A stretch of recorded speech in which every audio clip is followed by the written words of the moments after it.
Man, I'm all messed up here. Good evening, everybody.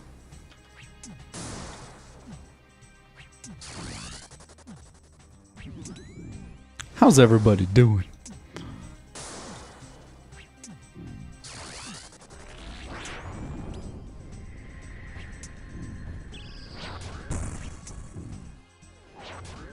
Lol. All right.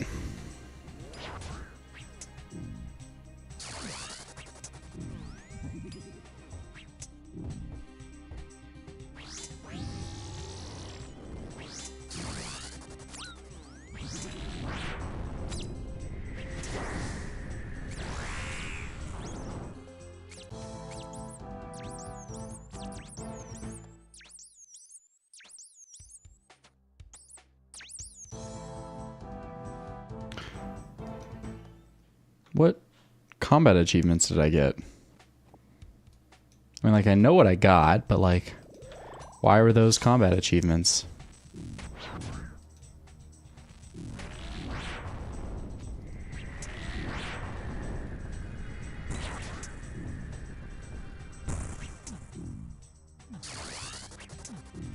Did they just add those to the game?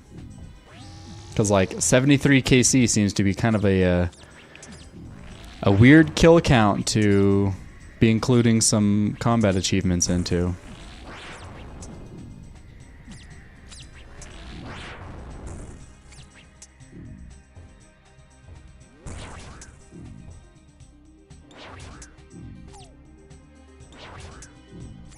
Chip damage, baby.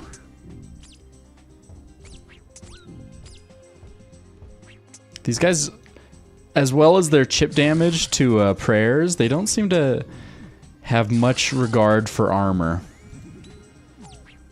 They seem to hit through armor pretty hard.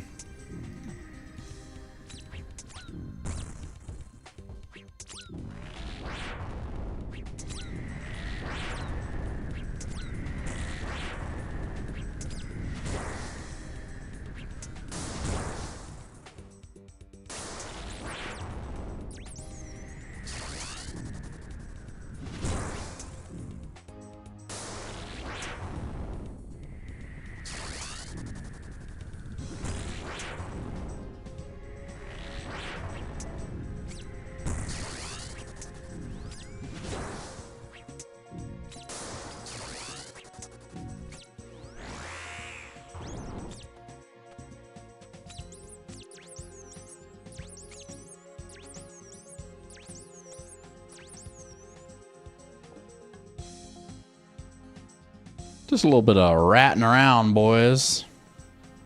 What's it to you?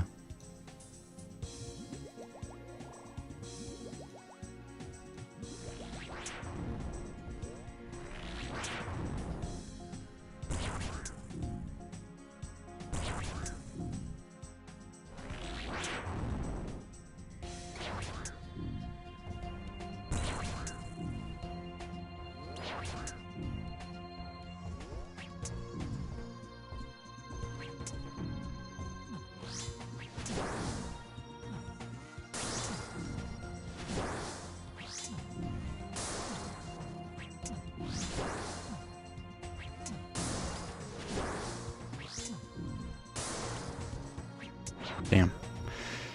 Damn, it took a melee. Hey, yo! The king of gaming. I don't know. Maybe Copamine. Maybe I'll accept that. The king of gaming.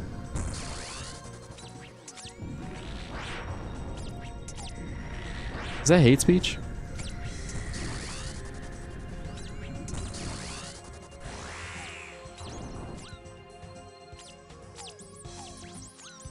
Oh my god, the damage they're doing to me, dude. Do you see those chunks? They chunked me.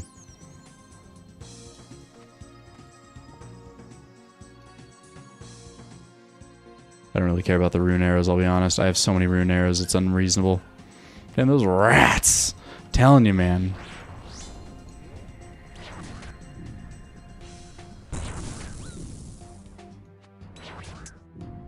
I got hit, didn't I? What a dingus.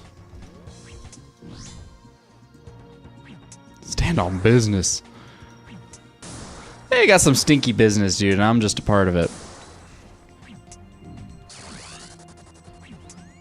How you doing, Copamine? What have you been up to lately?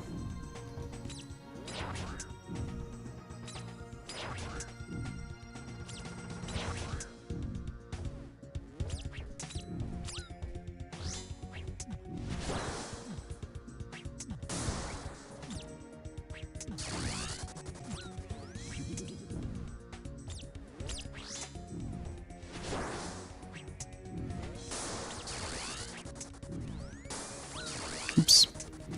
I turned it off too soon.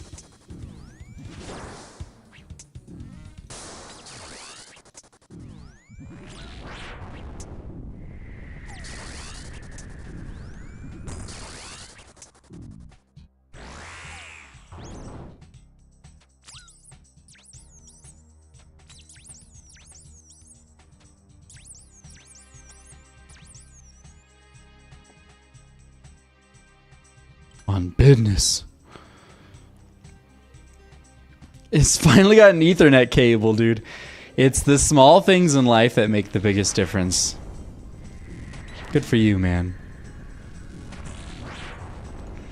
I know exactly what you mean, and I am very grateful. I'm very excited for you.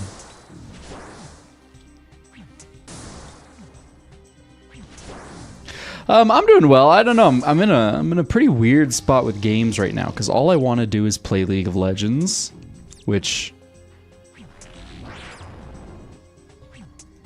nobody cares about, nobody wants to watch, but that's what I want to do.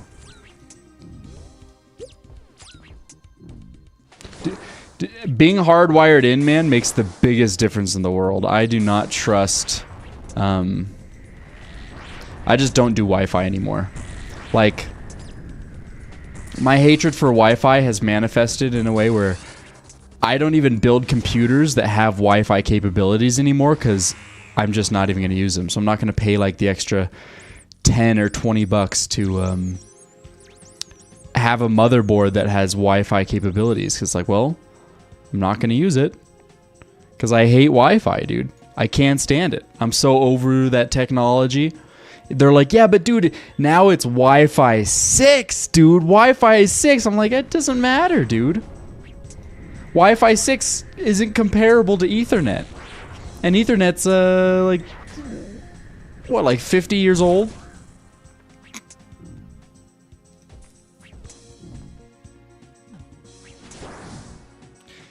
No, I know it's my stream. I know it's my stream. But that's why I'm playing RuneScape, man. If it wasn't my stream, I don't know. Streaming is such a funny thing, isn't it? Because it's like, ultimately, what your viewers are going to want from you, you know, if you have like a small community or something of viewers, they're going to want, effectively, the most popular games. That's just, I mean, statistically, it makes sense. What? People on the internet want what's popular? Yeah, believe it or not, that's what people want. But then, like, because you're playing the most popular games, they're so like oversaturated that you're not getting any viewership from them anyway. So it's just such a funny, like, okay, my viewers want this. They're going to request that I play this. They might stick around if I play it. But I'm probably not going to get any new viewers because it's just such a saturated market. And usually for games that are pretty, like, old and, like, you know, Fortnite, Counter-Strike, games that have already kind of been done and people aren't, like, super interested in. I mean, like, there's Power World and stuff, and, you know, I can get down to clown with some Power World, but, it's just so funny because people ask for things that ultimately they kind of don't want. So you do have to just use your stream as like your medium, your creative outlet, your place to go to. And if people want to come, then they can come. If they don't, then they won't, right? But like, it's hard to be like, when you have like a handful of people are like, hey man, you should play this game. And you're like, all right, sure, I'll try it. And then you just start feeling compelled to only play that, right? I don't know, it's a strange dynamic streamers have.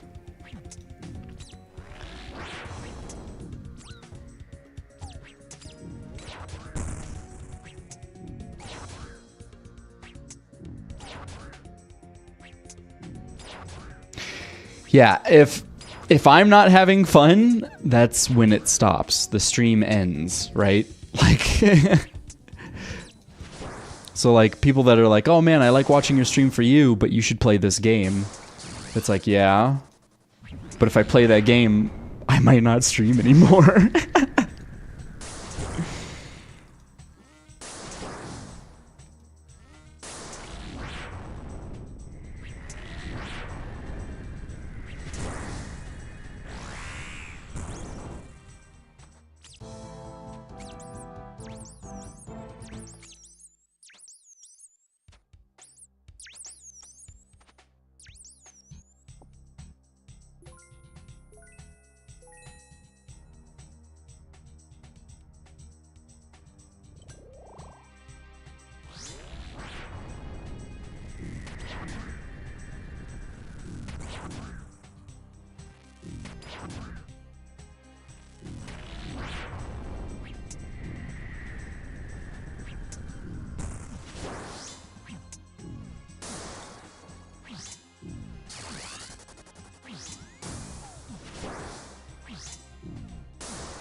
Howdy there, Webb.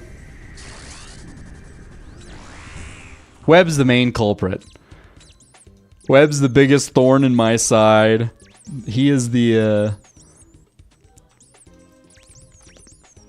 he is the snake in the Garden of Eden that tempts me with the forbidden fruit.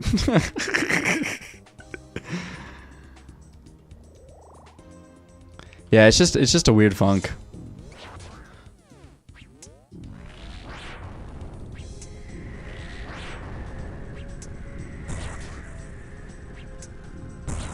Well, man, I hope you find some clarity in your funk. Go funk yourself.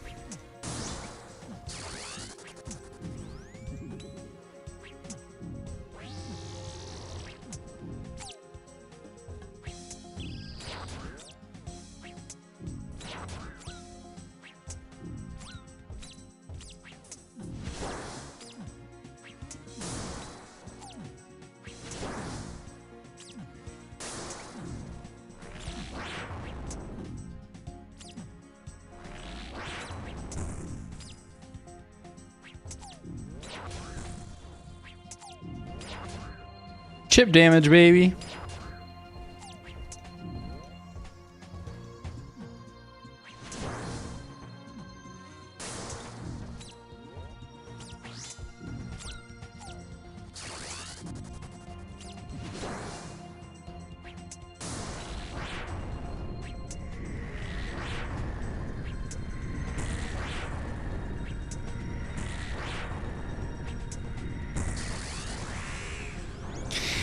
See, there we go. Oh, just play Fortnite, Noctis.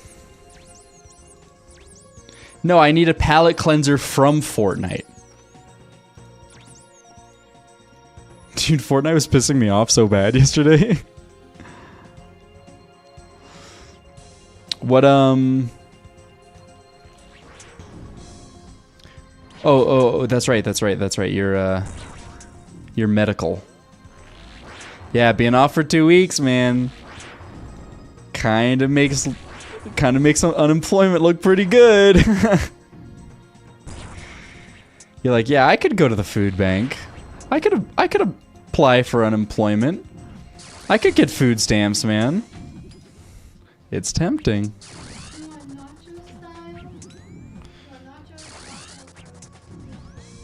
Honestly, it doesn't matter to me. Okay. Okay.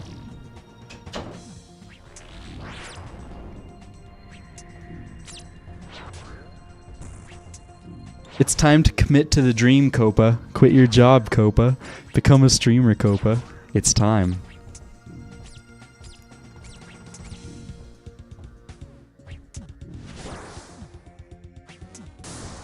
I give the best financial advice, by the way. I am a financial consultant. So definitely take everything I say without a grain of salt. Follow it because I'm a professional.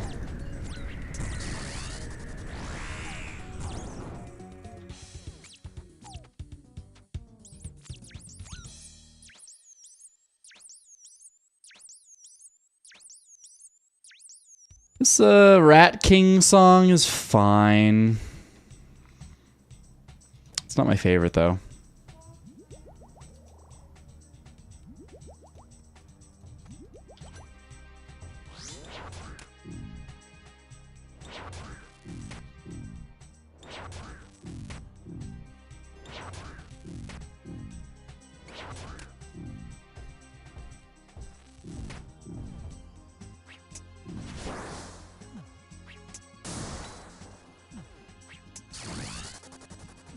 Yeah, working full-time can be tough. Whereabouts do you live? Like, how expensive is the area that you live in? Alright. I'll throw out a quick akimbo clap. I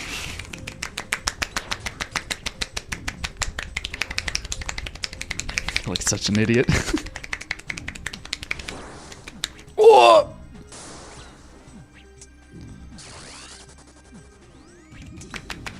Yeah, everyone's expensive, but like, there's places that are still less expensive.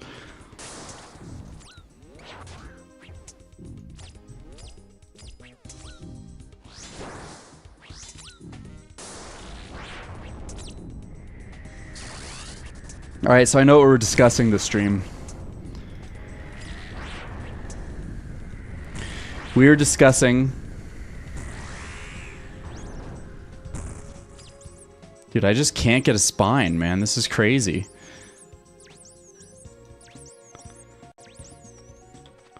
To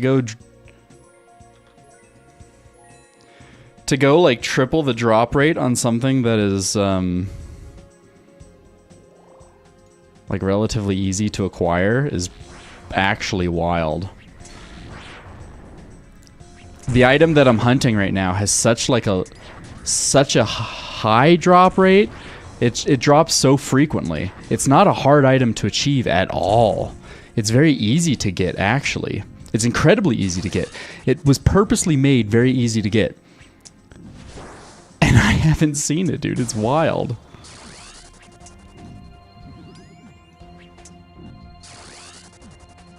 Yeah, no, I get what you mean, man. I'm, you know, until literally like a month ago, this was a single income household as well. My wife was very fortunate to secure just a little job that she does like an hour a day. That's it. Just an hour a day. It's just a like online customer service job. Very simple, very easy. So she can do it like with the kids while like they're taking a nap or something, and that's it. Because otherwise it wouldn't work in our family. Like, we can't afford to let her work. But, you know, it's still basically a single income family because her money is really just kind of reserved for like her things that she wants, things that would be like a little bit out of reach in our normal income. I'm just saying, man, maybe reconsider your living situation. You know, maybe reconsider your move somewhere cheap while everything is absolutely insane in the living department. just for a few years, move to a nice small little town. Everywhere needs medical staff, man. You can find a job literally anywhere. A little bit of a pay cut, but like a cost of living decrease by like, depending on where you're coming from. Oh. Yeah, we just saved so much money by not having her work. Like, if we were doing daycare for our 3 kids, it might cost us more money than she'd be earning. Which is like... That's so fucking crazy to me, dude. But also, at the same time, like, you know, the people that are watching kids, you know, they gotta make that bread too. We all out here just struggling, dude. Just struggling. I got a medium clue scroll. That's nice.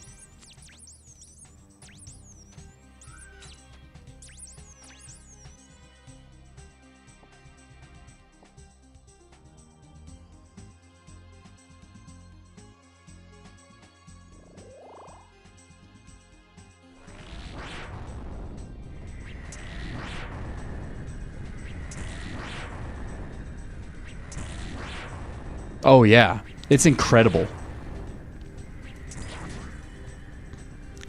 Being a single parent, especially in this economy, would be like a financial death sentence.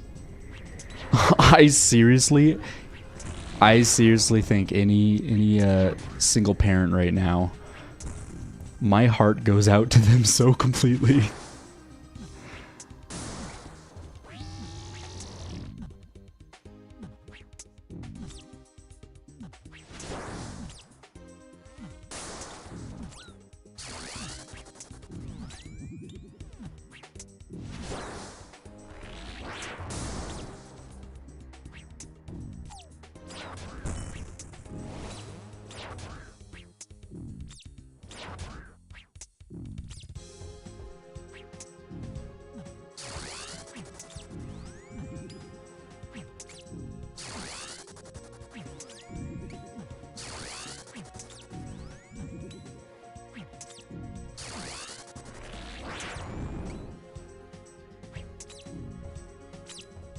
Wonderful. Thank you so much.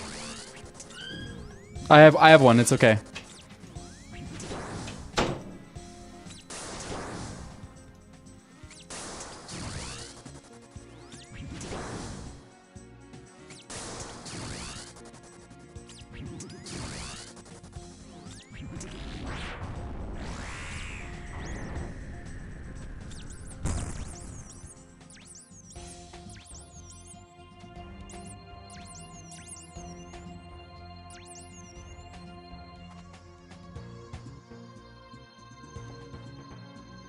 No, my wife and I are very fortunate to have each other in child rearing.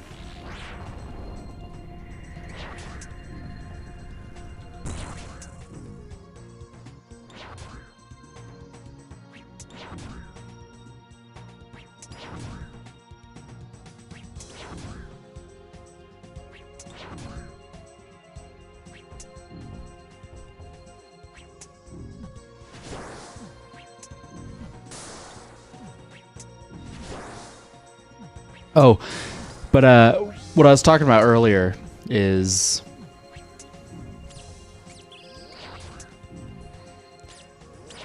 I had an idea the other night because I was watching a video on the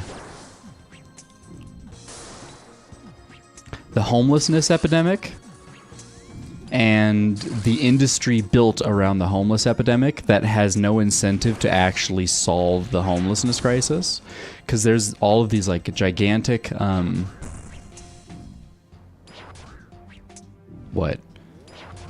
there's all of these gigantic institutions that are like tasked with solving homelessness, but there's like thousands of jobs associated with these in this industry, you know, associated with these institutions and stuff.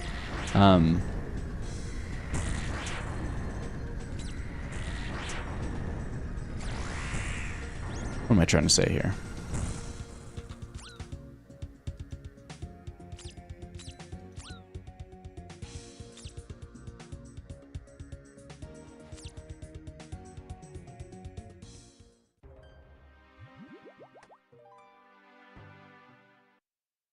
So like there's all these like nonprofit organizations that are handling all of the homelessness in, you know, all of our major cities and beyond. And every single person working for one of these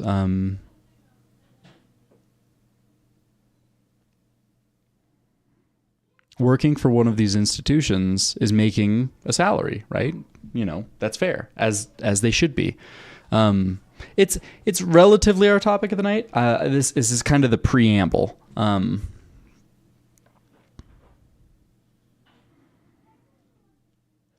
Anyway, so there's so many jobs built around the homelessness crisis, right? If you solve homelessness, you cut out, God knows, 80% of the jobs. I mean, you'll still have to have some employees to like upkeep it if it is like, you know, there'll be programs involved and so on and so forth. But a lot of just like the business administration side of it, I feel like so many of those jobs will get cut.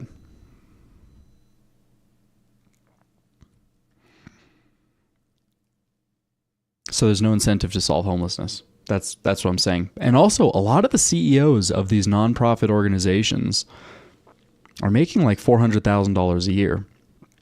But also, due to the fact of, you know, bureaucratical, that's not a word. Bureaucratic. I want to say bureaucratical because that sounds stupid as fuck.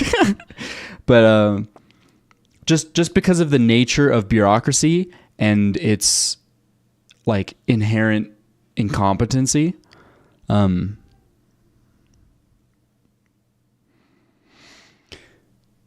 okay, Copamine, you're correct. There will always be homelessness. There will always be people that are incapable of managing a life due to intelligence, mental health, whatever it is. There's so many factors that play into it. But the reason it's becoming a crisis is because there's so many people that shouldn't fit the bill for like the eternally homeless, but just because of economic factors, and especially like recent economic trends in the last, 6 years, it's just a forced thing. Most of the U.S. is one paycheck away from living on the streets. Yeah, buddy. That's absolutely true. One paycheck, dude. And even then, that's giving the situation a little bit more credit. It's wild. It's totally wild. So, like, clearly there are problems that aren't originating from the people themselves, the individual themselves they're creating the issue. So one idea that I had, okay, so they recently, they audited one of the nonprofits to see how much they were spending per person that they were helping, because they spent like huge, large sum of money. I don't want to quote it because I'm going to get it wrong. I just don't remember it. But extremely large sum of money. Extremely large. We could probably just work it out by the math I'm about to give you right now, the products. Extremely large sum of money. But that extremely large sum of money only helped roughly, I think it was like 1,400 people. It was like 1,461 and change or something, something like that. I'm pretty sure it was definitely under 1,500 people, which is not a lot. And so they it came out to be like $200,000 a year per person was being kind of run through this program. So it costs the nonprofit $200,000 a year, or just over it, to shelter and feed these homeless people.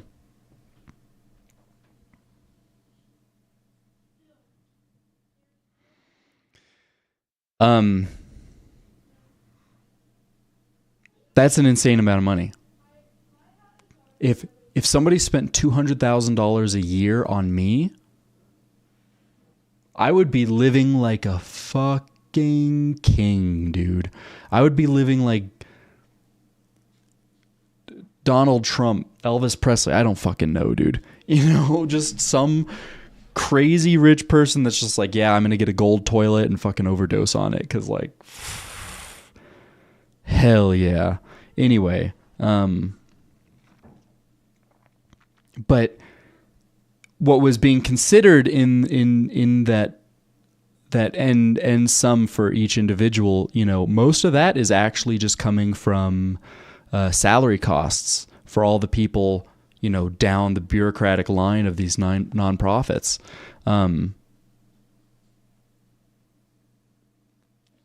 And the government doesn't spend money wisely, so like the nonprofits have to go through the government in order to secure, whatever kind of program they're getting for these people.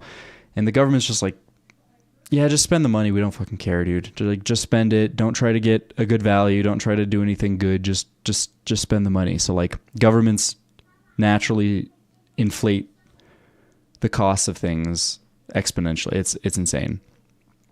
Okay, fine, whatever. But most of it comes from the salaries of these people. So I was like, I'm sure this has been brought up many times. I'm sure this isn't like a revolutionary idea, but I was sitting there. I like paused the video because I was just kind of like in shock of like seeing like the whole homelessness industrial complex. And I was like, there's got to be a solution, because like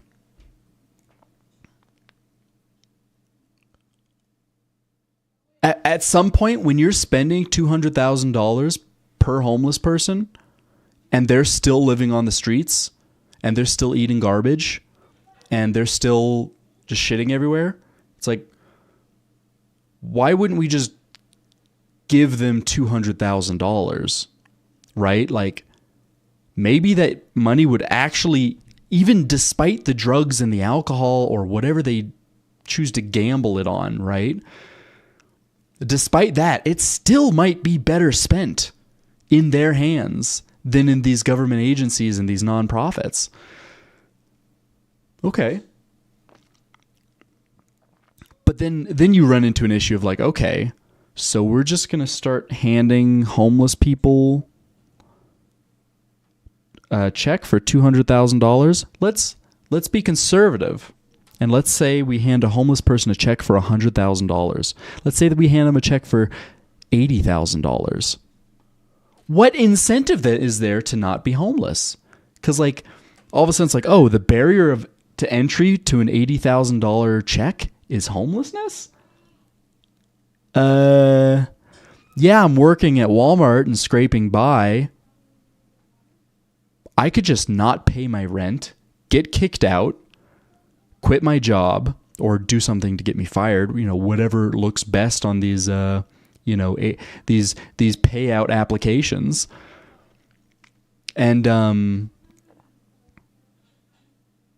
then get an $80,000 check, right? Like that's bad. We don't want to create that kind of incentive, because then taxpayers in the state are going to start noticing trends of people being like, yeah, I'm just going to drop out of work and drop out of school and go claim my $80,000, and taxpayers are going to be like, well, fuck that, dude. Like I was willing to have my tax dollars go to help homelessness, but not homelessness by choice. I wanted to help the actually destitute people that were put on the streets through whatever circumstances that put them there outside of personal choice and preference, you know?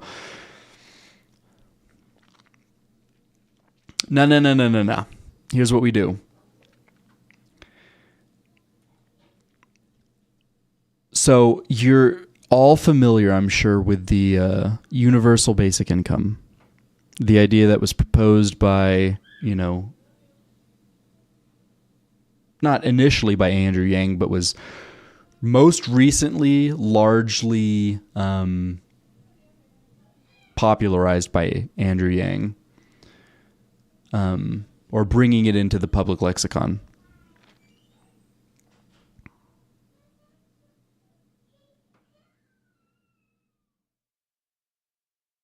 Yeah, but Webb, what I'm saying is, like, if you're giving checks to homeless people, people are going to become homeless.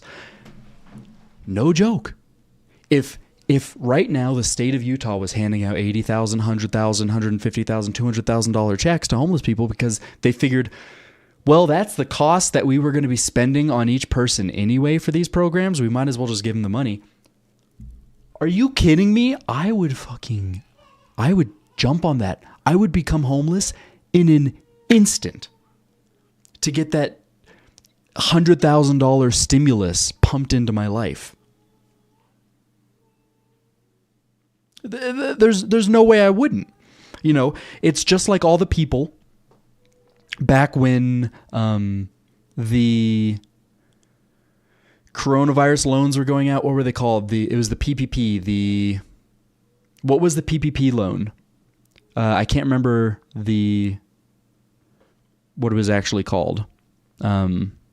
Anyway, you had a bunch of people just creating shell companies where they were the only employee and the companies did nothing. Like, they had no mission statement. They had nothing except for a social media page. That was it. It was a complete shell company. And these shell companies were applying for PPP loans because they knew that they were going to be forgiven. They had to be forgiven. So they were applying for them. And even if they didn't have to be forgiven, the company could just claim bankruptcy. Boom.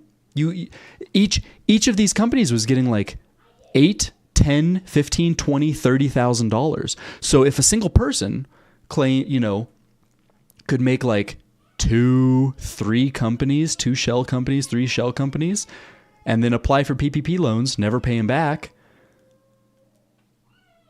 these people are walking away with like $90,000, dude.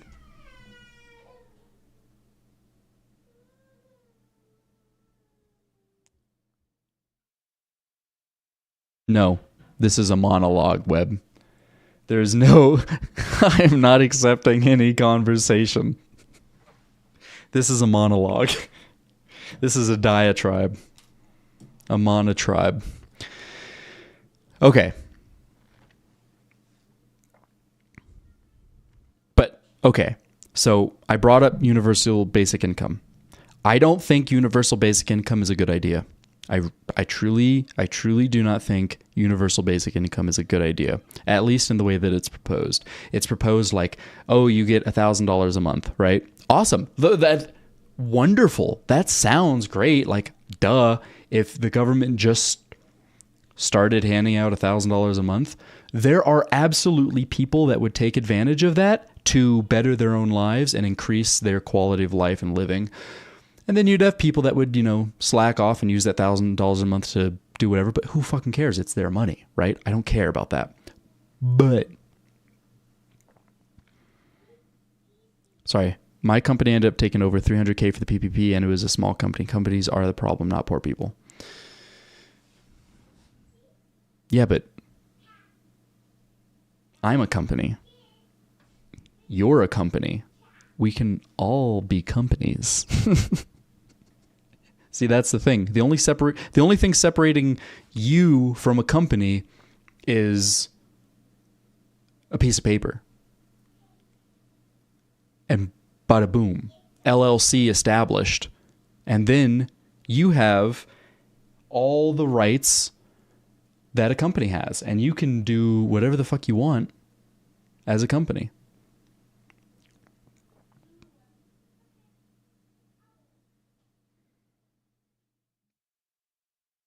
There might be now, but there wasn't in the heyday, dude. I don't think they're doing PPP loans anymore, but like, I'm hoping that the people giving out the loans kind of wisened up and started being a little bit more scrupulous.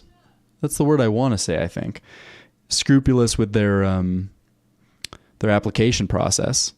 But like, but anyway, so what I'm saying is universal basic income.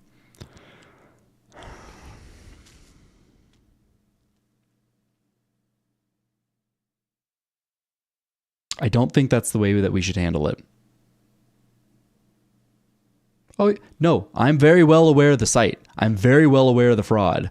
I just laid out some fraud. There's been many such cases of people creating these empty shell companies claiming PPP loans and never paying them back.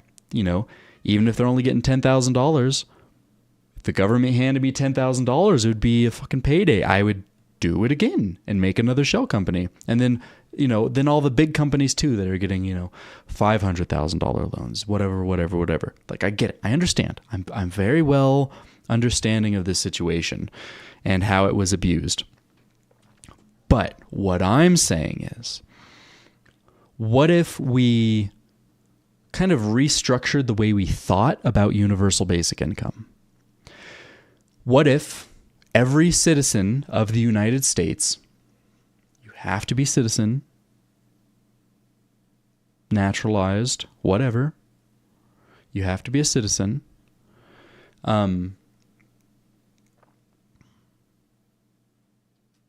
But Webb, you're not understanding. It's the homeless industrial complex.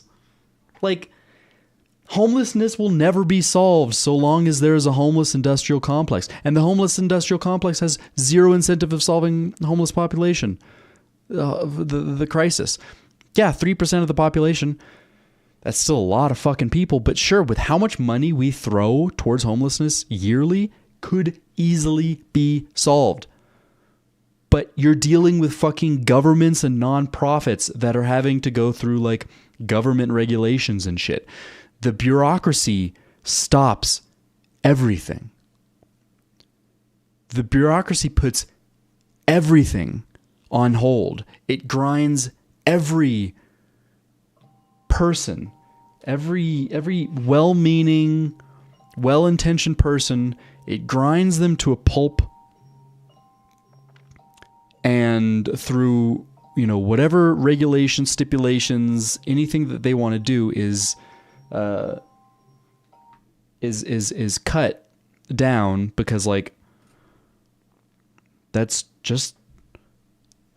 how bureaucracy is intended to work. So like the amount of money that we've spent in the last 20 years on homelessness could have paid everybody in the country a large sum of money. But what is the government other than politicians? What is... Explain the difference between the government and the politicians.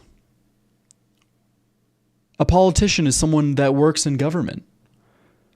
A politician is someone that, you know, we can point fingers to the 4-year politicians and maybe even the senators, but like, they're not as much of the problem as this, as like, the government is gigantic. The government is huge. Let's just take out the post office for a second, because you can figure those, you know, count those all into like the population of the government, the employment of the government, the whatever. We'll just not even focus on that, because that's fine. Whatever. Like, the government itself is so huge, so gigantic, going from, you know, local municipalities up to, you know, city, state, and then federal. Like, there's an unbelievable amount of people in the government, and they control the government. Like, that's just how it goes. It's such a huge machine. It's the barge that got stuck in the Panama Canal. You know, that like, I forget what it was, but like 4 years ago, like tried like turning around in the Panama Canal or something and like completely like blocked the Panama Canal.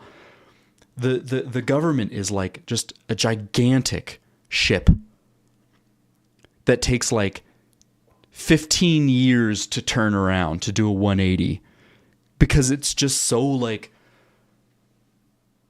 massive. Like I don't think people really understand and appreciate how many people. Yeah, no, they're employees, sure, but like, imagine if you had a company with 24 million employees. Because, okay, let's look at the government like a company. You know, Joe Biden's the CEO. We got Janet Yellen as the CFO. So on and so forth. But like,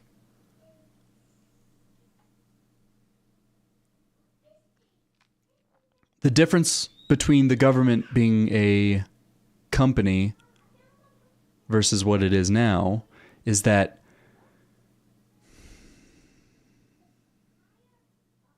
between the CEO and the shareholders and the board, you know, those three branches of government, let's call them, between those three branches of government in a corporation, there's a lot of control there.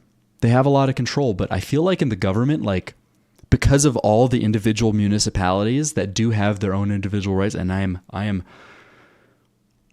towing a line that I don't wish to tow right now. I'm getting a little close to implying something that I don't actually mean. We'll get to that later. But like,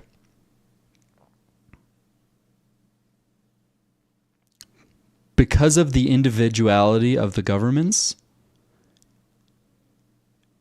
while still all being under such a large umbrella, I feel like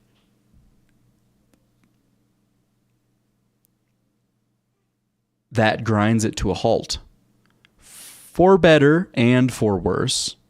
You know, I don't think that we should be super unified under our federal government. You know, I don't believe that the federal government should have, you know, absolute power over the states. And so like, but that's just part of the bureaucracy. The bureaucracy is just red tape holding shit up and slowing shit down. And sometimes that's a very good thing when shit is slowed down. Sometimes that protects us as citizens under the government, of the government, under the government, you know, etc. But also sometimes that grindingness of the whole bureaucratic system is detrimental to us, right?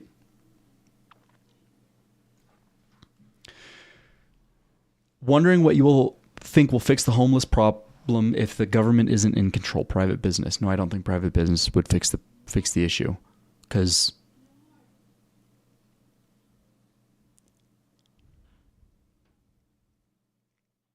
again, we would see a homelessness industrial complex much to the same degree, right? And you can even argue that the homeless industrial complex is privatized, you know, to some degree, because it's not.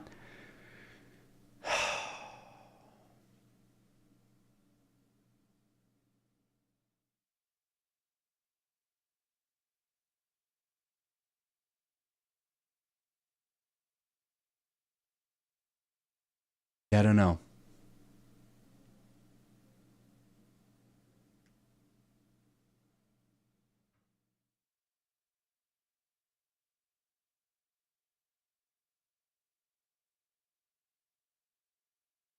Well, what I'm saying is, I still haven't made my main point. It's been like 6 hours, I think. I think I've been rambling for 6 hours and getting sidetracked. Thank you, Webb, for the sidetracks.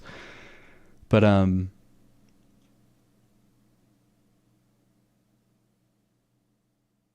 But my main point is, what if we restructured the universal basic income to, instead of giving a monthly allowance, you get a lump sum when you turn 18. You don't have to claim the money. I don't know how much it'd be. For sake, let's just say $50,000. As a citizen of the United States, as soon as you turn 18, you have the option of going to the government and getting a lump sum of $50,000.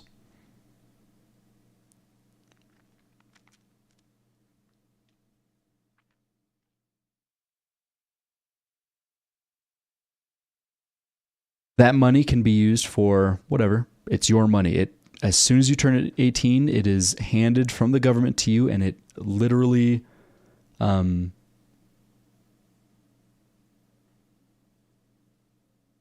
can be used for whatever you want, right? Yeah, an 18-year-old with that much money might not turn out well. I could have trusted myself with that much money when I was 18. I would have made some regretful purchases, but I wouldn't have bought like I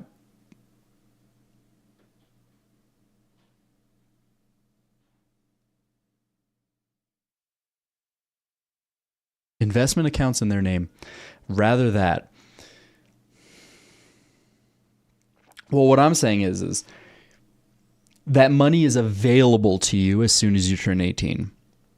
You do not have to take it. You can defer until later. Let's say you want to just save that money because you know what? You just got out of high school. You're on a pretty good track. You're thinking about going to college, or maybe you're not thinking about going to college, but maybe you've kind of like entered into a trade. You know, maybe you've become an apprentice plumber or something like that. And you're like, I don't need the money now. Like there's nothing that I would really necessarily use it on. So I'm going to save this money, maybe for a rainy day. And also, you can defer that payment to your children. Let's say you say, you know what, I don't have any use for this. I would rather this money gets applied to my children's account evenly. So like I have 3 kids, 50,000 divided by 3. Fuck it, I don't know. What is that? Like 16,000.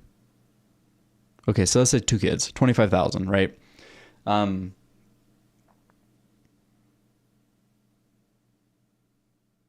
So like that $50,000 goes 25,000 to each of my kids. And then when they turn 18, they have the option to get, 75,000. Great. Awesome. And maybe they're on such a good path. Maybe I've made a lot of money in my life and my children are like pretty well taken care of, and they choose to defer that payment to, or maybe they decide to donate that money. Maybe they're like, hey, I'm not going to need this lump sum. Or, maybe they're like 50 and they're like, I still haven't used it yet. And honestly, like I've got a nice pension, or, I've got retirement built up already. Like even on a rainy day, I'm not going to need this money. I'm going to donate it. I'm going to donate it to either somebody that I know that could use the money, or I'm just going to make it like a charitable donation towards homelessness or towards something. Right? And you get to pick and choose exactly what that money goes to, through government services or, whatever. It's your money. And yeah,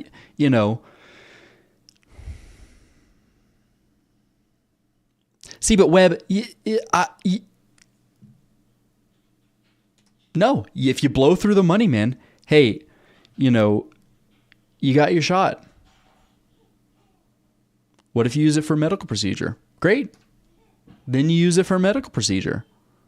You've earned your, but you got your 50,000 and you used it for a rainy day because it was essential. But it's better to use it, well, maybe. Maybe you don't use it for medical procedure. Maybe you just take the debt of the medical procedure, but you invest. But if you take debt,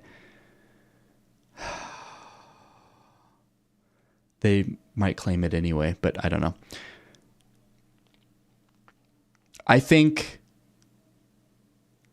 that would be a good system, and I think it would be reliant on not controlling what people can use it for. I think as soon as we say like, yeah, it's your money, but like we're going to invest it for you. Fucking dude. I don't know. That opens it up for corruption, right? Oh, we're going to invest it for you. Oh, no. Amazon really wanted us to invest your money into their, into their company. And we did that. And that seemed like a really good idea. But then Amazon kind of just crashed. And so now we're selling your stocks at pennies on the dollar. And so you're going to get about $2,000 out of the $50,000. Shucks, buddy. Oh, no. I don't know. I mean, yeah, but you can just do that now. And it's gone. Oh, you're $50,000. I know we had it when you were 17. That's so awesome. But now that you're 18, it's gone. I'm sorry, guys. I don't know. I think I still believe in liberty. I am still, John Locke and we still have some things in common in our beliefs. I am a very liberacious person. I like making up new words. I'm a very liberacious person. And I think people need freedom in this existence. It is my spiritual belief that people deserve freedom. And if you have an 18-year-old that goes and blows money, damn, that sucks. Like shit. I wish you had better resources to understand what you could have done with that money, and maybe a little bit more of like a financial thing. But also, I think that financial literacy should be taught in schools. So, I think, okay,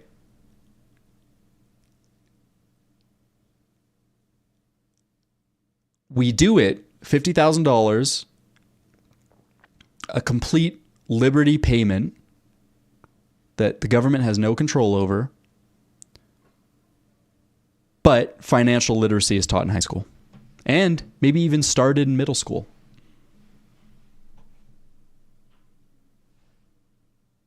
That sounds like a fundamental building block for a good nation, a strong nation that understands how to exist in this civilized world where money's real. We're not getting rid of money. We're not going back to a trading bartering system. We're not transcending money either. Like as much of as wonderful as that idea is of just transcending money and having all of our needs met. Yeah, great. I love the thought. It's a great idea, but realistically, like, I'm not going to bank on that. So let's teach financial literacy to our children in the public school system, and then give them money and let them do with it. Because look at okay. Let's make a parallel. Kid buys a lottery ticket. I think it's 18, right? 18's the gambling age. Yeah, it's not 21. Regardless, 21, 18 doesn't matter. Kid, to me, anybody that's younger than 25 is a child. Because it's funny, at 24, you're retarded. You are retarded. 25, you're turning on. 26, you've actually got mental capacity to understand or to begin to understand how life works. I respect that, Webb, and I understand. We are all children of God. See, that's just that's the part that you're missing. That sentence should end. I'm in my 30s and feel like a child of God. Boom! Problem solved. No, but teach financial literacy in school, and don't fucking half-ass it. Don't do just like, oh yeah, one semester at the end of like senior year, you take a financial literacy course, but like you can just kind of fucking skip through it. Like, no, I think financial literacy should be a subject in school akin to science, math, social studies, art. You know, those are the subjects in school, right? Throw financial literacy onto there. You know, take 10 minutes out of each other subject, throw in financial literacy. It's so fucking worth it. Like, if you actually want to build a nation, if you actually want to build a population that is capable of sustaining themselves and growing the GD, you know, I almost said GDKP. That's a term from WoW. If you want to grow your GDP of your nation and become strong and powerful, why would you not teach the citizens of your country basic math, history, literature? Oh, that was the other one I missed. Social studies, literature, language arts, you know. And then financial literacy. Like, fuck, dude. It's actually retarded that we don't have that in our school system at this point in time, because money has become such a fundamental part. And then 18, hey man, if you want it, here's $50,000. If you want to save it till you're 25, okay. If you want to save it till you're 40, if you want to save it till you get into a car crash, if you want to save it until you become homeless. Yeah, most people are retarded. Are you saying that they're not allowed to be retarded? I think retardation needs to be allowed. Because how can you learn if you're not allowed to be retarded? And maybe you never learn. Okay. You got your money. You got equality as far as I'm concerned. You got your equality. We're all equal in our $50,000 payment. $75,000 if our, you know, father of two decided to defer his payment to his children, or, you know, whatever. Retardation is a right, Webb.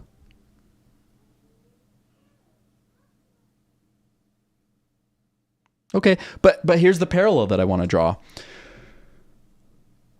You know, young gambling kid goes out, buys a lottery ticket, wins $250,000.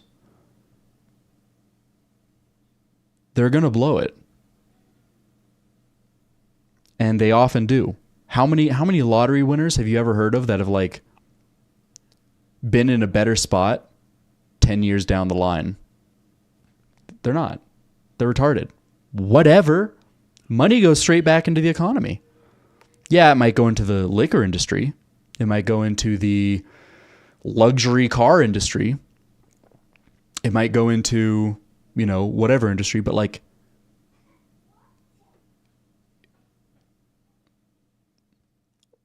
spending $50,000 does not make a homeless person. There's potential. But like,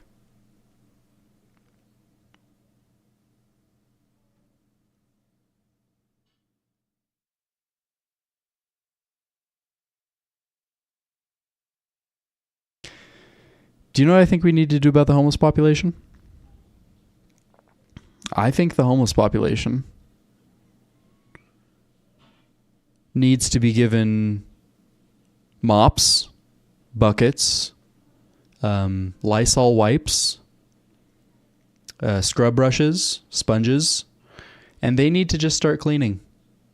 Whatever city they're living in, just start scrubbing the sidewalk. Just start getting all the gum off the sidewalk. Just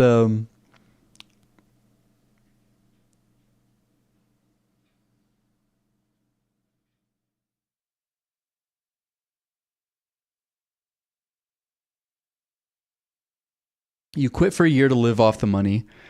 Now you have a gap in your resume and no one will hire you. Within a month, you're out on the street.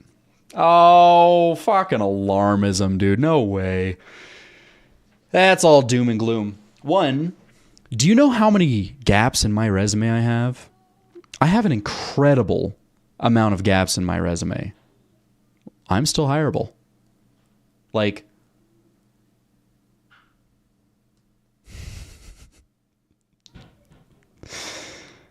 yeah, that'll solve the homelessness population. Once the homeless can take pride in the work and the contribution that they've done to their city through rigorous cleaning, that sense of pride and accomplishment will carry them into a place of self-betterment through employment and, maybe checking into a homeless shelter, having a place to live, a stable place to live with a measly but still better than nothing income so that they can, build their life and start going from there. But no, Webb, I took a gap year. When I got out of high school, I decided to become homeless, and I didn't go to college immediately.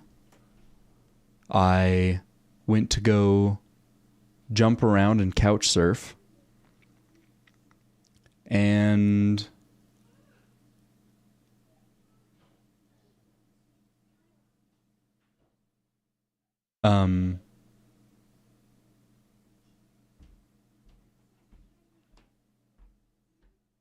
and then I came back from that time and I was like, okay, I'm ready to go to college. And so I went to college.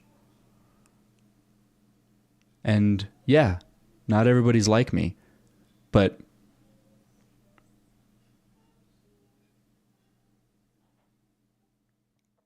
I think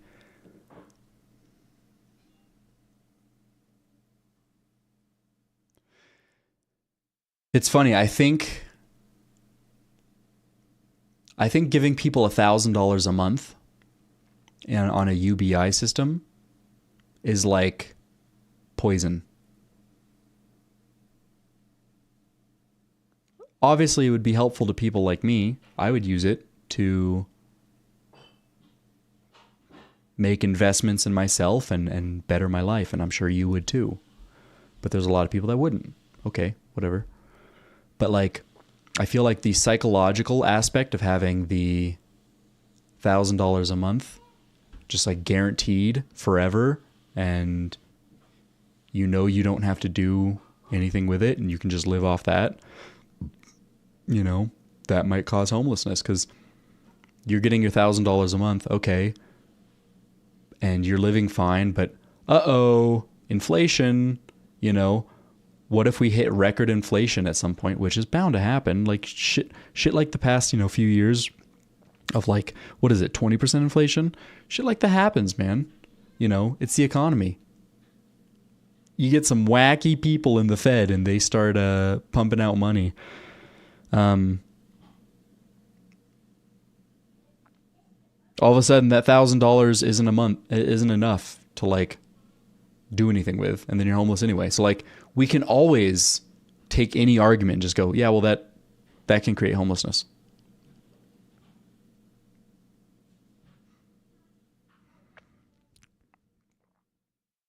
I think we make medical free, especially if it's life-threatening, and then create safety nets for people that get into financial trouble. I think most people aren't okay with living on the bare minimum. I think even with UBI, you still want to work to have a better life than just the minimum. I think you're giving a lot of credit. When I present my idea, you say everyone's a retard and doesn't deserve the money, doesn't know how to work with the money, doesn't know how to live with the money, okay? But then you present your idea and you're like, no, people aren't retarded. People would work to have a better life than just live on the minimum. It's like my brother in Christ. People are just as retarded. Like, across the board, no matter what idea you present. I think you would be overwhelmingly amazed at how many retards that you aren't accounting for.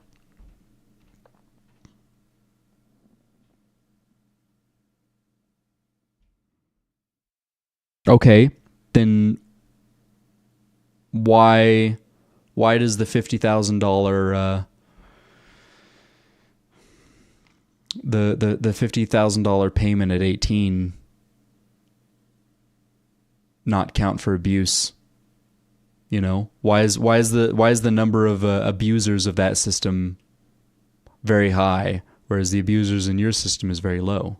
What's the difference? Right? Because I mean, with $50,000 in a lump sum,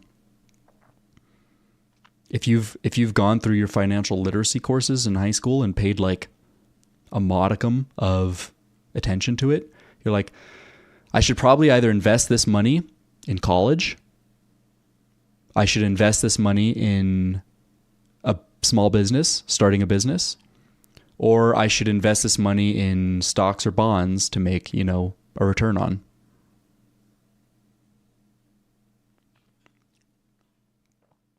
Because you can turn $50,000 lump sum into $1,000 a month, right? If you play it well, that can easily become passive income for you. I mean, obviously, $50,000 isn't going to become passive income for you. Like, you're not going to be able to take your $50,000, invest it, and then like 2 months down the line be getting $1,000 a month unless you're an insane investor. But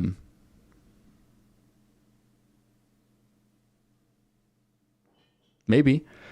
But see, what we're talking about right now, what we're disagreeing on is the psychological aspects of both of these things. I know what you're saying. I very much understand, and there are there's very good reasons for you to present your argument, and I respect it, and I have considered your argument even without you presenting it. Like, this is something that I've considered, right? Because we've seen it from lottery winners. Like, yeah, there is an absolute psychological aspect of like, oh, I have a large sum of money, I don't have to worry anymore. I'm done worrying.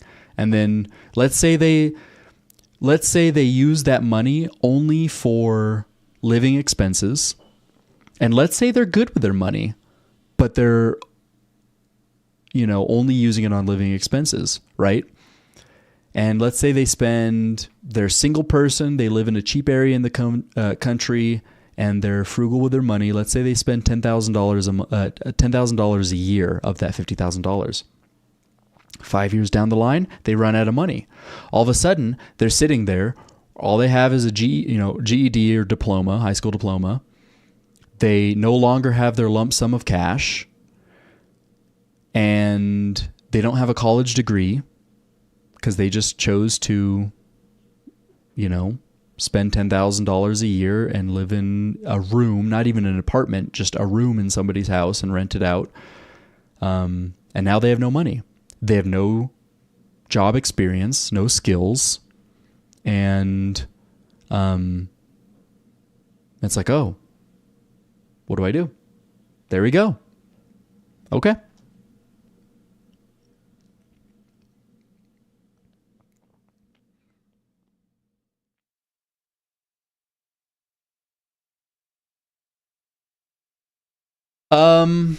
More assistance after the $50,000. I agree with you that medical should be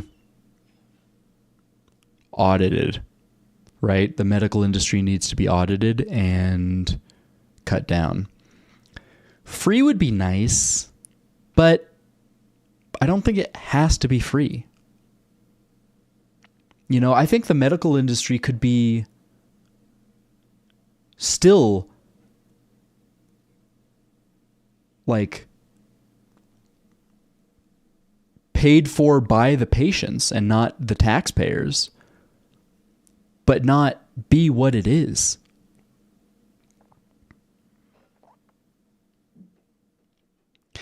As far as assistance, well, if you're getting $50,000 a month, or $50,000 a month, if you're getting $1,200 a month from UBI, are you still eligible for assistance, government assistance? Because I'm pretty sure that in every situation in which UBI has been discussed, that is your government assistance.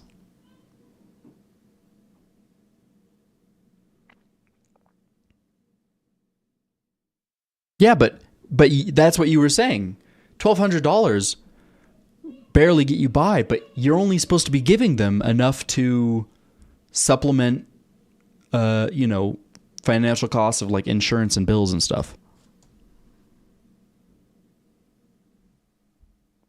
Well, that's what Andrew Yang presented. I think his freedom dividend was $1,200.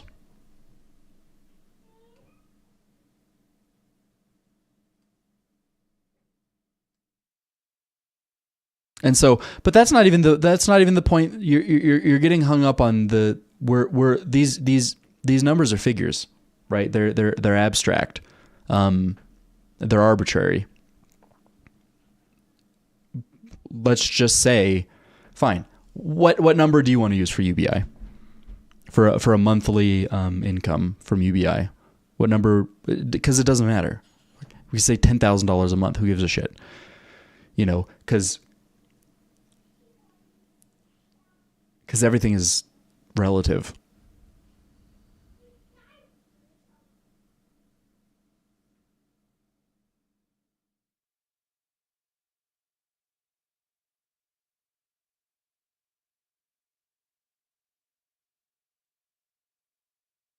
Yeah, we're starting to get into the, that comment starts to bring up the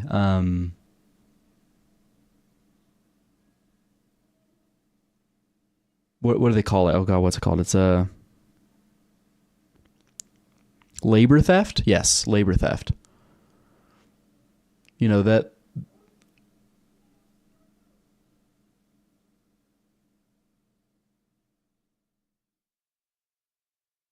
we're starting to get into labor theft conversation. Is that a conversation you want to have right now? Or do you want to maybe finish this one out a little bit more before we get into labor theft? Because, yeah, it's potential that companies have invented UBI. Full disclosure, I am a libertarian. Like, I recognize the flaws in libertarianism, and I think that there are solutions. Maybe I'm not a libertarian. I recognize the ills of government. I recognize the ills of private. I recognize the ills of freedom, and I recognize the ills of authoritarianism. Maybe I'm fucking dead center, dude. Maybe I am. Maybe I'm just fucking political compass, just dead center. I don't know.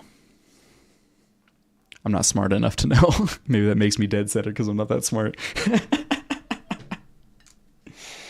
But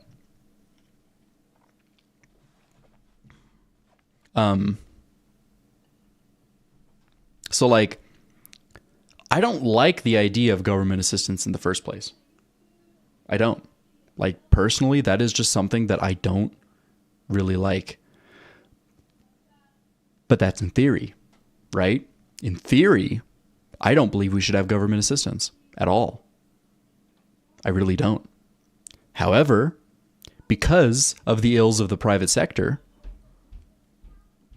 government assistance has started to become necessary, like mandatory. It's like, okay, because you have the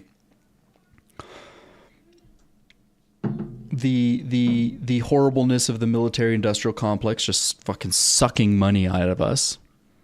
You have the medical industrial complex sucking money out of us. Now the homeless industrial complex sucking money out of us. And so it's like, we've come to a place where it's like our government is no longer of the people for the people. because they are completely controlled by big pharma, and all of these other like giant private complexes, right?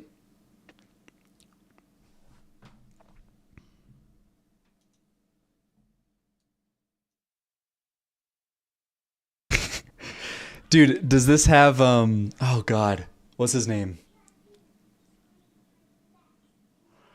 Oh, wait, I gotta look up his name.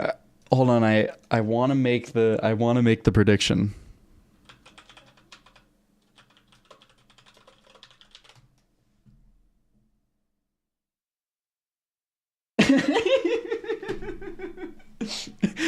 I forgot. I can't believe I forgot Vermin Supreme. How could I forget? Vermin Supreme, dude. Classic. There he is in his iconic suit.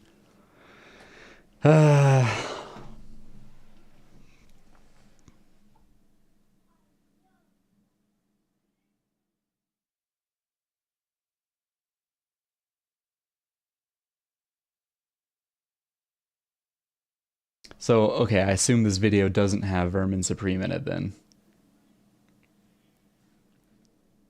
Wait. Okay, I guess I'll just open it up again.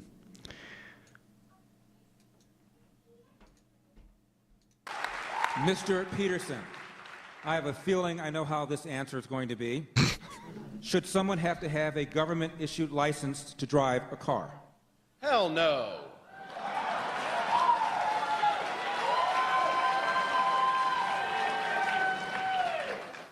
Dr. Feldman.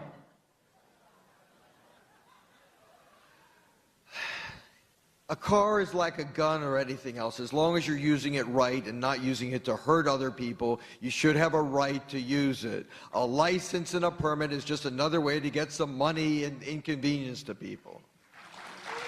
Mr. McAfee.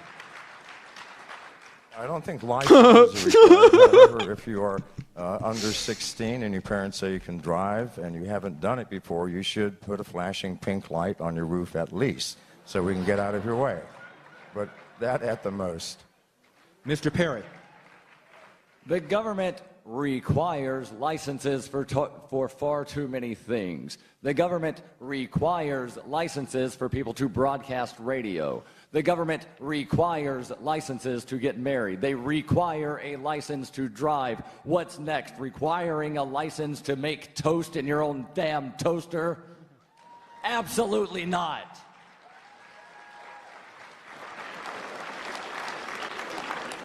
Governor? I think government has a basic responsibility to protect us against individuals, groups, corporations, foreign governments that would do us harm. In that context, a license to drive, you know, I'd like to see some competency exhibited by people before they drive.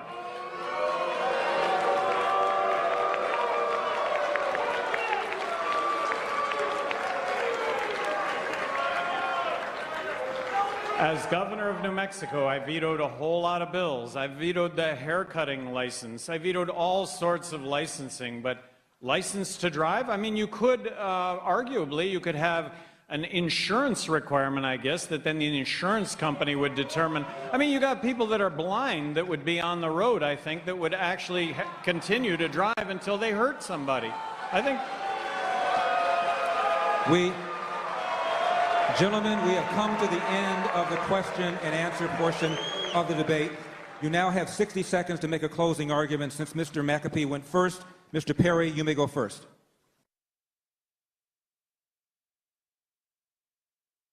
Man, I love. Oh, God.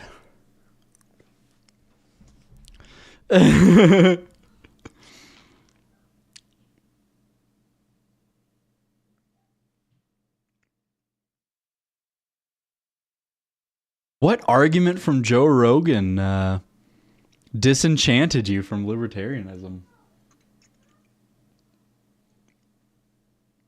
That's funny.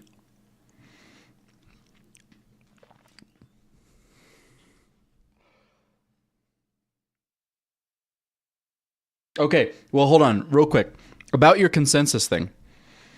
about your economy consensus. I know very much what you mean. The economy is a beast, right? The economic forces are so nuanced and powerful, and there's, as far as I'm concerned, man, there are like infinite number of factors that contribute to the economy. You know, and the research that I've done into the economy is not even a drop in the bucket of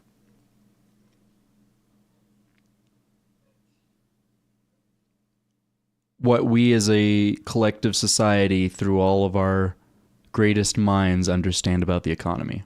And that bucket of our collective consciousness of understanding of the economy, that bucket itself is still only a drop in the bucket of what the actual economy is, you know? Like, it's... But I do like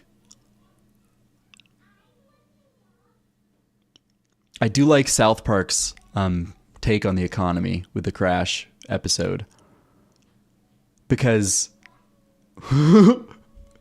we do end up treating the economy like a god, right? And for most intents and purposes, it kind of is. But, you know, we're like, oh, great economy. Oh, please. Oh, great and mysterious economy. Please bless us.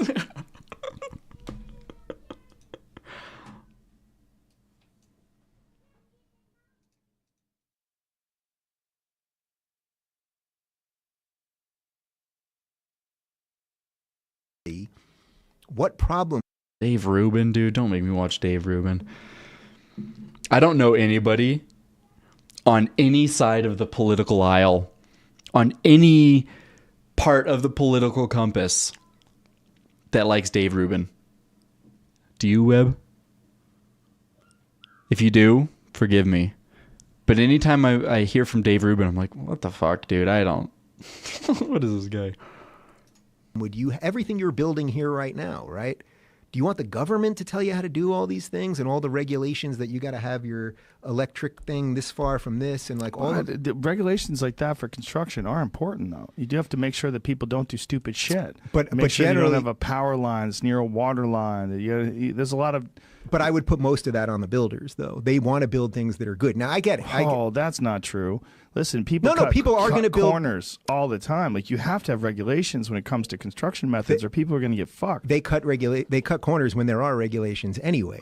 They do. They would cut a lot more if there weren't regulations. I'm not If you go totally. to third world countries and look at construction methods, they're fucking dangerous. Yeah. That's why schools collapse on kids in foreign countries sometimes. Like, Well, I'm not telling you that I'm against all regulation, period. That's Okay. that's where I said intellectually I like that argument, because you could make I think you can make a very sound argument that competition would force people to do better work. Like, if you're a plumber, you have a vested interest in doing the best plumbing job. Okay. I know this argument. I know this conversation.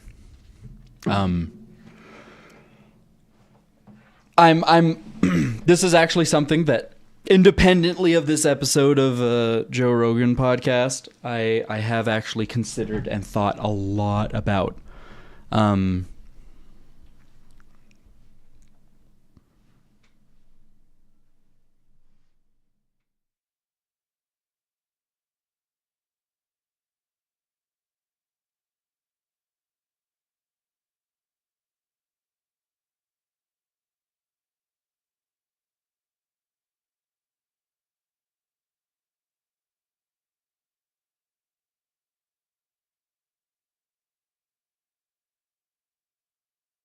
I share a very progressive view,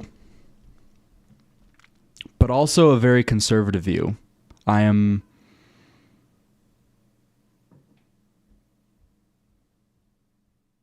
torn. What I would like to do, what I think could work well,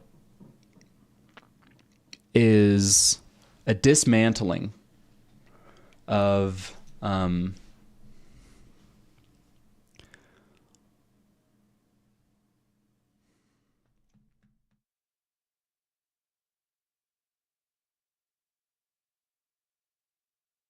And specifically in building codes, I've thought about a lot because there's been some times in the past where I've like wanted to do stuff, but like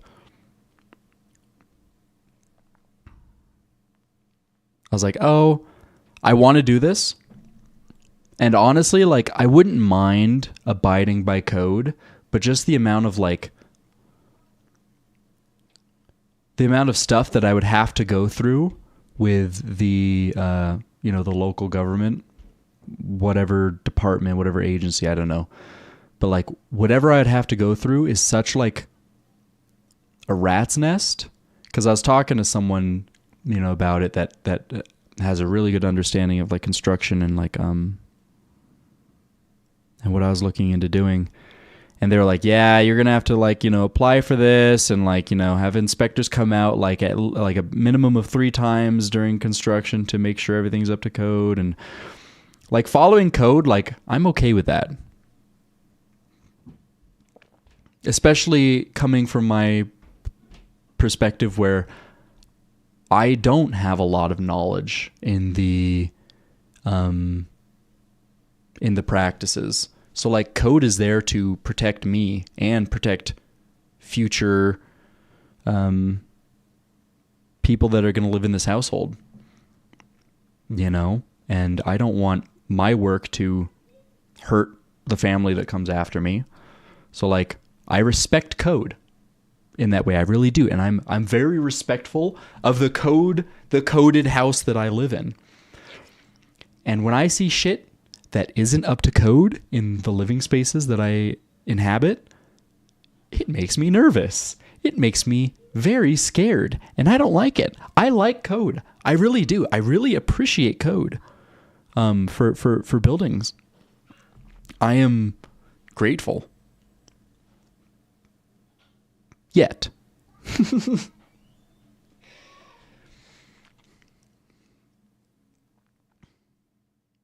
I think there does need to be a restructuring to some degree. My progressive view on it is that we take 5 years and we put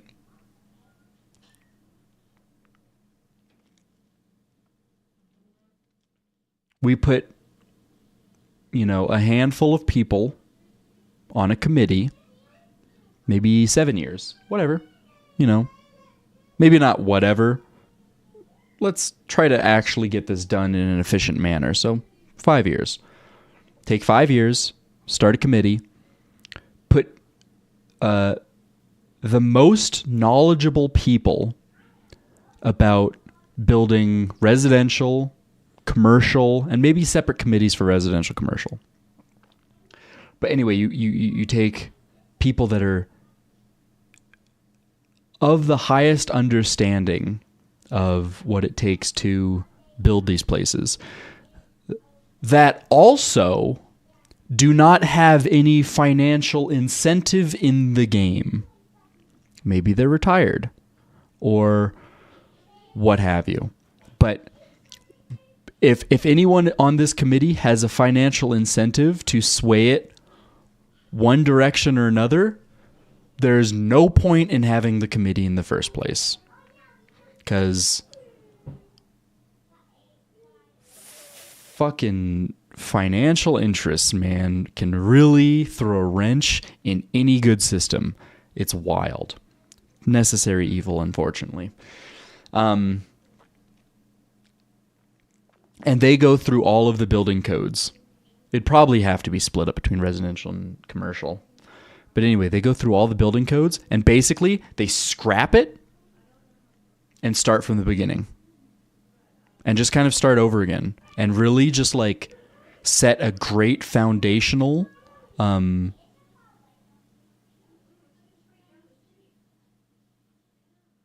building block for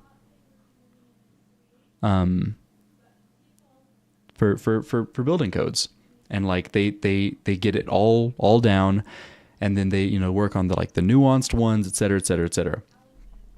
And it's basically just kind of like a brush fire, right? You're you're cleansing with fire, and you're regrowing from the ashes, right? And you're planting seeds and a foundation that is strong and very well understood, especially to the layman. So that's my progressive stance on it. My conservative stance on it is that there is forgotten knowledge in the world.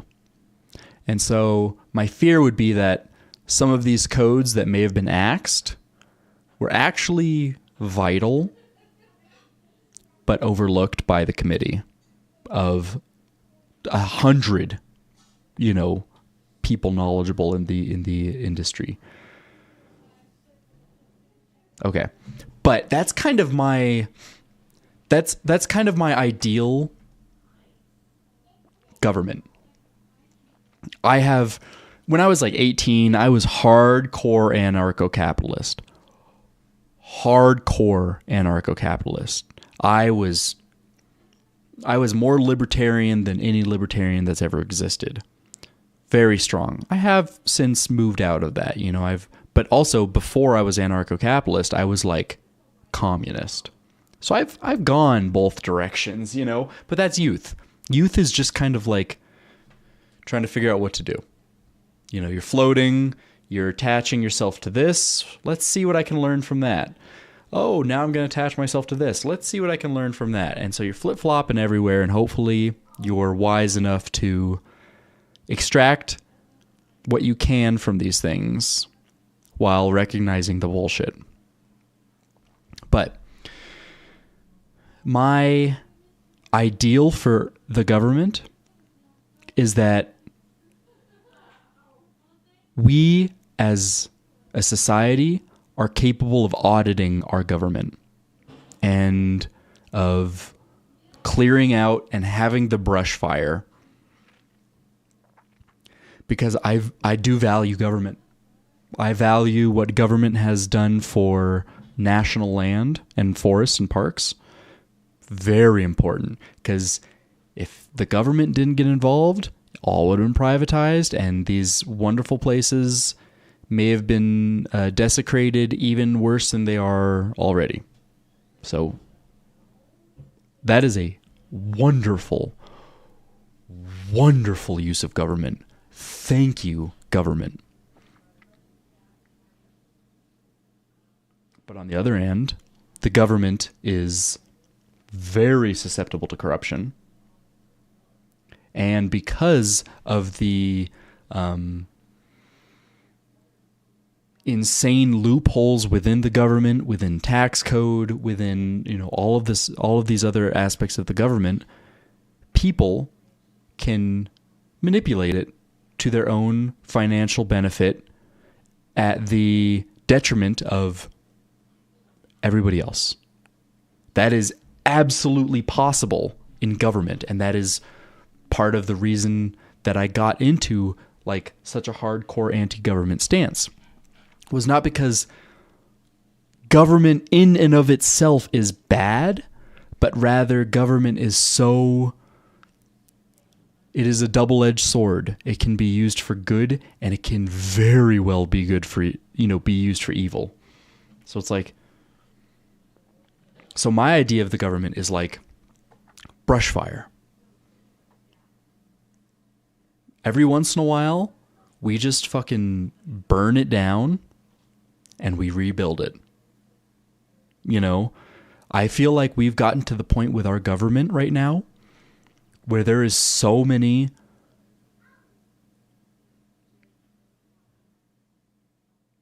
insane things in the government and through codes, through laws and policies and everything else. There's so much room for corruption because inevitably what government becomes is, oh, we have a problem in our country. We have a problem in our state. We have a problem in our town. Band-Aid. Sometimes the government comes through and actually solves the problem and heals the wound. fucking great. But most of the time, Band-Aid. Okay. Oh, we have another problem. Band-Aid. Oh, Band-Aid. Band-Aid, Band-Aid, Band-Aid, Band-Aid, Band-Aid. And then you were just kind of lost in this sea of bureaucracy and red tape and incomprehensible language within the government that you have to have like a fucking degree in Latin and every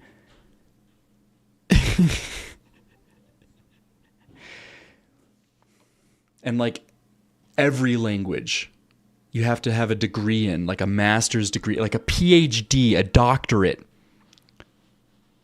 in governmental language.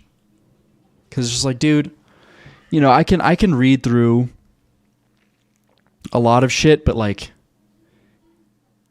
you can tell with some verbiage and you know, bills or whatever that like, oh, this is being like intentionally obtuse. Like there's obfuscation here through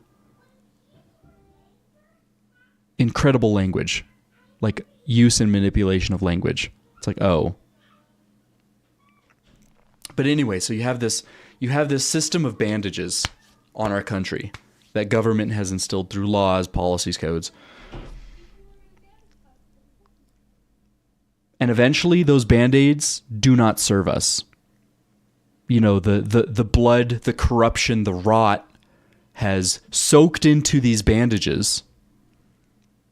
And now the bandages are actually protecting the rot as opposed to letting it heal. Sometimes we have to clear the bandages and rebuild from scratch.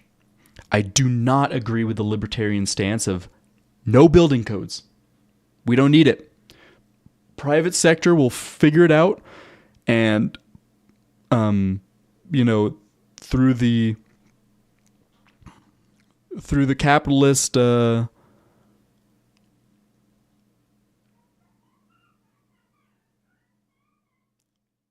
know, economy of competition, we're going to find out the best. Bada boom. I don't think we need a meteor physically, maybe metaphorically, but like, because I don't want the electrical grid taken out. I very much want the electrical grid. I love it. You know what else I love? Sewage. I love sewage. Like, when I start thinking about sewage, that makes me not want to be a libertarian.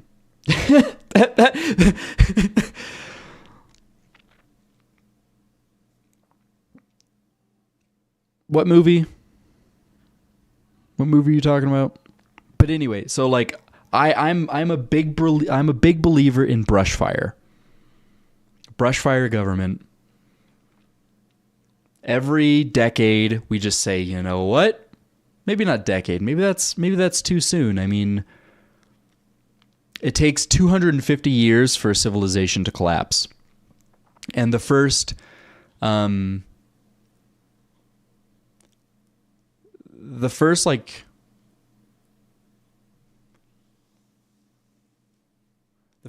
180 years of that civilization, pretty fucking good. The last 60 years of that civilization, the era of decadence has taken hold, and that's when it really starts to spiral out of control. So maybe every 100 years, every decade, we just go through the government. Maybe 50 years. Maybe we keep it regular so like it's not actually that big of a process. We just go through the government. We clear out all the band-aids. You know, it would obviously have to be handled in a very well orchestrated event. It couldn't just be like, hey, we're just throwing out the law book right now. So until we get it figured out, so for the next like year, it's basically the purge. There's no laws. Haha, have fun. Like, no, like we shouldn't have that. That's a bad idea, right? I think we can all agree. As much as like I've never seen the purge, but I've seen very many, a lot of people fantasize about the purge. As much as that's a great fantasy, leave the world behind.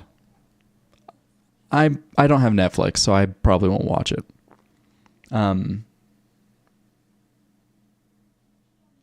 Like we would still have to have the previous rules in place, the previous laws, policies, ordinances, whatever, so that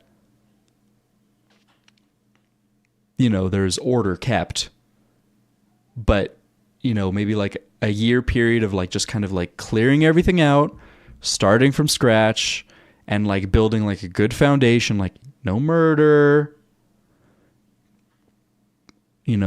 only killing in self-defense, basically just starting over from the Constitution and the amendments. Except for fucking income tax. That shit needs to be fucking, that is some goddamn corruption. That is a bandage that has been on this country for too long and needs to be taken out. I think if you took away income tax, all of a sudden the libertarians are happy. You completely appease 1/4 of the political compass by just being like, no income tax. And I think at least 1/4 of the political compass would be like, thank you, God, it was unconstitutional in the first place. So, okay. So, like, maybe we start over from the Constitution. And I'm not saying, like cold flat. Like, there's obviously some things that are very good in our society that did not come from the Constitution. Okay. I respect that. Let's find those out. Let's find those fundamentals that we can kind of go back to at like reset points. I don't know. That's my general theory. Get back to homelessness? Honestly, fuck the homeless. I'm fucking over it, dude. I'm fucking over them. I say we teach financial literacy in our schools, and I think we should start teaching financial literacy starting in middle school, because a lot of people that aren't financially literate didn't even go to high school in the first place. So, okay, let's start at middle school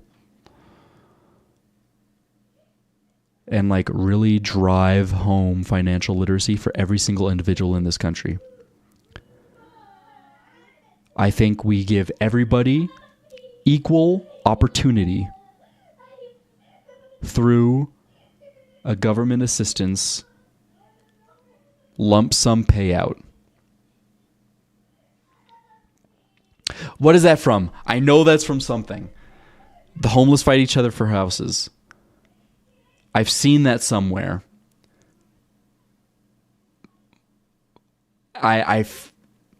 It's not on the tip of my tongue, but it's on the tip of my brain. I feel like it's...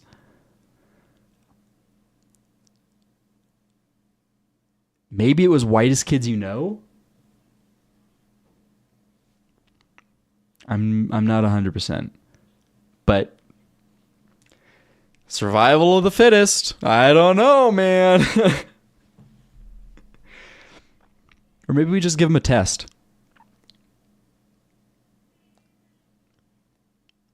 Maybe we just give them a test of like, okay, we're going to give you a job. We're going to give you a house, an apartment.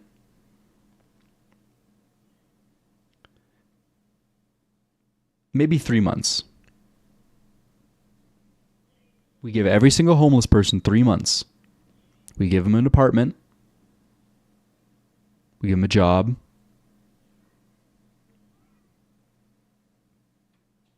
transport is important, very important to have transport.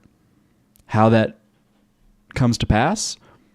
Maybe homeless people in a well-urbanized setting don't need transport because public transport already exists, and it's very feasible to rely on that public transportation system.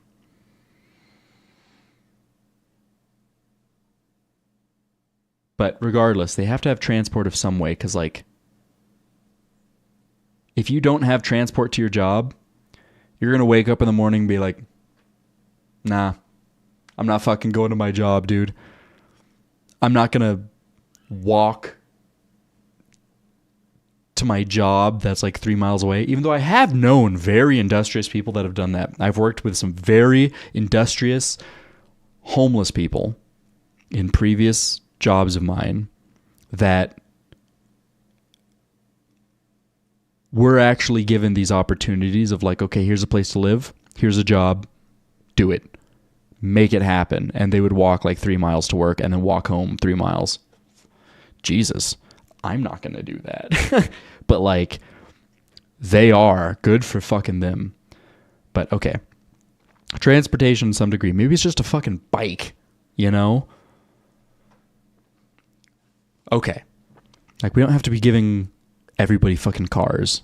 I don't think that's necessary. Whatever.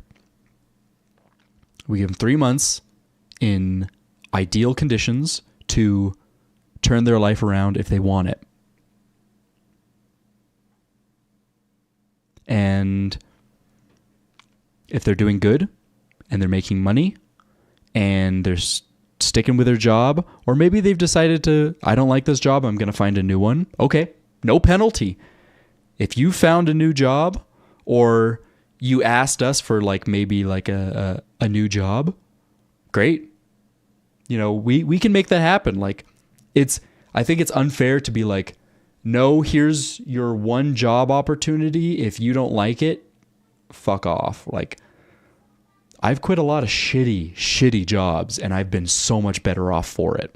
And I think people deserve that opportunity, right? So, okay.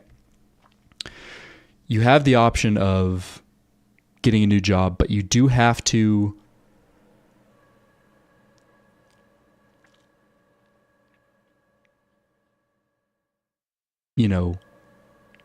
after that 3 months, you have to pay rent. Like, you're paying for that place.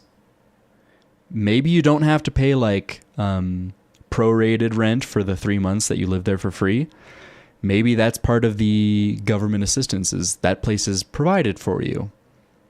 But after that 3 months, your parole, your probationary period in this place, you're paying rent. And if you can't, we provided you a job that was capable of paying rent in this place while also being able to afford food and necessities.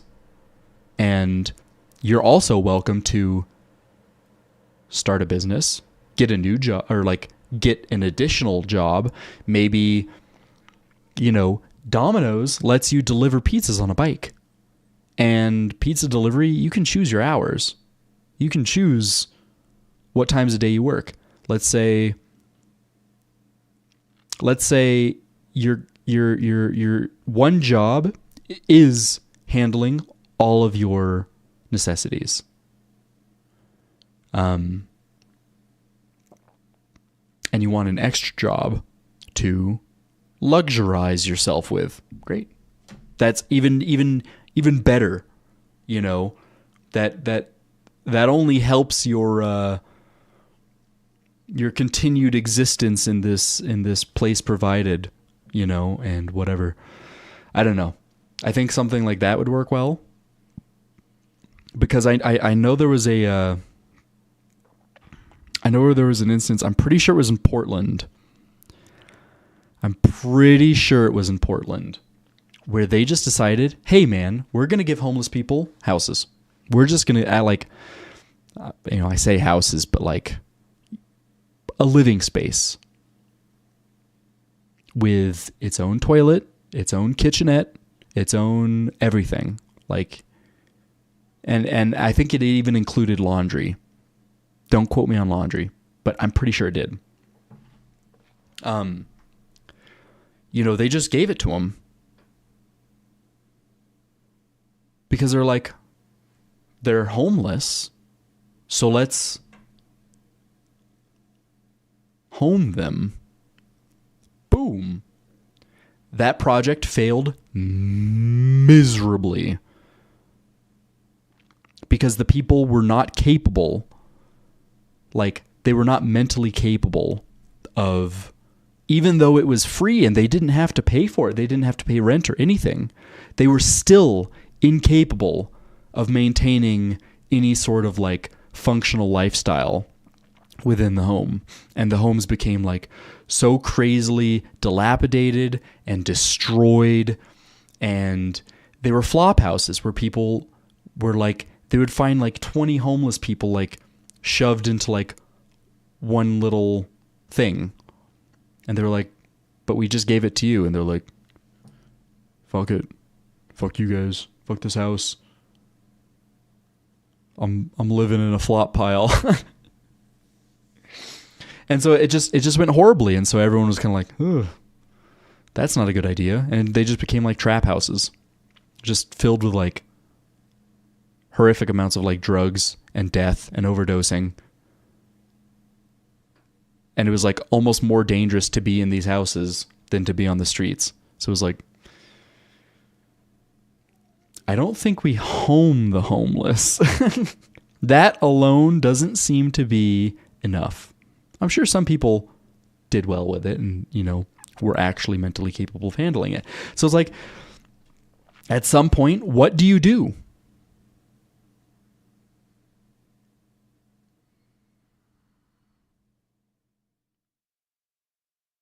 That is a whole different can of worms, Kuna. That is a whole different can of worms. Sorry, it's still on RuneScape. Yeah, aliens. It's still on RuneScape. I haven't played RuneScape for the past hour and a half, so I probably should have changed that. So, sorry. I do play RuneScape, believe it or not. I just got a little sidetracked on I was talking about the homeless industrial complex. Hey Kuna, you want to see some cool shit? You want to see some Rat World? Oh. We make the homeless rat hunters. And for every rat that they provide,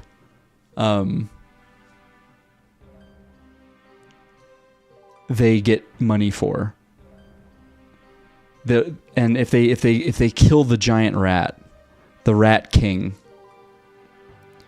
then they are awarded a free week of housing.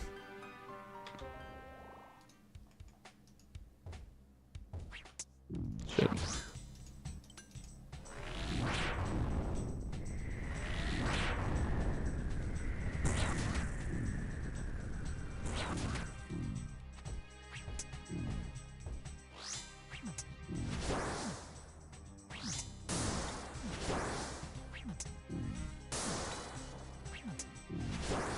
Are you talking about oh man, what's that country that starts with a V? Vuvuzela.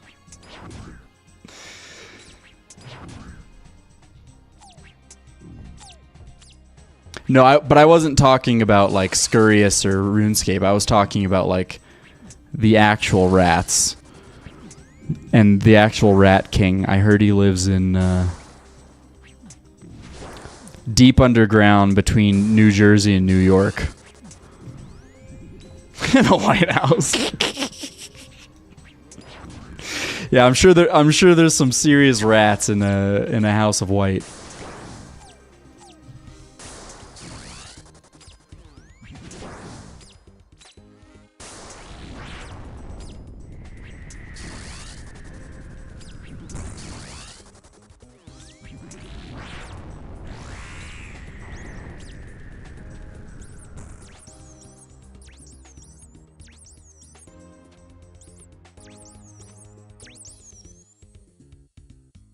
sick of rune arrows, man.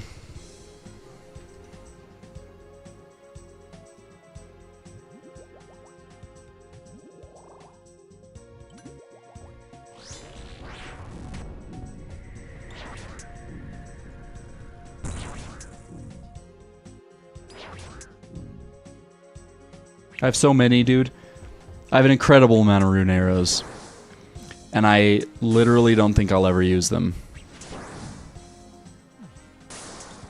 So, like, maybe I should just pick them up and, like, offload them to my main and sell them. How much do rune arrows even go for? I don't know, like, the street price of rune arrows anymore. I guess we'll see.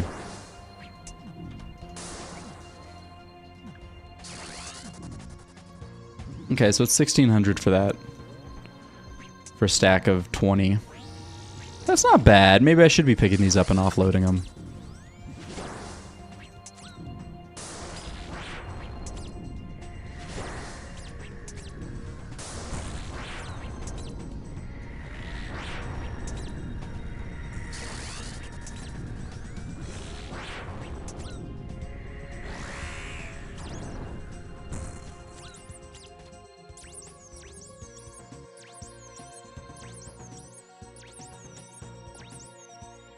I might be until I get further proof.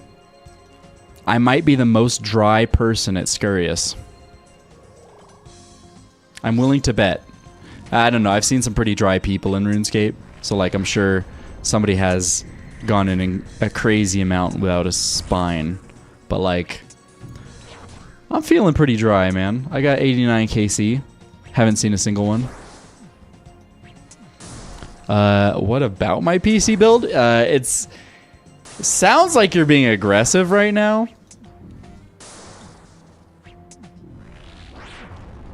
You know what's funny, Amir? The one time I've ever talked about politics,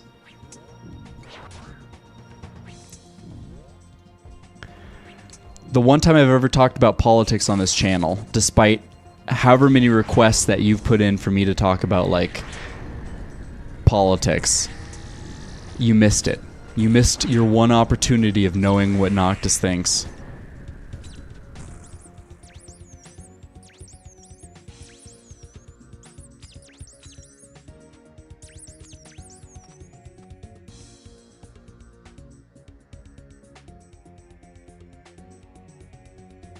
I was supporting Portland. We started out on homelessness, but moved into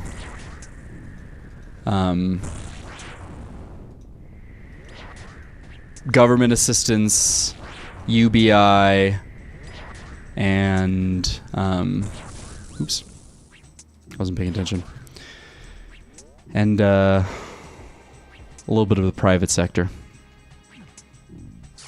Yeah, concentrate on getting a good job.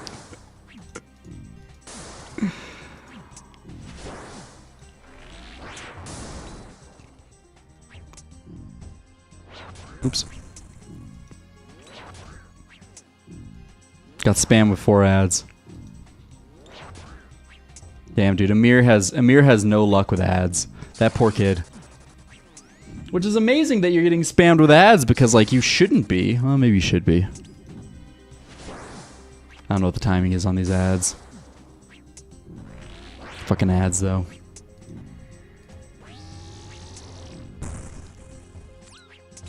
What's your PC build, Kuna?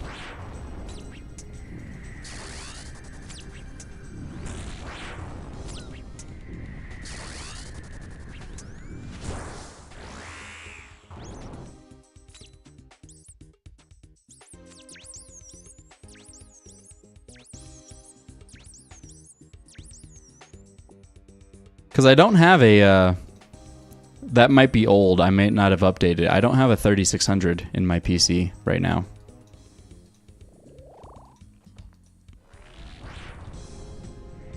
You just don't do AMD. That's where you're wrong, man. You gotta do AMD. AMD is a fuck, dude. I'm not paying. I'll just leave it on. Who cares? I have so many prayer potions. I think you're sleeping on AMD, dude. I think if you're sleeping on AMD, you're really doing yourself a disservice. Nah, dude. I used to be Nvidia. I used to have Nvidia cards. In fact,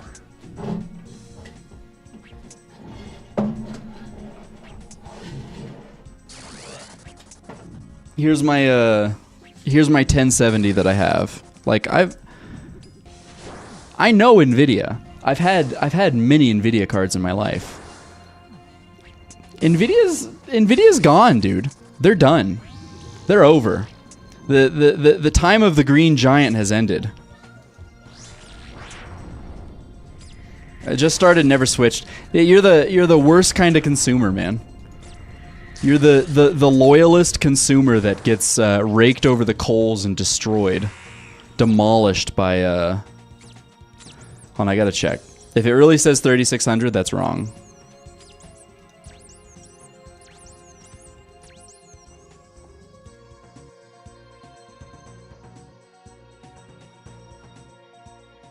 I'm almost 3 times dry, which will be horrific. Oh, the stream PC. Yeah, that's my streaming PC. I have a 2 PC setup.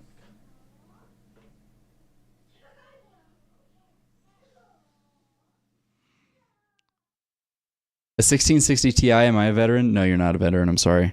The 1660 Ti is still a new GPU as far as I'm concerned, even though it's like 5 years old.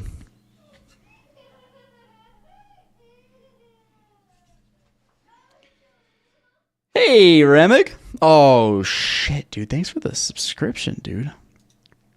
Sorry I didn't get the notification in time. Appreciate it, though. You're a hero. Just doing a little scurrious. Wacky little scurrious. But I had to pause because somebody's calling me out for some shit, and I'm not really appreciating it. I'm getting real activated over here.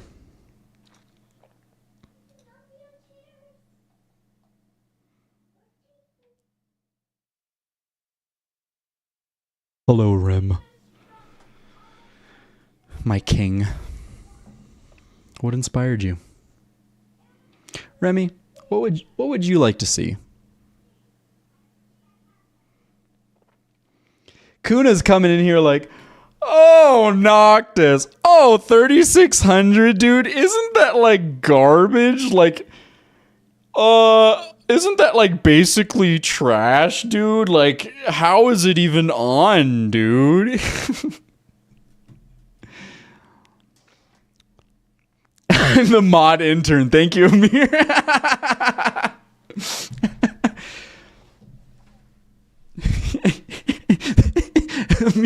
Amir's putting in those hours, man. He's really trying to hit that mod status.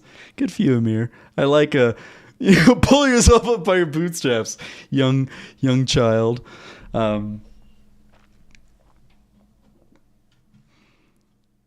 Are you really criticizing my streaming PC right now, dude? My secondary PC? Are you kidding me? First of all, Kuna. First of all, let's read what he had to say.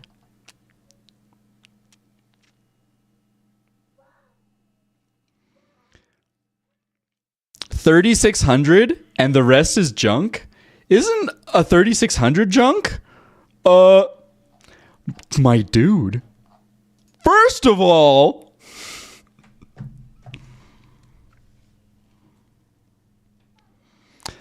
NBA 2K24, my team released on mobile. That's super random.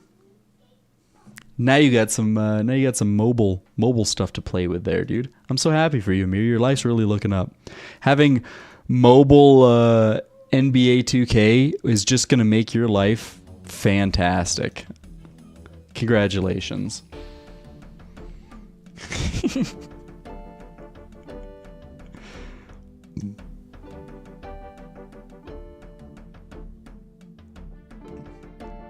Yeah, that's the funniest thing in the world.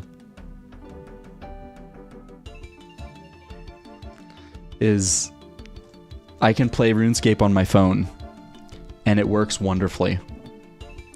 Yet I have at this point, this PC is pretty old now, like my main PC. It's pretty old now. It's like 3 years old, I think. So it's whatever. Dude, I'm sorry if you are mindlessly following Nvidia. Kuna, what's your graphics card? What's your processor? I'm just curious. Yeah, no, just I'm just wondering. I don't know. Let's read a previous comments because I have the freedom and luxury to do so.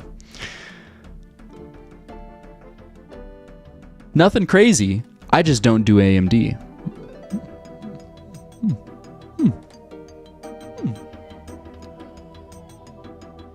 Interesting.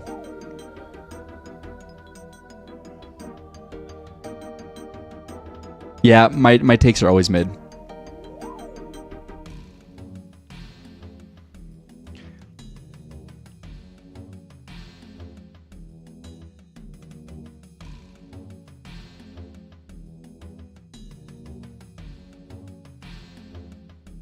Oh, I helped a friend build an AMD computer recently because it was better performance for that price point. I just don't do it. Doesn't mean I don't recommend it. At what price point is AMD currently not dominating in both processor and GPU?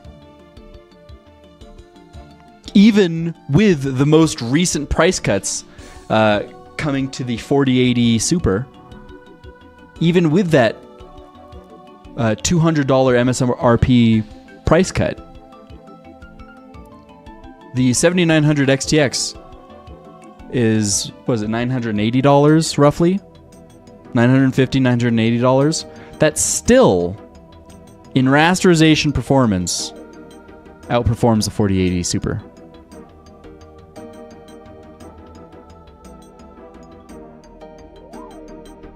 Yeah, but how much did you pay for your 3090? See, that's the thing. Yeah, and Homeboy's playing fucking RuneScape. How much did you pay for your 3090? $700 when it was a year old. Doubt? Wasn't that a $1,200 card? A year old would have been like deep in the Bitcoin. There's no way you got it for $700. The 3000 series never had prices like that due to, got it from a friend. The story's unfolding a little bit. Oh, because even refurbished Amir, the 3090 would have been selling for like $1,600. Maybe $1,400.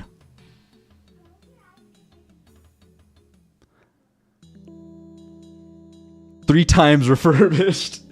Sorry, even still with that horrible pricing GPU inflation of that time, even 6 times refurbished card I bet you couldn't find a 3090 under $1,000 except for some charitable individuals willing to help a friend. I'm not opposed to getting a used part. I had a 5700 XT in my computer. And during the insanity of the GPU inflation, my $400 graphics card was inflated to $800. Okay.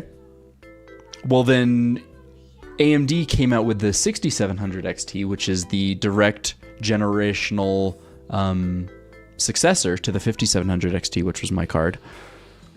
And that, at that time of inflation, was worth $800. So I was like, oh, I can sell my 5700 XT for $800, and then I can immediately turn around, which I did, and I bought a 6700 XT for $800. So for $0, I got a generational, what was it, like 20% improvement over the 5700 XT? Hell yeah. I would never recommend anyone spending $800 on a 6700 XT, but it was good at the time. I'm telling you, man, AMD right now, even though they're getting memed on, and they deserve to get memed on because they just can't get their heads out of their asses, and they just make horrible choice after horrible choice when the market is so primed and ready for a company to just steal mindshare. Mindshare is on the table right now, and AMD is too arrogant or incompetent to recognize the beautiful position that they've been put in, where they could completely steal mindshare from NVIDIA, and yet they refuse. I don't get it. They're dumb as fuck. But I digress. NVIDIA still is so far from offering anything of like good value.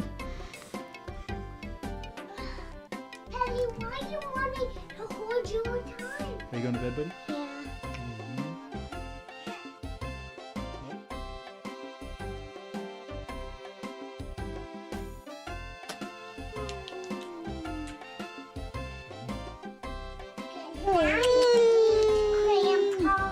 Good night, Penny. She's like, oh, I want to play with the things. I want to go jump on it. Alright. Just don't drop my computer. I love you. Good night.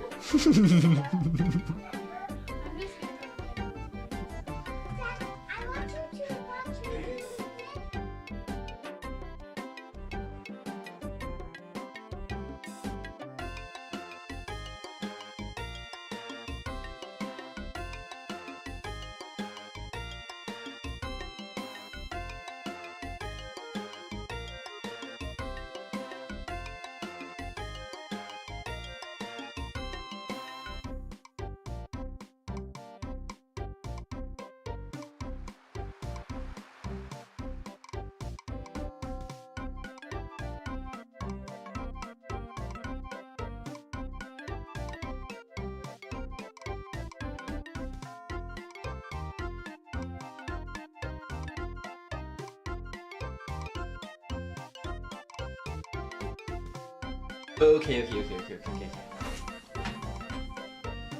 Don't forget that time and effort, time is money.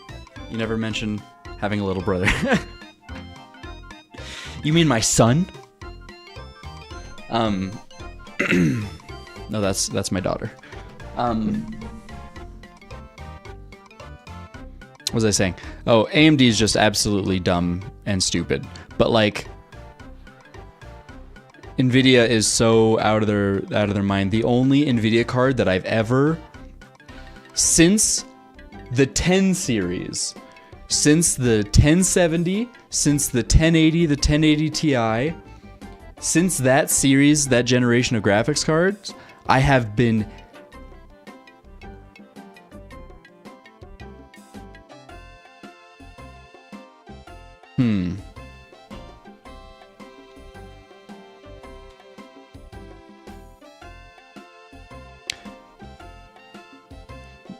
Maybe I did some NVIDIA recommendations in the 20 series.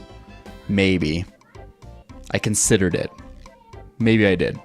But definitely since the 20 series, the 30 series and the 40 series, zero NVIDIA recommendation from me. Unless it's a 4090. If my friend is a pharmacist, he makes an incredible amount of money. He lives incredibly frugally. His cost of living is like, his total cost of living is like 20% of his income. So he just has like $100,000 a year to spare. Just fuck it. $100,000, boom, boom. Actually, it's more than 100,000. It's like $130,000 a year that is just pure profit in his life. He comes to me, he's like, Noctis, build me a computer. Great.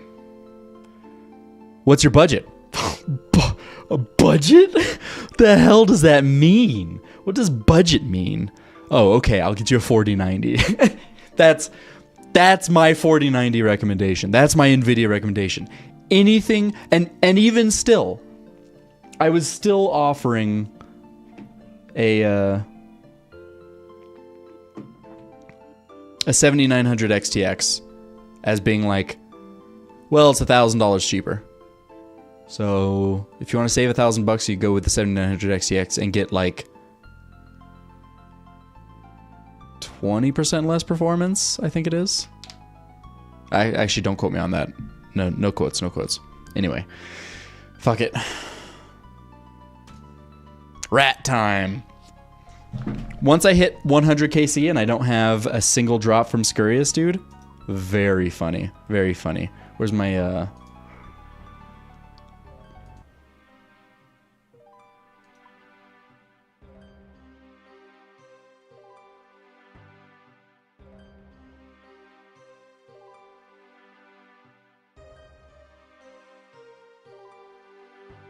First of all, the 4080 does not outperform the 7900 XTX. Don't even give me that bullshit. That is the craziest bullshit that you can throw by a decent margin. You're so fucking wrong. You're so incredibly wrong. A decent margin, dude. No fucking way, dude. Okay, you're trying to trigger. This is okay. You're memeing. I got it. I figured you out. Ray tracing? Who in their right fucking mind gives a shit about ray tracing? Who looks at ray tracing performance like, yeah, that's influencing my next graphics card purchase?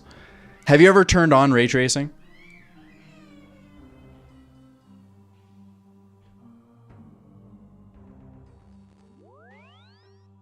Do you turn on ray tracing as a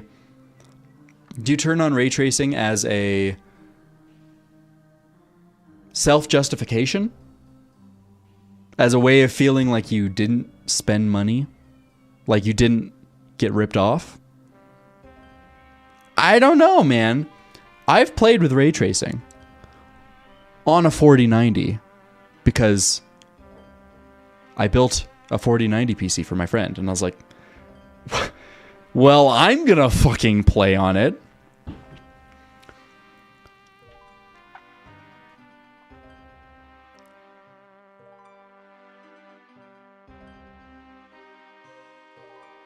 Fuck ray tracing, dude. There is no way that I can justify ray tracing. Like, ray tracing is retarded, dude. Anytime I turn it on, like, okay, you want to do the ray tracing for Minecraft? Okay. That looks pretty good. Not gonna lie. Okay. Minecraft ray tracing? Okay, fine. I concede. Minecraft ray tracing. But in any fucking modern game, ray tracing does nothing. And I did a test with my friend because he was very excited about ray tracing.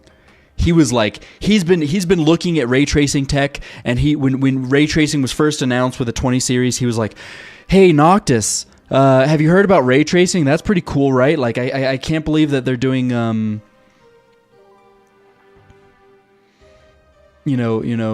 path trace vectors for lighting now. Like, that's so amazing. Like, wow, ray tracing, it's here." I was like, yeah, well, it is technically here, but like, but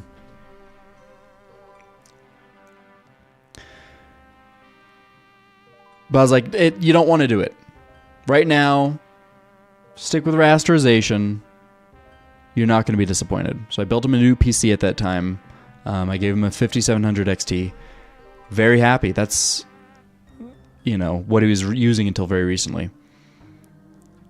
We got ray trace. I built his 4090, and I was trying to play with ray tracing on. And I was like, I don't see it.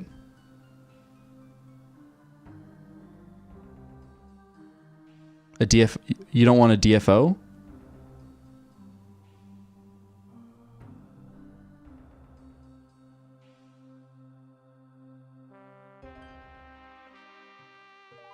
Oh, you don't want to do it if you're on AMD. No. I was playing on his 4090 computer. Excuse me, dude. Do you know what a 4090 is? Have you ever heard of a 4090? It's the most recent high-end release by NVIDIA that has the best ray tracing performance on the planet. Okay. I was just being an asshole. Yeah, so I was playing on his computer, and I was switching between like ray tracing on, ray tracing off, and I was like, wow. I can like, if I'm looking for it, I can see it. I can see the difference. I really can. If I'm looking for it. But like,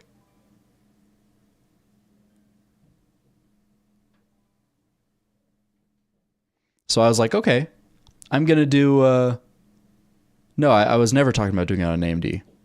Never. No, I was saying stick with rasterization because I bought him a 5700 XT for his previous computer, years ago. Yeah, I tried it on a few different games. It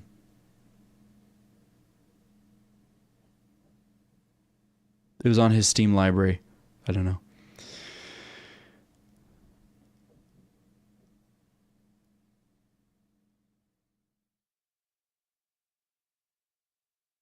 Wow, I'm stumped on that one, so maybe I shouldn't talk about it. But anyway, I put ray tracing on, didn't see a difference. I tried it in like 2 games, maybe no, I tried it in 3 games. Ray tracing on, fucking dude, like just playing on a 4K, 144 hertz monitor on a 4090, that was just like stunning to me. It was just so beautiful to me. I was like, wow, I'm impressed. And ray tracing made no difference. And I did it with him. And it was a blind study. I didn't let him know whether ray tracing was on. Actually, I just told him ray tracing was on. But it wasn't. It was just rasterization. And he was like, wow. This is fucking incredible. This 4090 was so worth it. I'm glad I spent, $1,600 on it. It's beautiful. My eyes are melting. The 4K, I'm so happy. Thank you, Noctis. Thank you, Noctis. Thank you, Noctis. That's all I heard. I was like, my brother, we haven't even turned ray tracing on. He's like, we haven't even turned ray tracing on? You mean it gets better? And I was like, yeah, dude. Let's turn on ray tracing. So I turned on ray tracing. And he was like,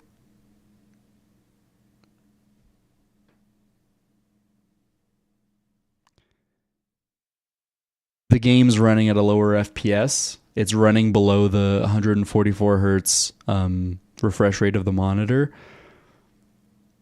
And it's stuttering. He's like, I don't think I'm going to play with ray tracing. This man had based so many dreams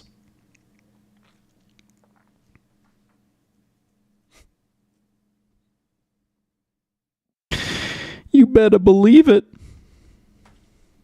It was a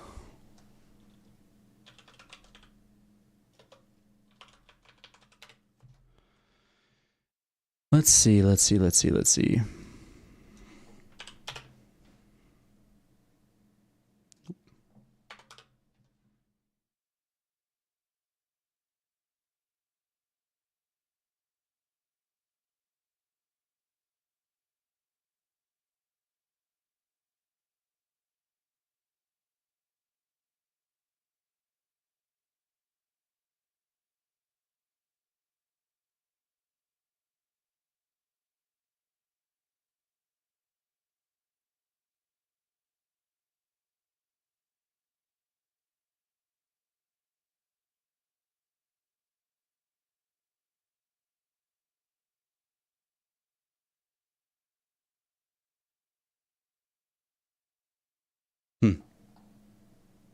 I can't remember if it was a 13900K or 14900K.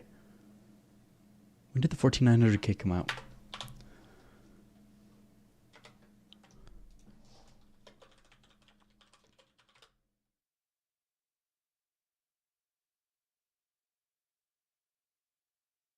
October.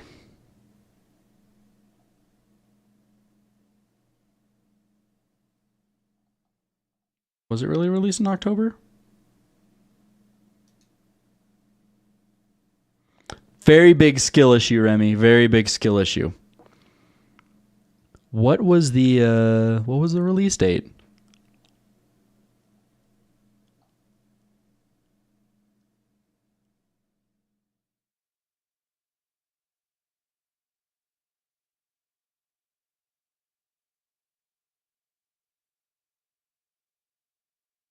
Does anyone have the release date of the 14900K?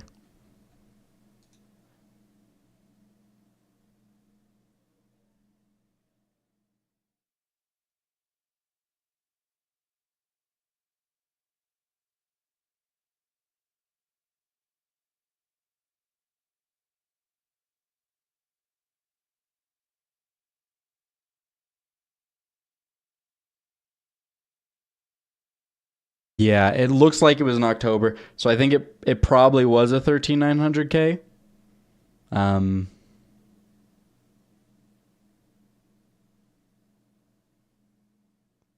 don't know. All I know is that man had his dream shattered because he thought ray tracing, path tracing was the future. And after experiencing it in the best system that you can imagine for handling, for the best available system, consumer grade electronics that we have, he was disenchanted. His dreams were shattered. The future of gaming ended in his eyes. And he has gone back to rasterization. And he's like, "You're beautiful, rasterization. Why did I ever dream about leaving you?" And I think AMD is making a huge mistake.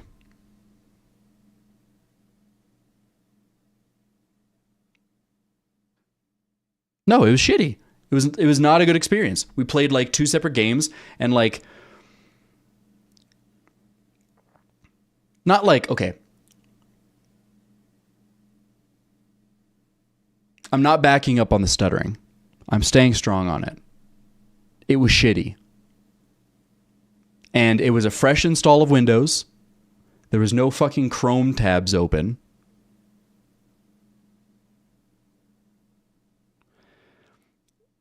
$200 to $150 is not a stutter.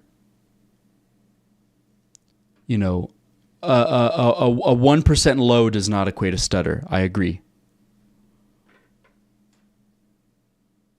But that shit did not look good. Like, maybe it was a bad driver version. Maybe. But like, he was like,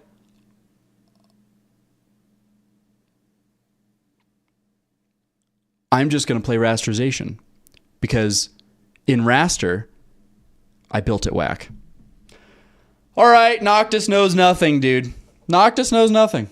Noctis knows nothing. Noctis didn't have a company building computers. Yeah, Noctis knows nothing, dude. He's just an idiot.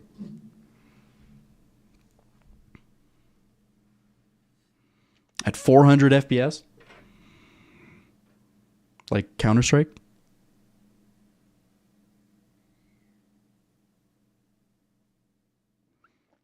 Did he buy a 4090 and put low settings on?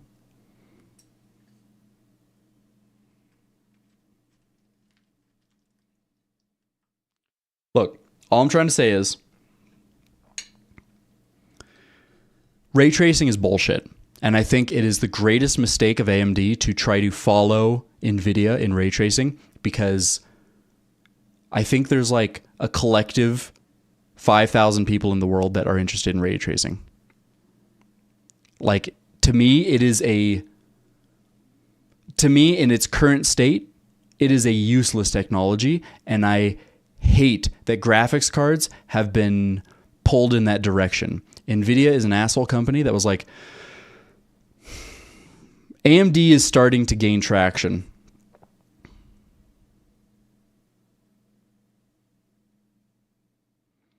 You know, what I saw, here's what I saw.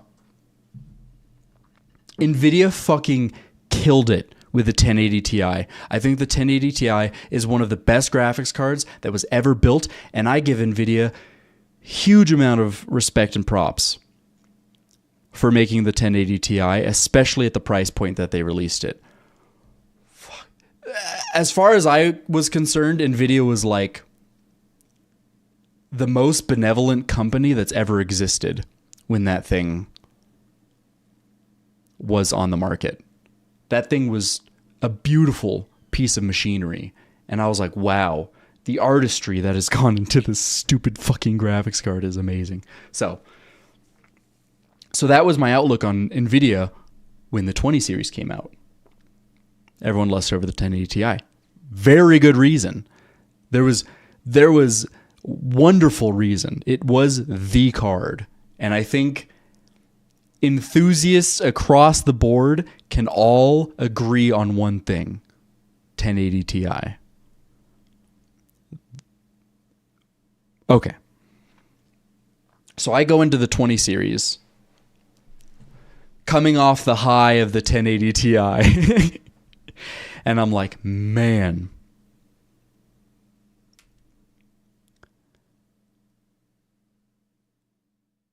what is NVIDIA going to do next? Like, how are they going to one-up themselves? And then Jensen had his big performance on the stage. Ray tracing. DLSS. Here it is, boys.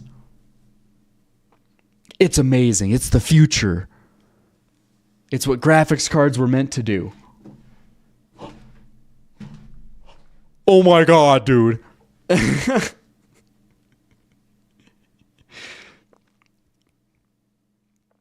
Little did we know, we were being fucking bamboozled.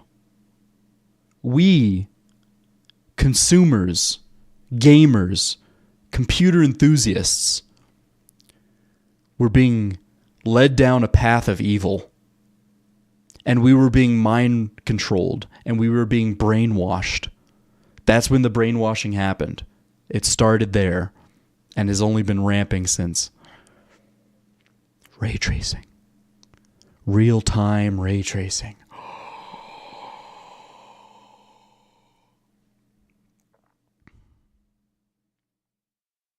NVIDIA, looking back in hindsight, 2020, right? 2020 vision, not the year. Looking back, NVIDIA was like, Jensen's an asshole. NVIDIA was like, okay, AMD is they're doing better in the graphics marketplace than we would like them to. And that sucks. And we don't like that. And they're experimenting with some wacky things. HBM memory.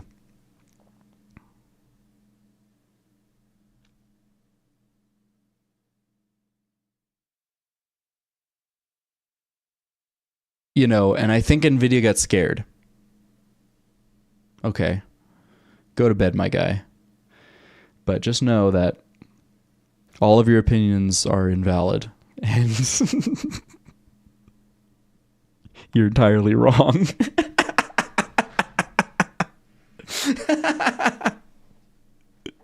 Yeah, me too.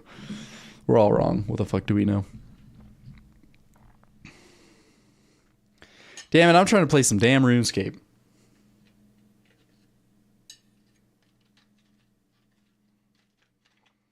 Here I am fucking talking about homeless people and graphics cards and Nvidia being assholes.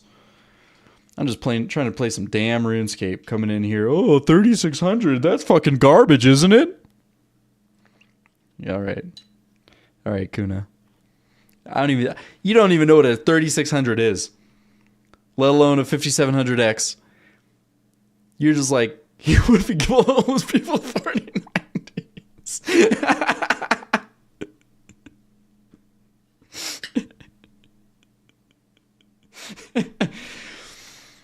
Better yet, how about we turn the homeless people into processors so that we can mine Bitcoin with them and Ethereum?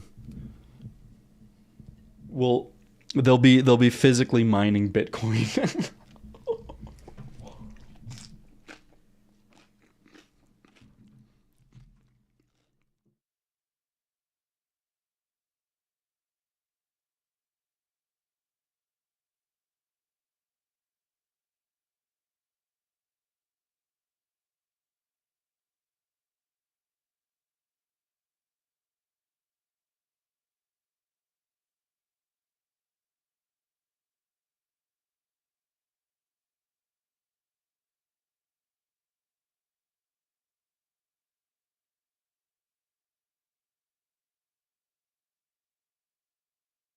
Okay.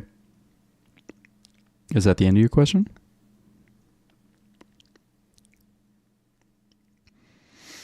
Well, I was waiting. I was kind of expecting like one more line to come.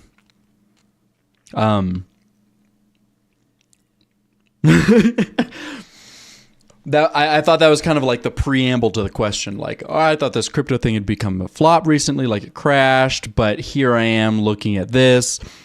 Do you know what's happening in the crypto market? Okay, so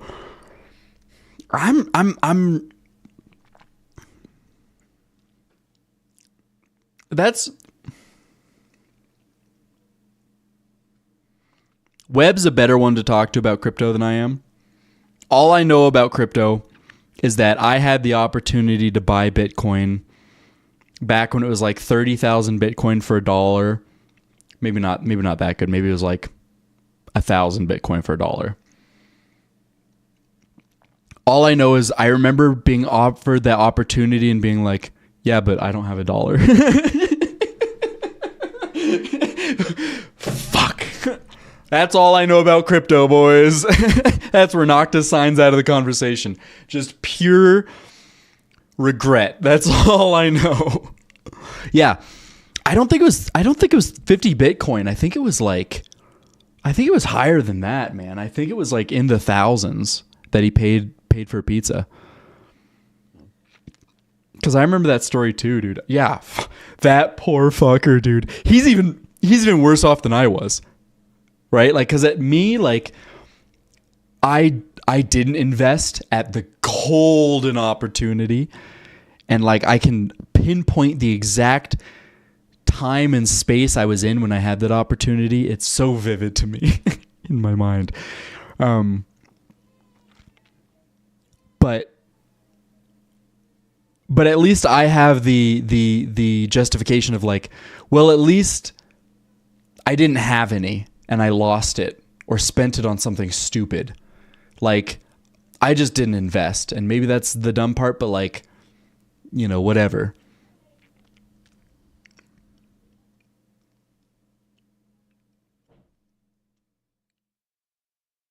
I think the hearing about it thing, I think that's just fad. I think that's just media frenzy and trends. I think. Hold on one second.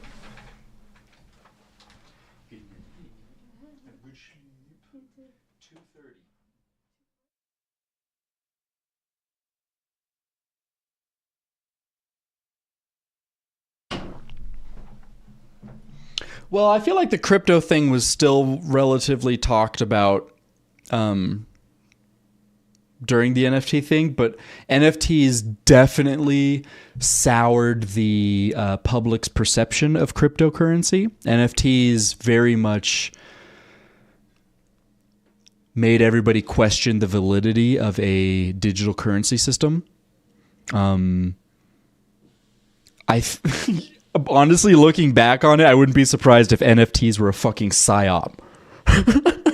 Like, I wouldn't be surprised if NFTs were popularized, like created and popularized by the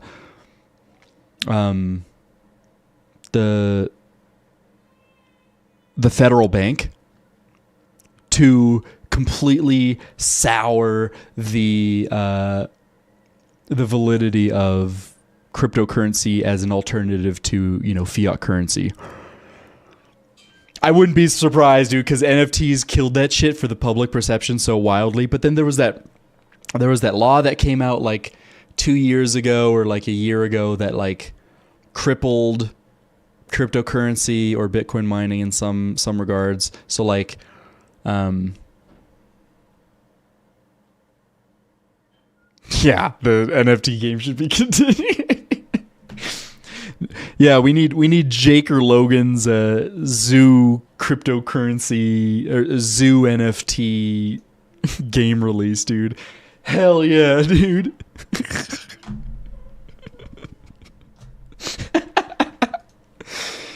Yeah. But from my understanding, cryptocurrency is still alive and well despite the government regulatory agencies trying to cripple it. Goodbye. Have a good night's sleep. Have a good day working. Have a good week. And the 4090 homeless are going to be so powerful. That is the true AI. Is the homeless population armed with 4090s. Not the rest of the computer, just 4090s. We'll see how many of them are industrious enough to take over the government and human consciousness with that. Fuck it, I don't. Fuck it, boys. We're in hell. We might as well delve deeper into hell.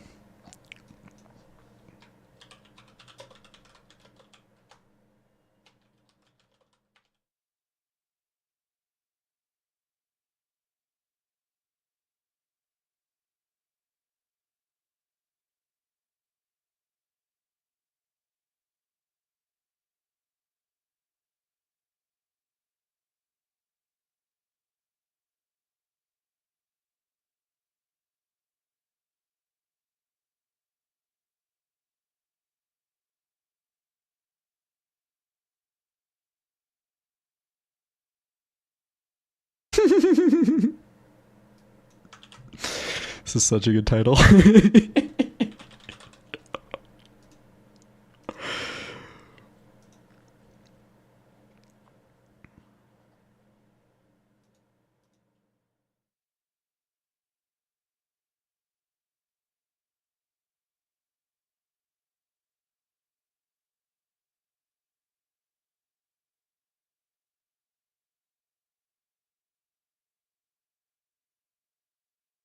Welcome to hell, everybody.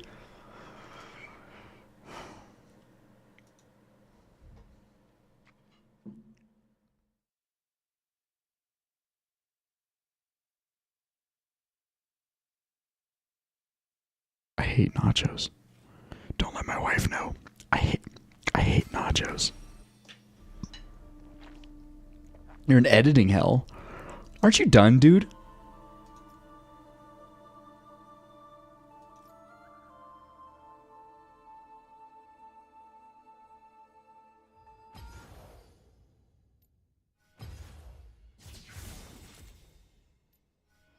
How are you not done?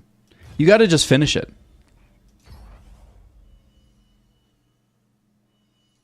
Just finish it. Just where it's at now, just stop. And make sure my face is gigantic and huge. Make sure my face is the ending frame. Just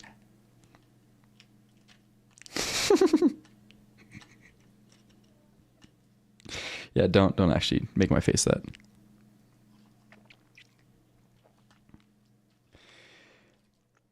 I think in the most recent the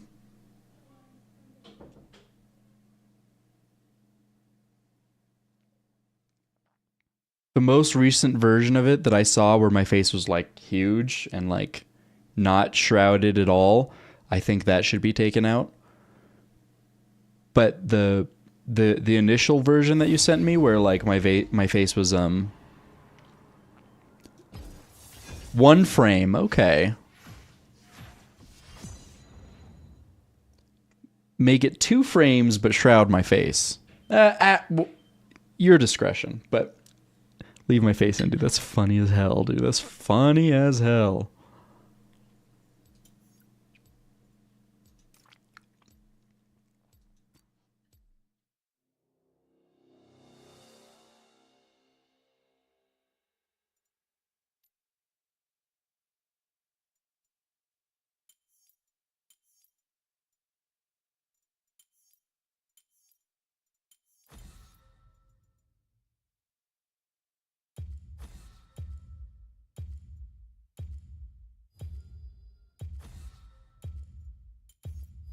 Your worst decisions will haunt you. For some reason, when I add a glow effect, it makes the text transparent. Oops.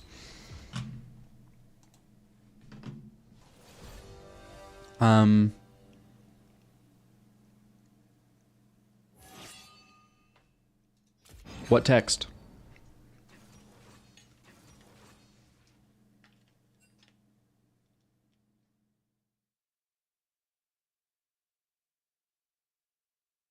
Oh no. Oh no. Teleport ignite? I should have banned Yumi. Oh no.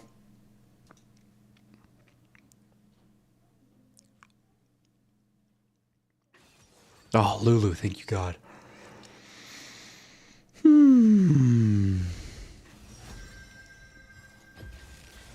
us hunt those who have fallen to darkness.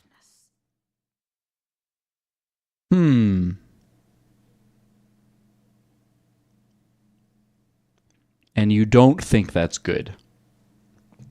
You don't like or want that effect in the video. Interesting.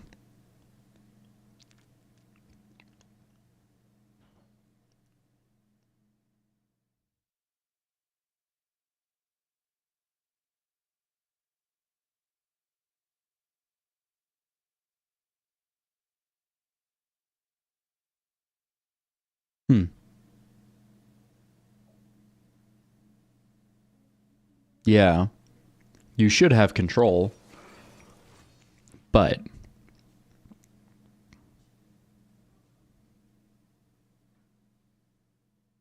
yeah, I don't know. That's wacky. Hope you figure it out.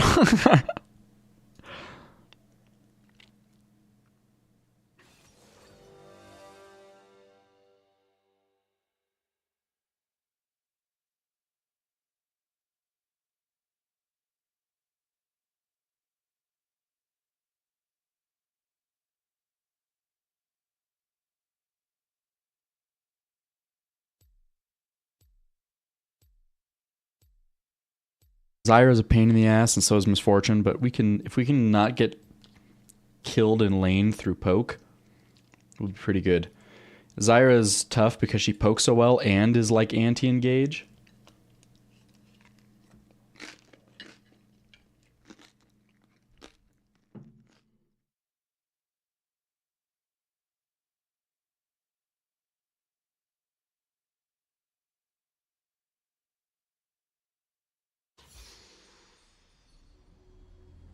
Yeah, but okay.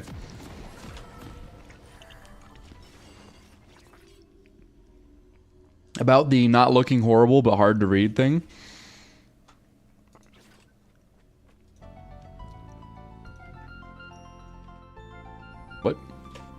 What are my buttons here? There we go. People that watch rap music videos are not trying to read. They don't give a shit if things are legible in the music videos they watch. You're the only one that cares. They just want it to look sick. They know it says Nova Coast. There's no way you couldn't know it says Nova Coast. Because he's going to say his name a million times in the song.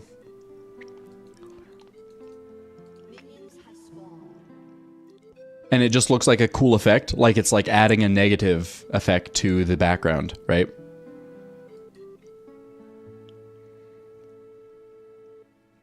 Nova Gang, Nova Coast. Yeah, dude, I know.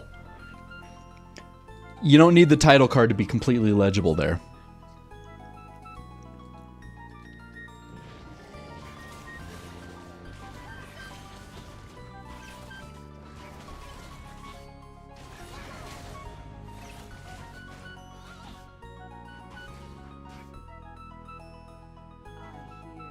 That's a scary bush, man.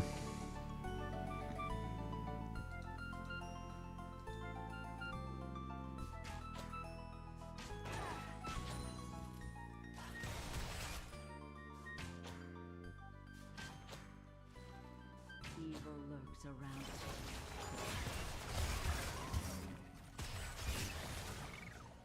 Thanks for the shield, Lulu. Hell yeah.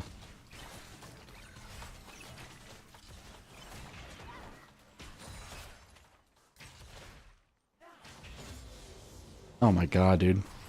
All is lost. Purge with silver. First to lane. Last to level 2. Powerful, dude. I love Vayne.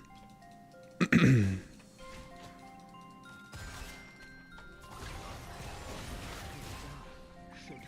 me.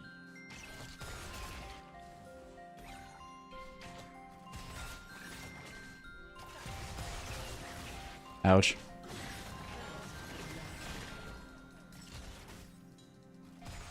I missed the cannon. Unless Lulu got it for me.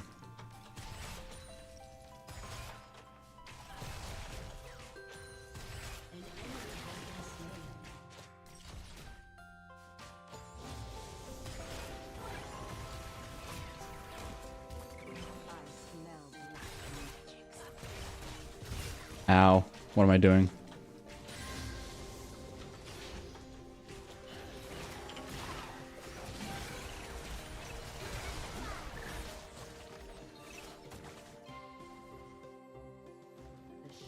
Transition causing it? Fuck me, dude. How many times am I gonna hit by MFQ, dude?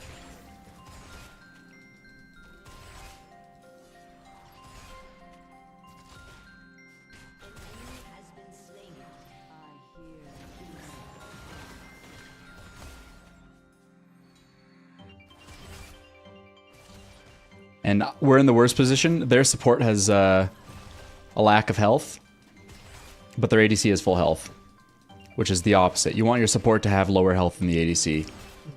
The ADC is the one you really want to have full health.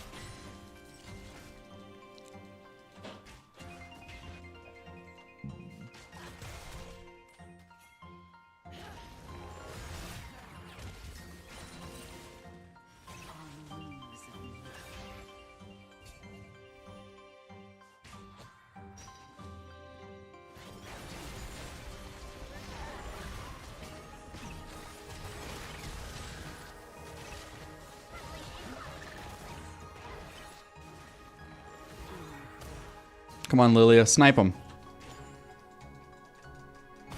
Fuck. I saw him disappear right there. I should have flashed and healed.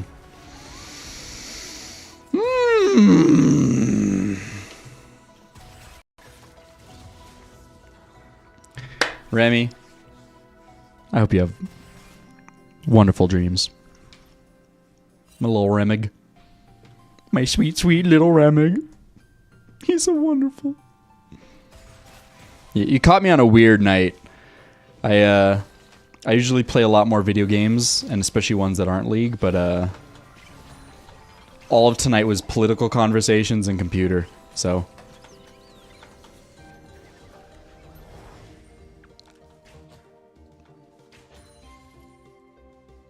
But my Lulu seems very good.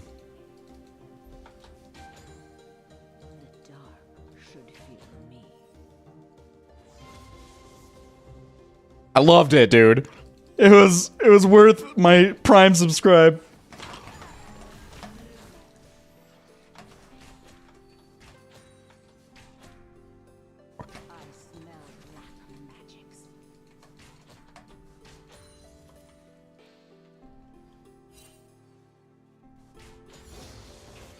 There he is.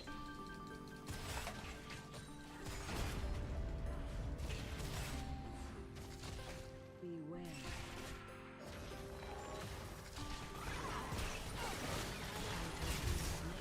Fuck, dude, I fucked that up so bad. Mamma mia.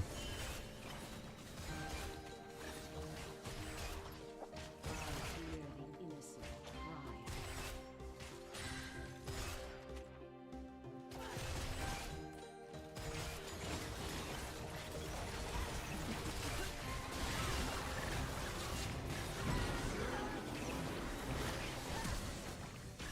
Shadows are to be feared.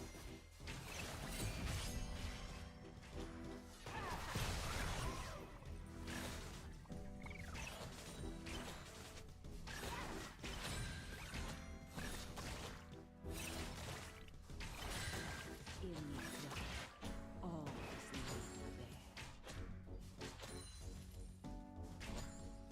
bare.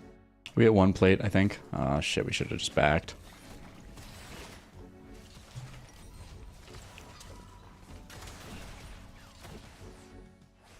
Evil lurks around every We'll just stay.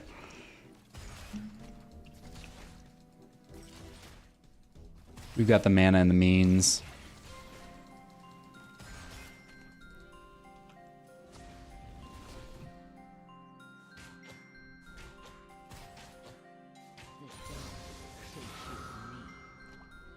It's quite a bit of experience for just a pink ward.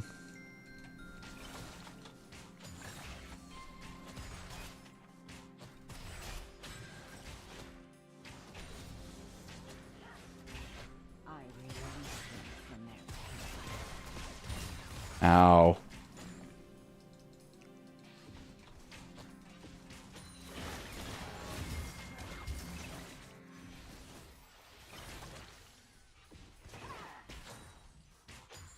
on wings of light.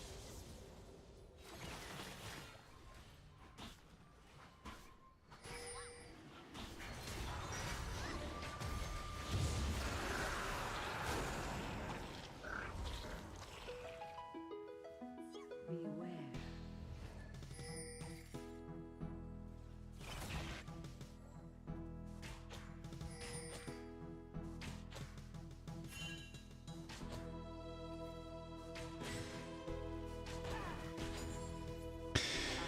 Oy vey. Where's Shaco gonna come from?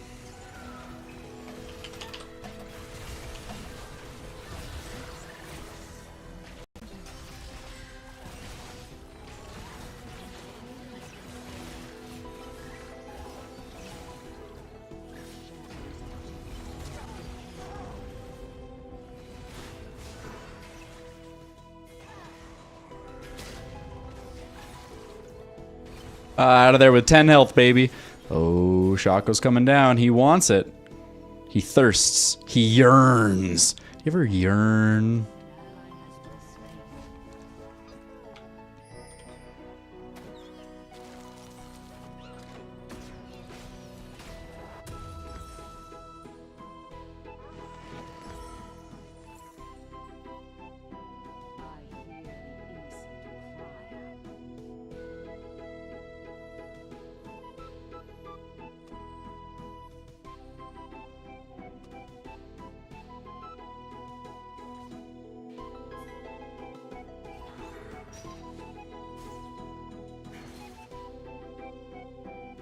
I hear the innocent cry. The dark should fear me.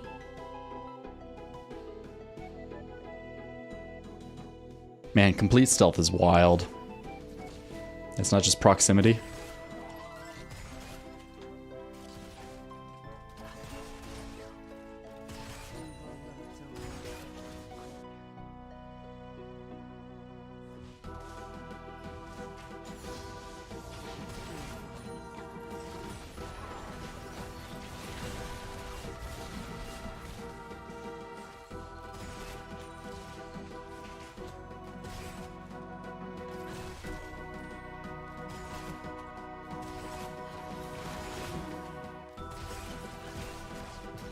Fuck me, dude.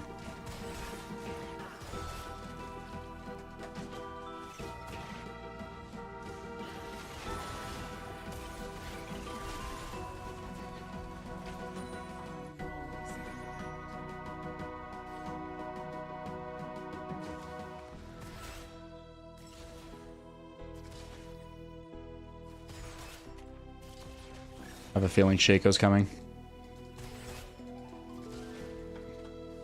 I have to, like, nervously watch this pink ward.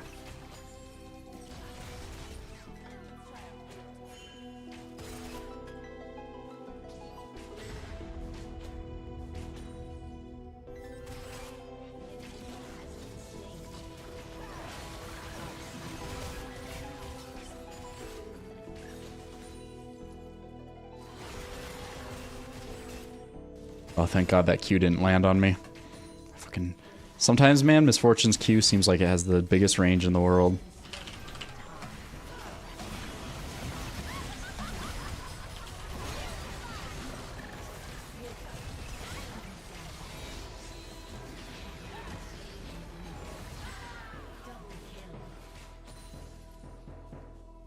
Shaco.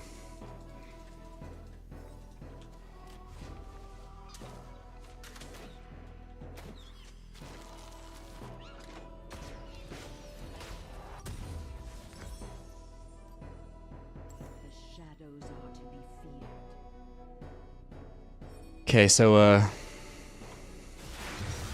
Scion is going.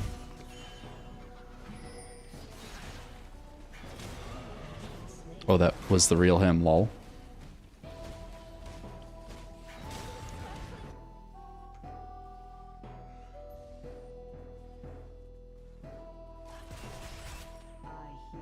Well, Scion is going tank, so it is good for me to go Blade of the Rune King.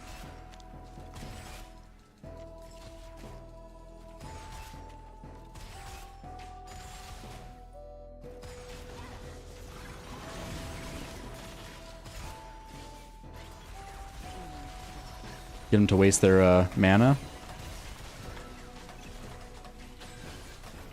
I almost have my ult up again.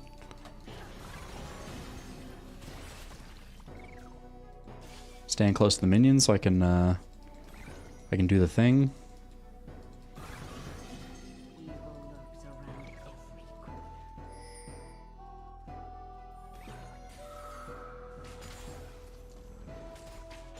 I can't really freeze with the.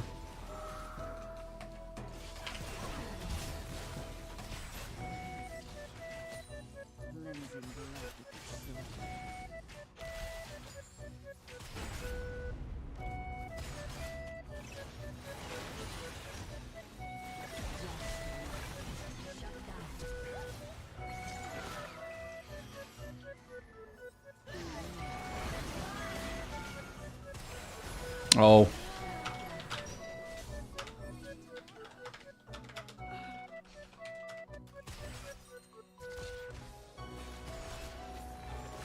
Oh, embarrassing.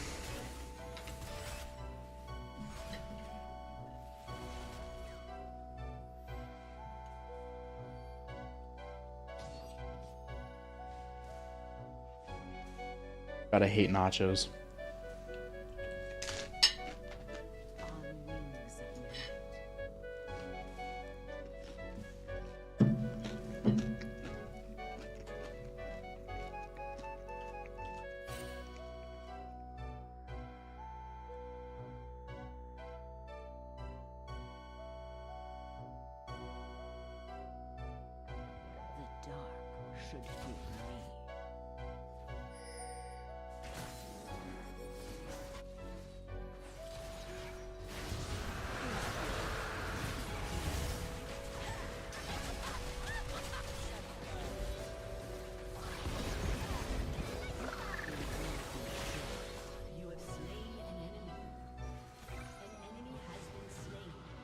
Alright, that's a bot tower push for sure.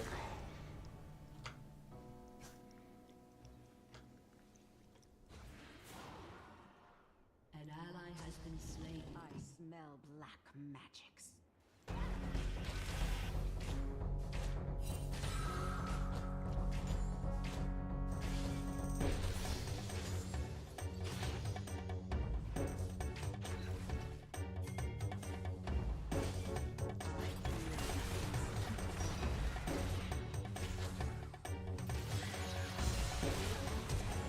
Fuck! God, I hate him. I hate him so much. I hate Shaco. I I know you're not supposed to turn your back to him because he gets crit, but like, fuck. What was I supposed to do?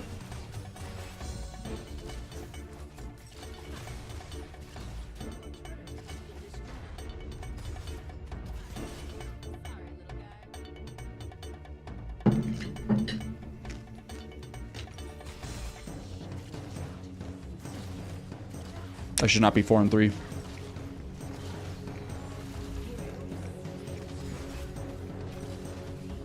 I should not have my turret down in bot.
Yeah, League made everyone run away, dude.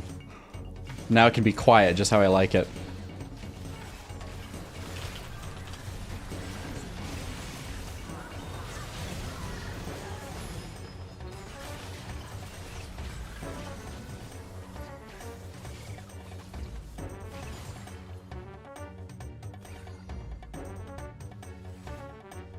It even made Web run away, dude.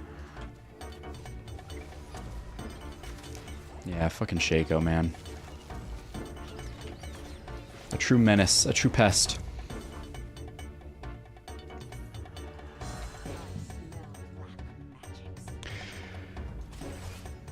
Game was I best at in my career? Either PUBG or Modern Warfare 2. I'm washed up.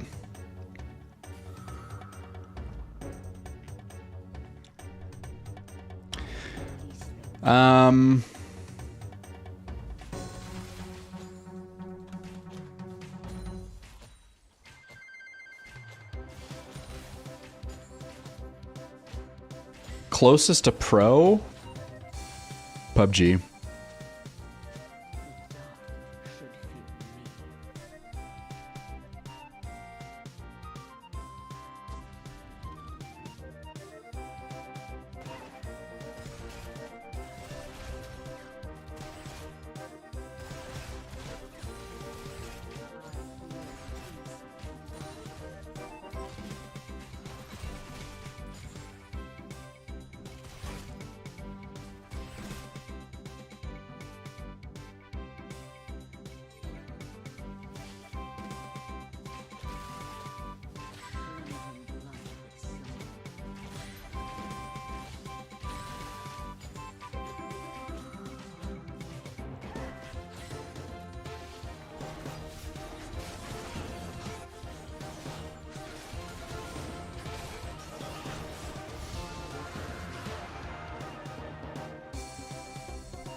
Oh, it's so nice to clear waves fast on Vayne, dude. Static Shiv is like so quintessential to her build. No matter what else, what kind of build you're trying to go, the wave clear potential of Static Shiv just makes it like immeasurably valuable because you have 0 wave clear on anybody else or any other way with any other items.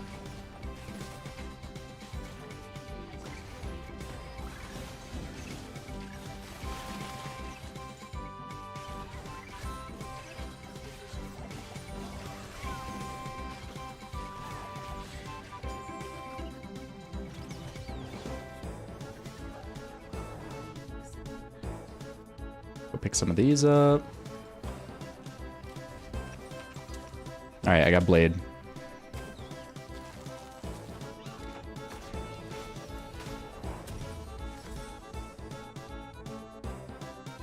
We'll do Ginsu's next.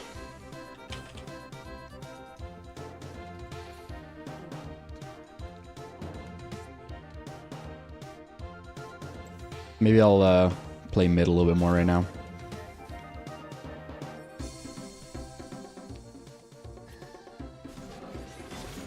How's Yone doing? 2 and 3. Pretty standard for Yone, I feel like, at this point in the game.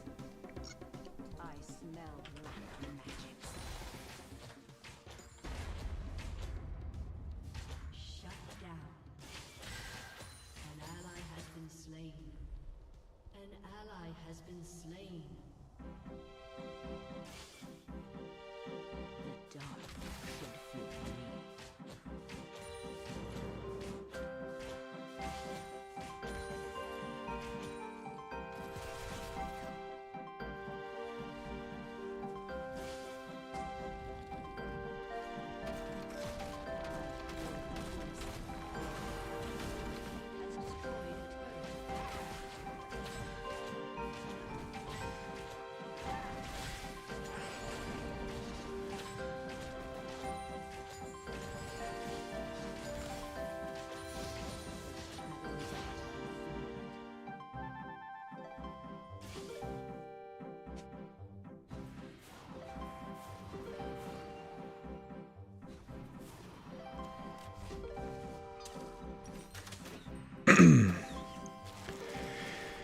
Maybe my gold 3 status in League of Legends was the closest to pro I've ever become.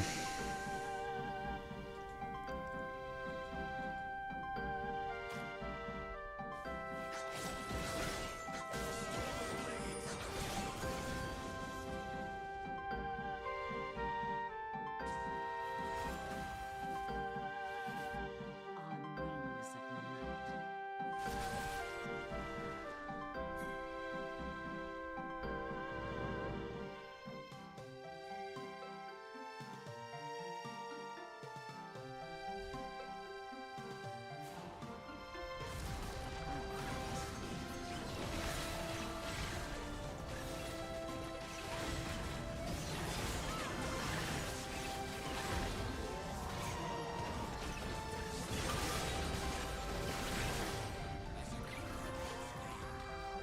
Evil lurks around every corner.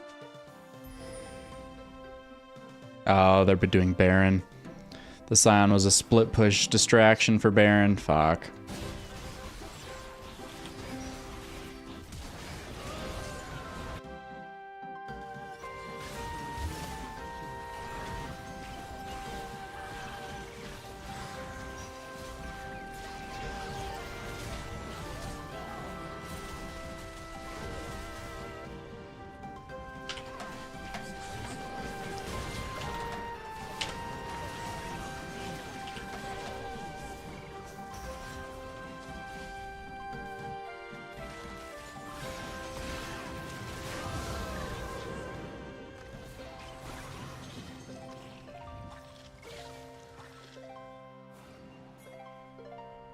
I smell black magic.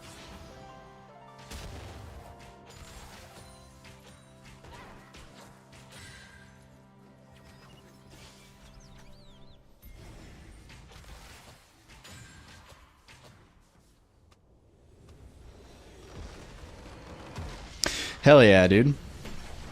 Hell yeah, dude. Naki's climbing up the ranks, dude. Naki's climbing up.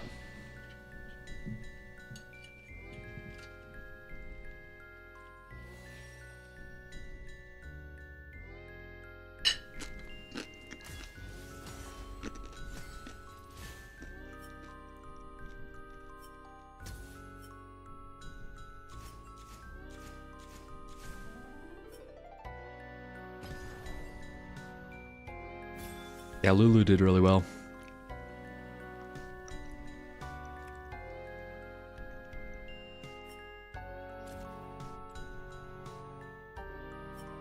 I did damage.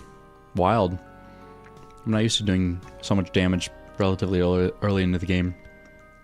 Right, because I was... Doesn't show how long the game was? Well, still only 2.5 items in. Usually I would at least get to 4 items. Do you count boots as items? I guess you technically do. So that's 3 items in then. God, dude, I fucking hate nachos.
Your worst decisions will haunt you.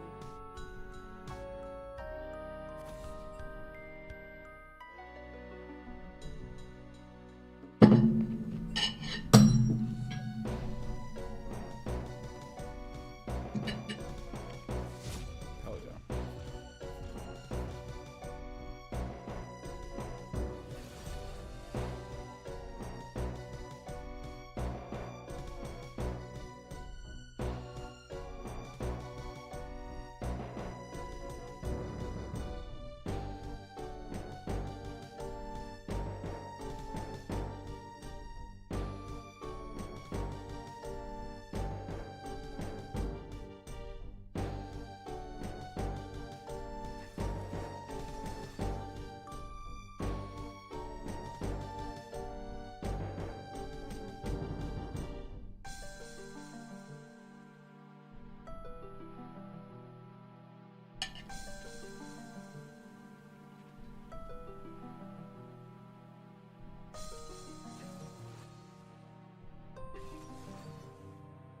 Nachos.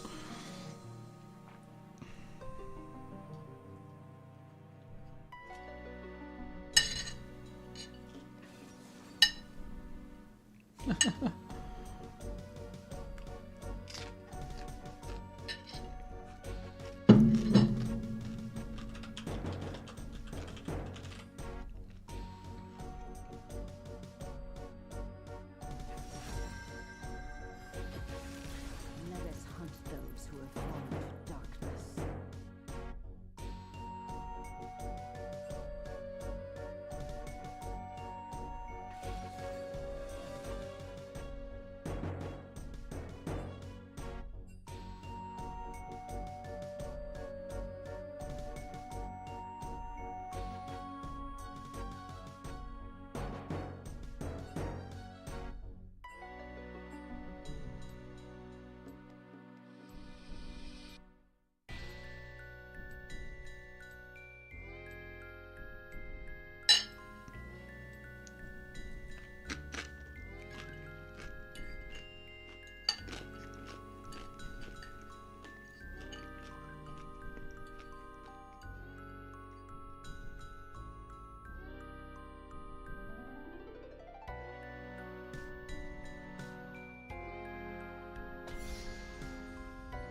Oh, God.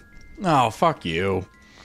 Dude, I'm so sick of League characters that are so intricate in their abilities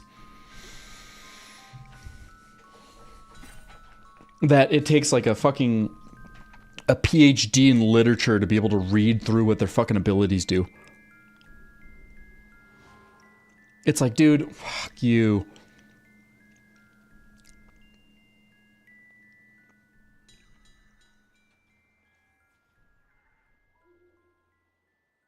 Minions have spawned.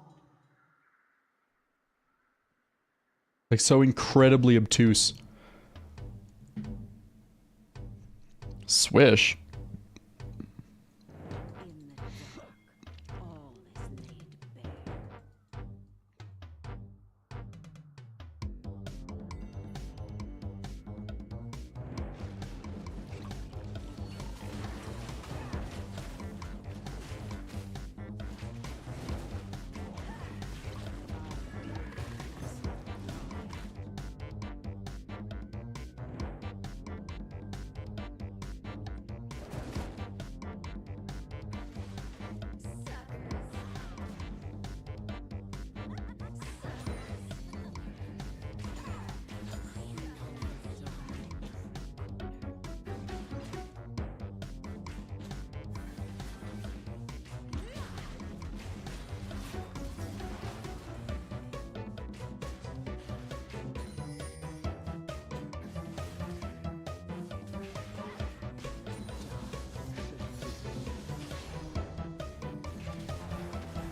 Oh my god, I got hit. Cringe. This bard probably is hating me right now. I don't blame him either.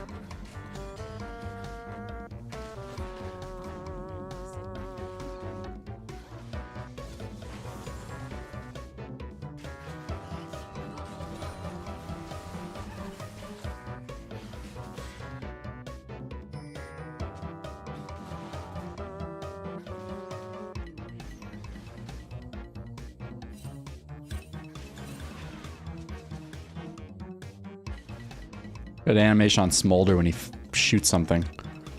Shadows are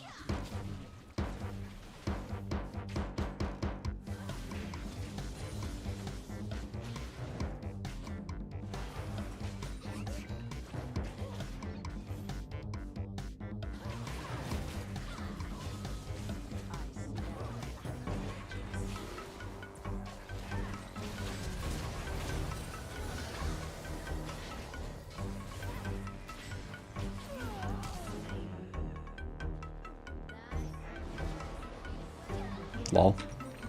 XD.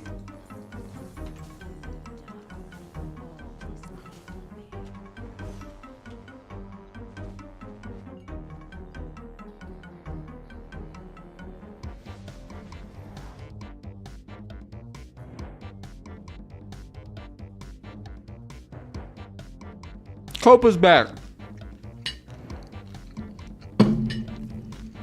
You missed a wild couple conversations. That homeless conversation got a little out of hand. Webb took back all of his sub money because he thought I was a big idiot, and I thought he was a big idiot, and I told him that he's retarded, so he's no longer a subbed member of this channel.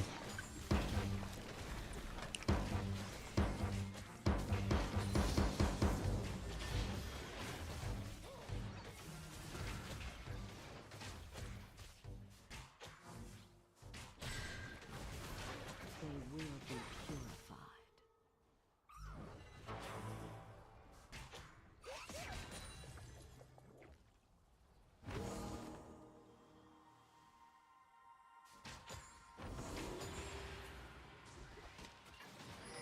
Evil lurks around every corner. Bye, Amir.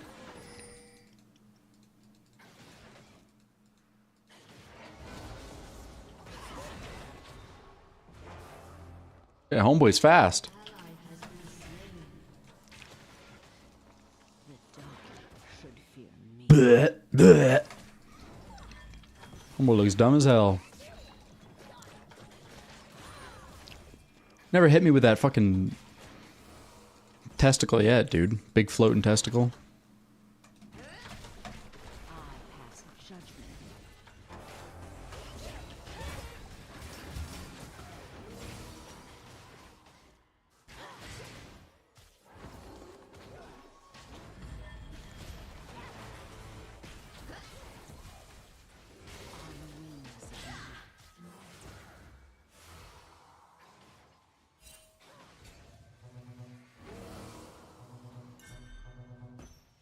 I saw Pokemon, yeah.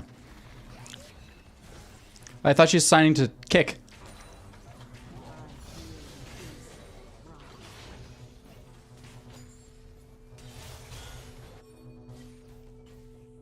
Ally has been slain.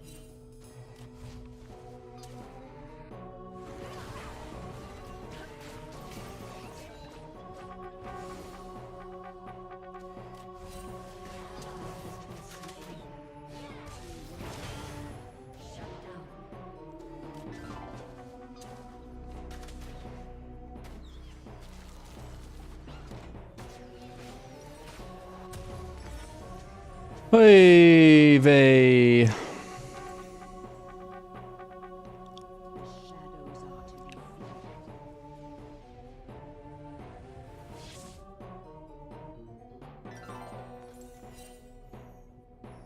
Well, this hasn't been the best start for me, but it's alright. We'll get there. 4 ads again.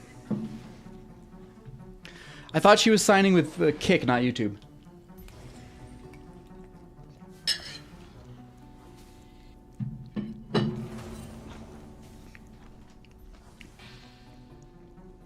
In the dark, all is laid bare.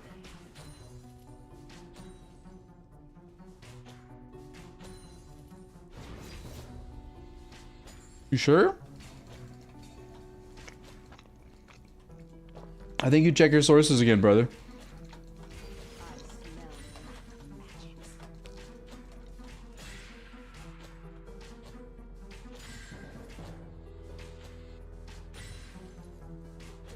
The hell's happening mid?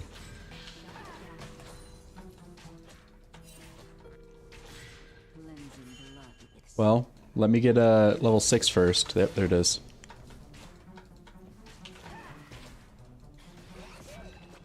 You think you can just be here, dude?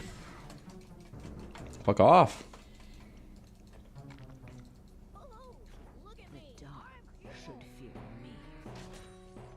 On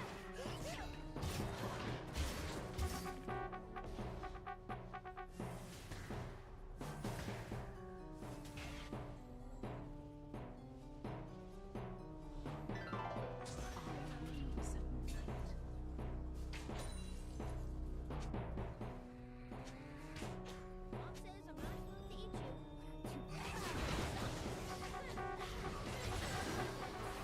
What does he do? I hear the innocent cry.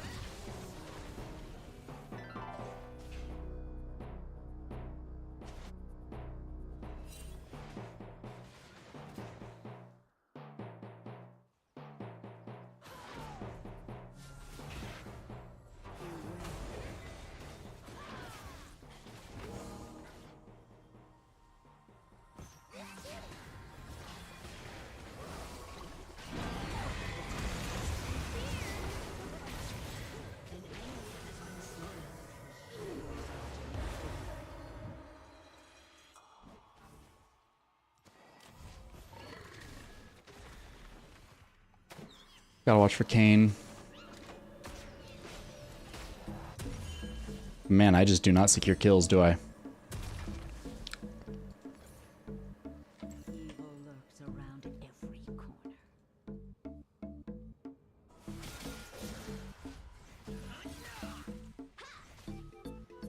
We're so even, dude, lol. But our supports are different. And Bard just does so much damage that it's kind of nice to have Bard get some kills and some items. I smell black magics.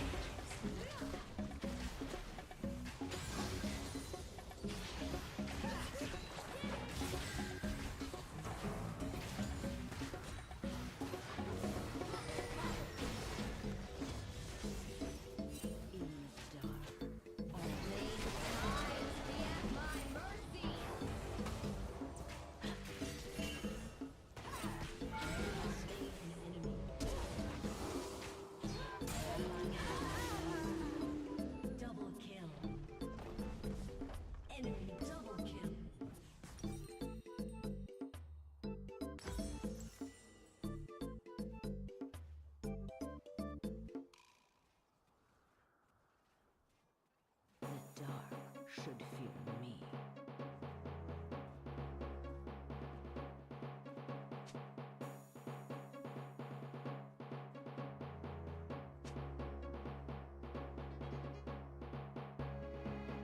Fake tweets about her and Kick. Okay. Thank you for checking in on that for me. No, you've never been wrong, Mir. Especially about Queen Pokey. Well, that's, I'm sure, why people created the rumors about the Kick, just to kind of like, ha ha.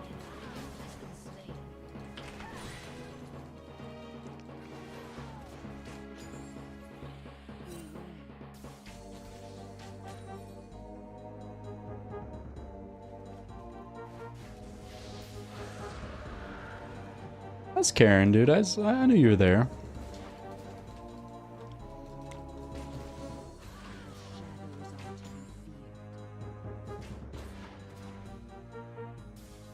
Can I 1v1 this dragon if I dodge its abilities?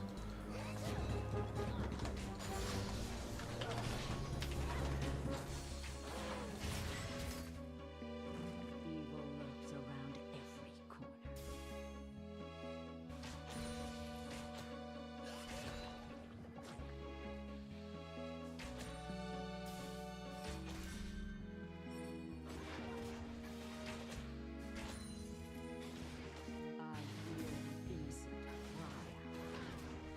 Am I ready to 2v1 under turret? Do I have what it takes? Oh, she left.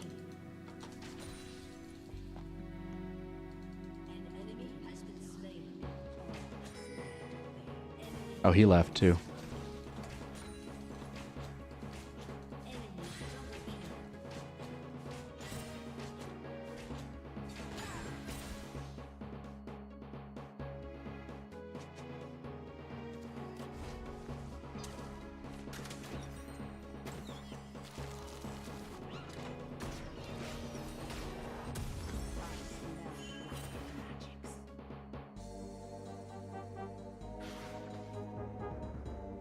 It pulled the head of Smolder a little bit.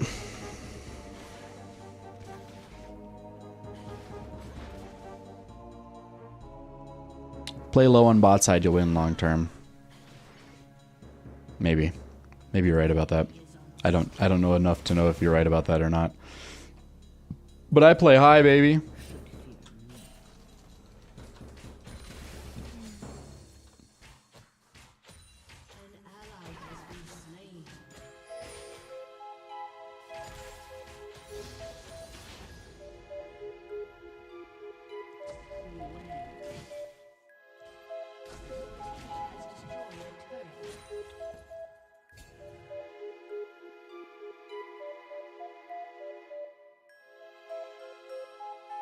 Man, this guy's support just does not show up for him.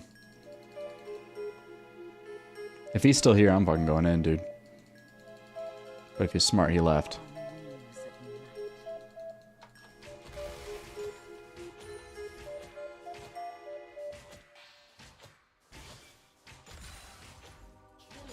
Dude, he keeps fighting. That's fine. I'm just gonna keep taking his turret. I'm gonna have such a, maybe not a gold lead, because he is, he's just farming better than I am, because I suck at farming.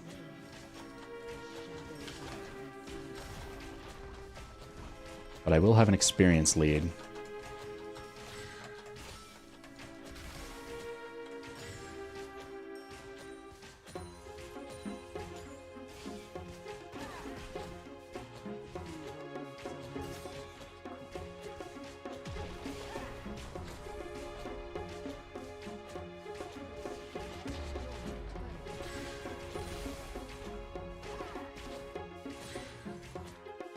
Just letting a Vayne free farm bot? Dude, I don't know. That sounds kind of crazy to me.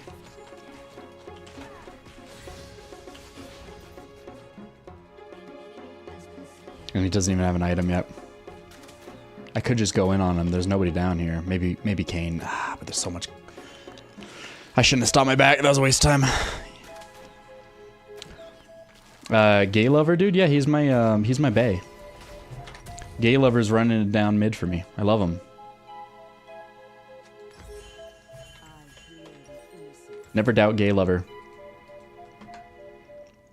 And it's not even gay lover 69 or anything like that. Just straight up gay lover, dude. We got some big boys in the chat here. We got Swish, huge. We got gay lover, huge. I smell black magics.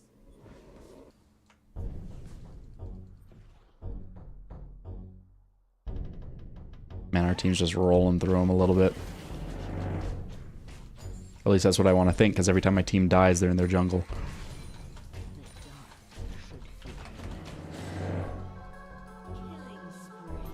Bard's just going fucking wacky with it, too.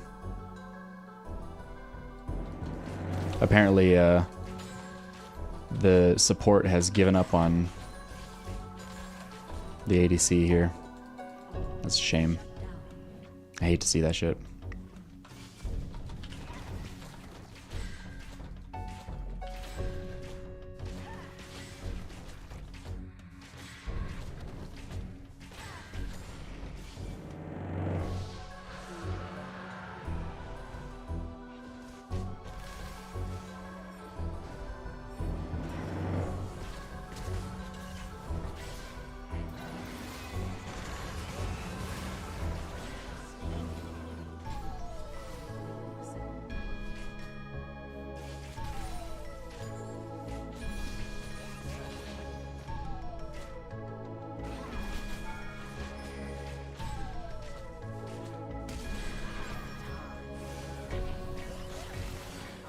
I fucking missed a shot.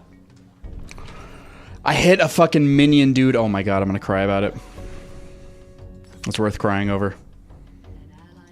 I hit a fucking minion. What is my, no, that's my ping button. There it is. That's the button I need.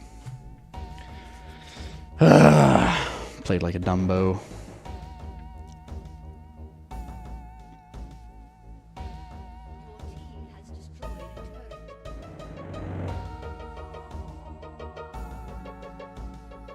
Okay, Tom Kench is a bit of a monster to deal with.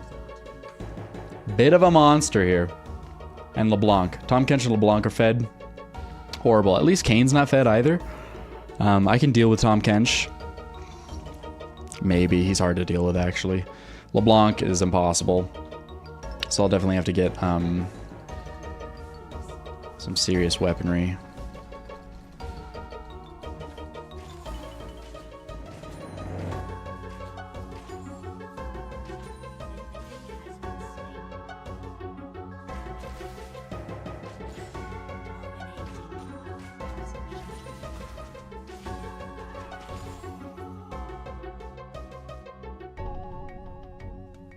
Nami's running it down mid. Damn, who hurt you, Nami?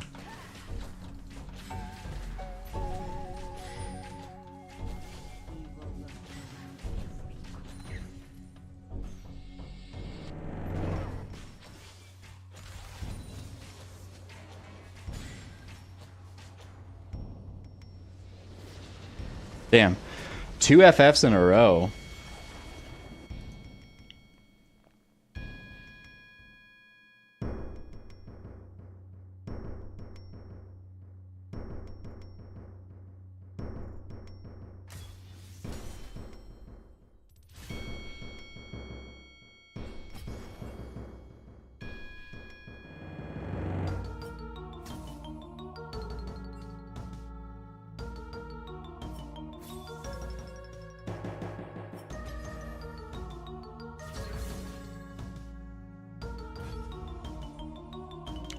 All right.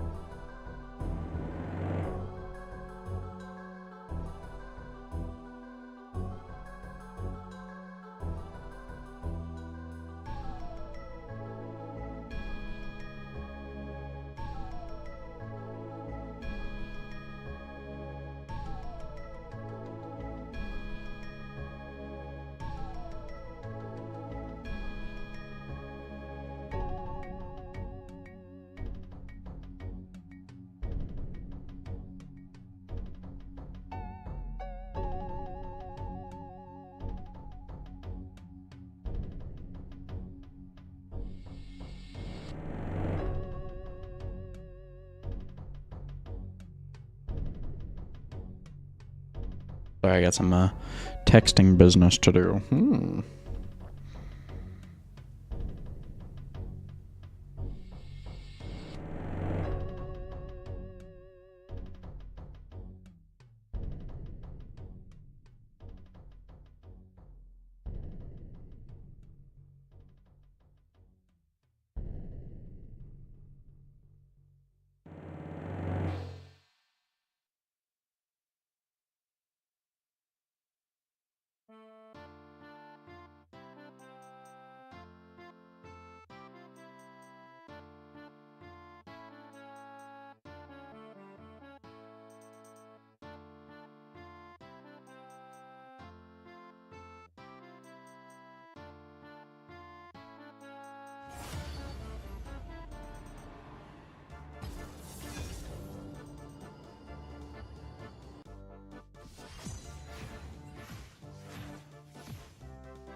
God, I swear I've played with the Maverick before.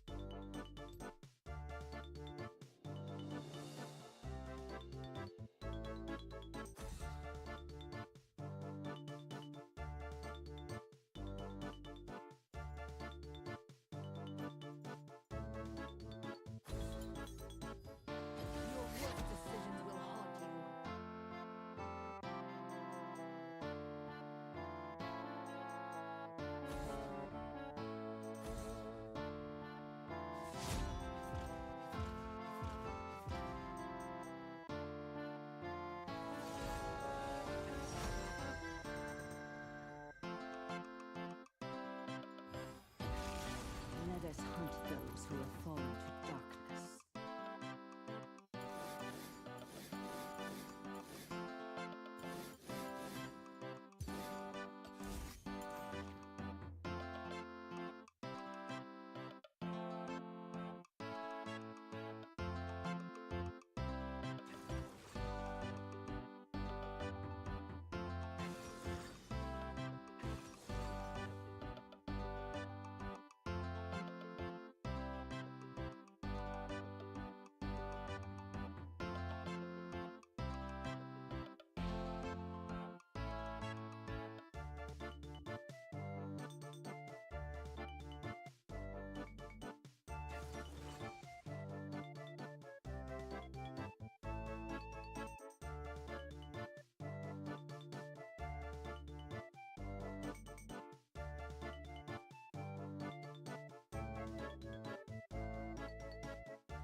Hey, support karma.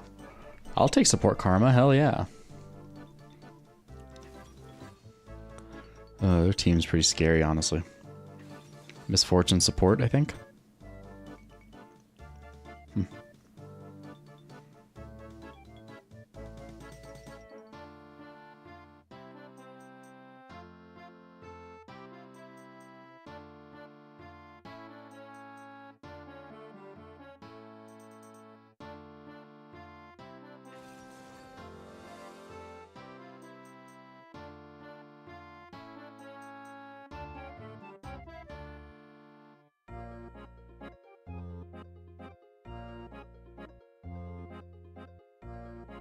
Anything wrong in the runes here?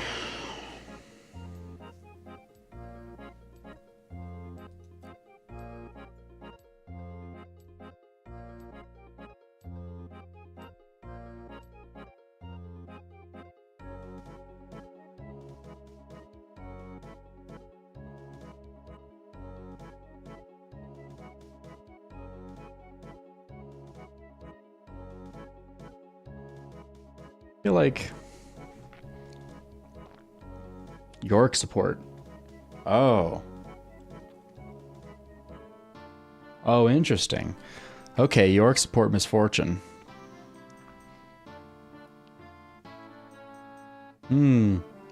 Level 6, that's kind of a scary duo, man.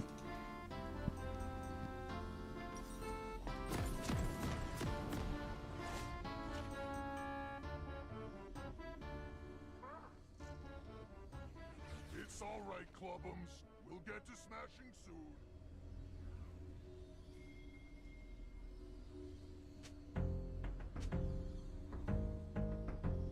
Welcome to Summoner's Rift.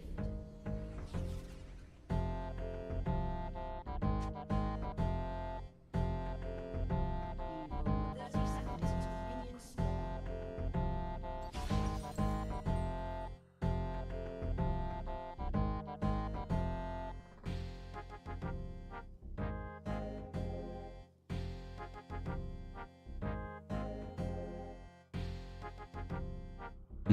Yeah, I wonder how this bot lane's gonna go.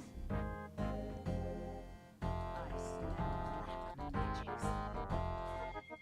Minions have spawned.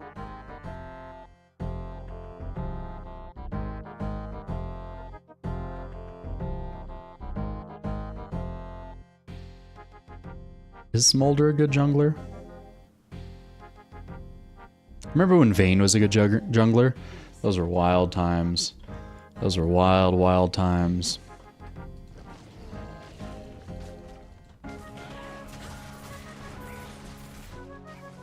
I'll take one hit for you.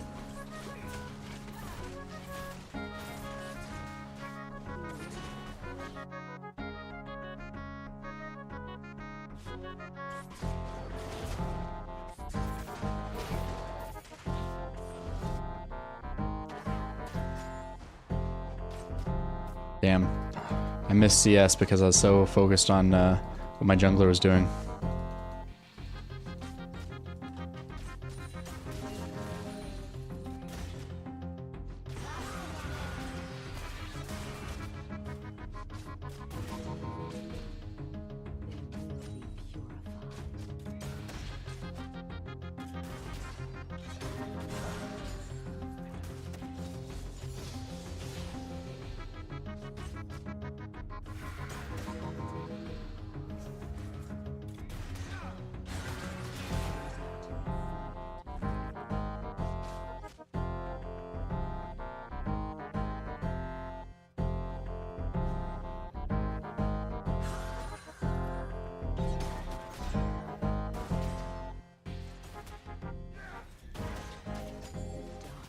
Should fear me.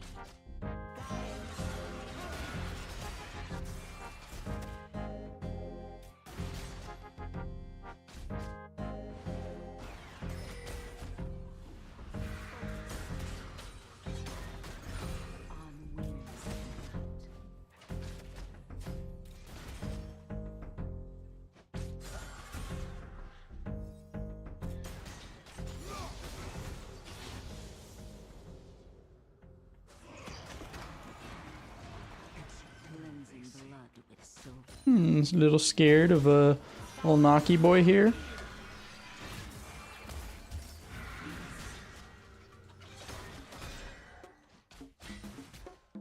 SMF hasn't hit me with a single Q, which is nice.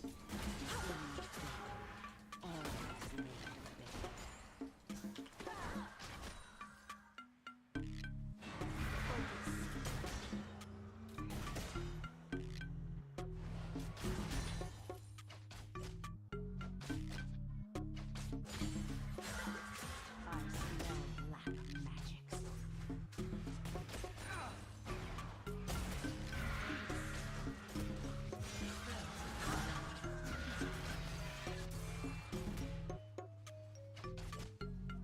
Oh, neither of them have any mana, man.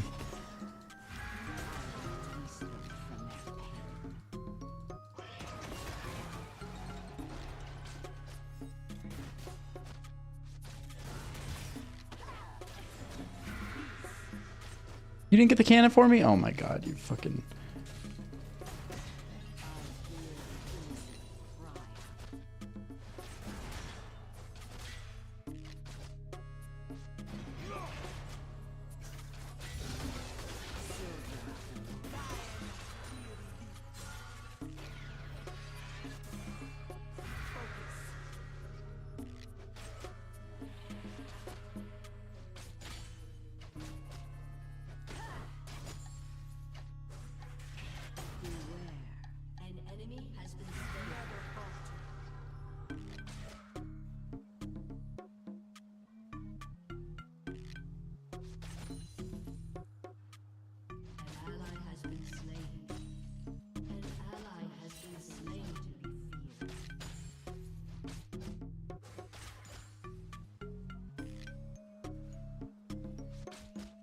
We freeze it here, they lose a bunch of experience, right? Evil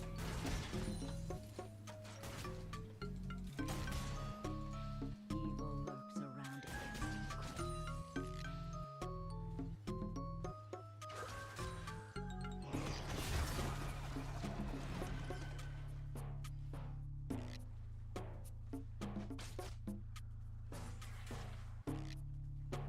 every corner. On wings.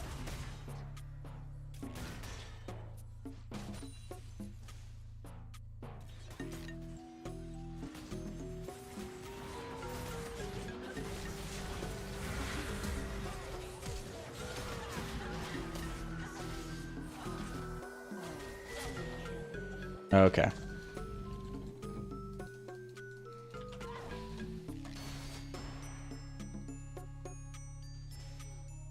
Thanks for the double kill, brother. I didn't need any of those.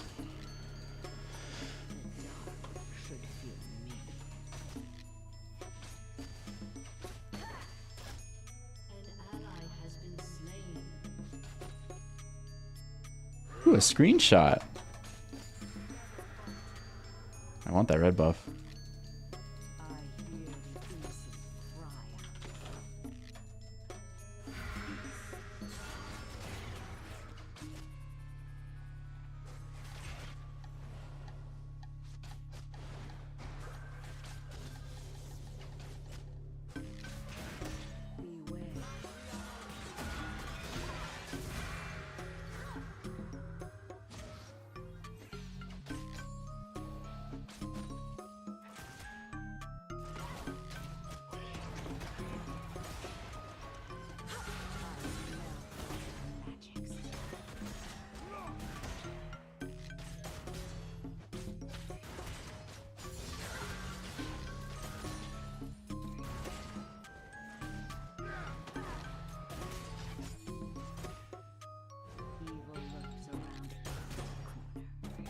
Oh, she should have queued me there.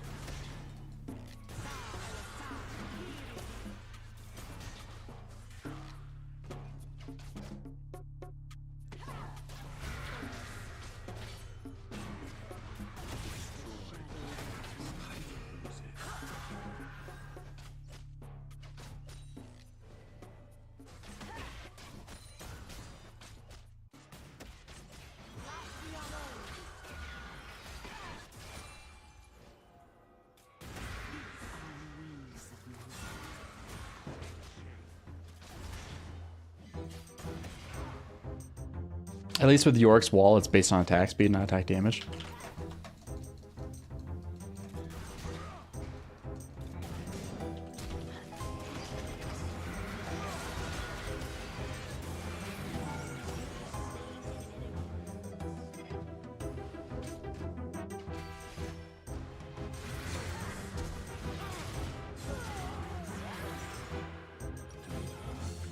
Did it for the cannon. Was it worth it? I don't know. But she didn't even get an assist for it, so... You know what? Honestly, it was worth it. Support Yorick gets a kill. I don't really care. I got a kill and an assist. I got 450 gold off that exchange. They only got 300.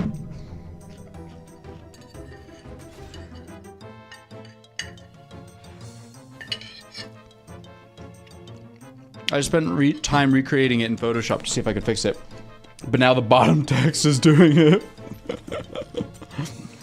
Oh, man. Sounds like real bottom text issue.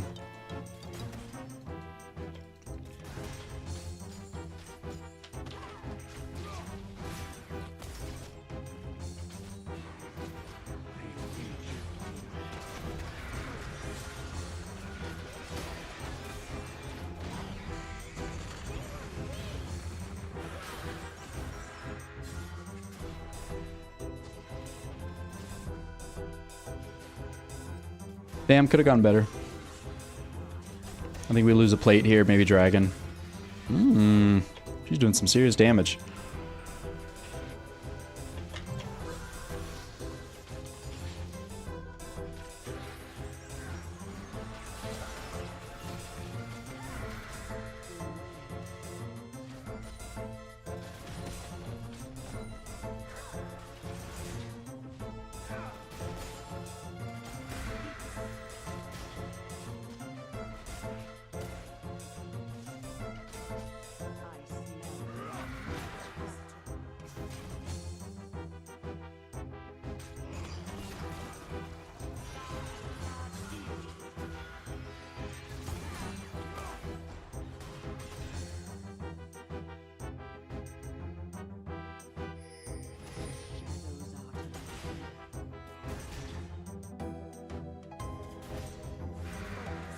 I'm sorry, Da Vinci has some rendering issues there.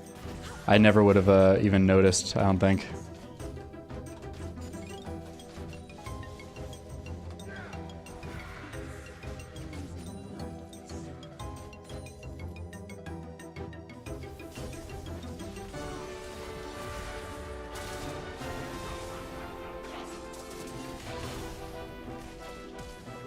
Ah.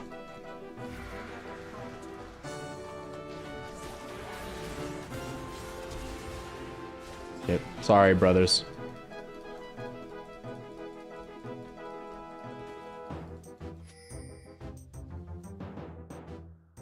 I got a little choked up there. That's a dragon for sure.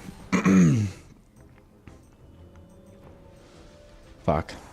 That was a bad play. All on my part. In the dark, all is laid bare.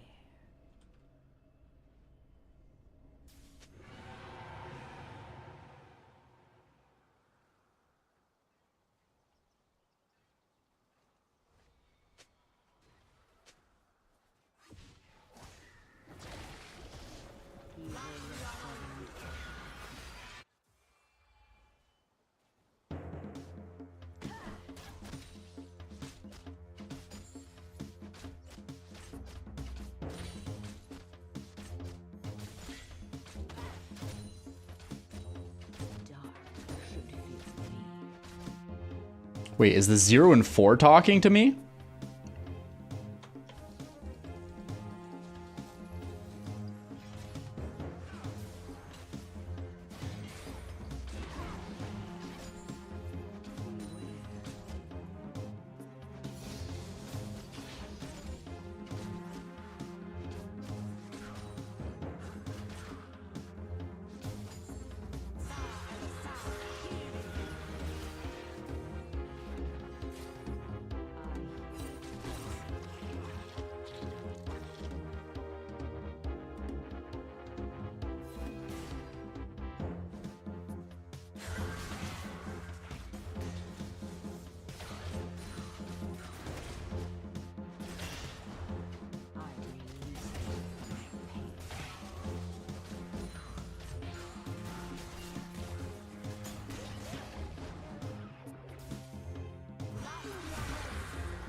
I'm surprised we didn't see the MF ult there.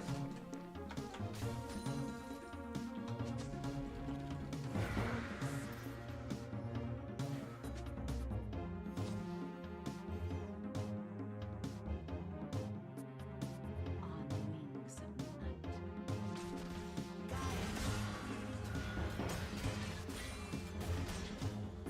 Gotta start poking the MF, man. She's probably gonna start doing damage soon. I smell black magic.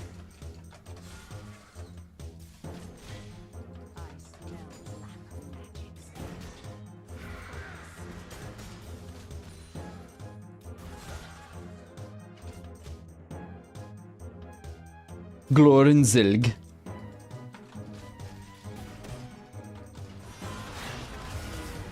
Ow. Insane amounts of damage from Yorick down here.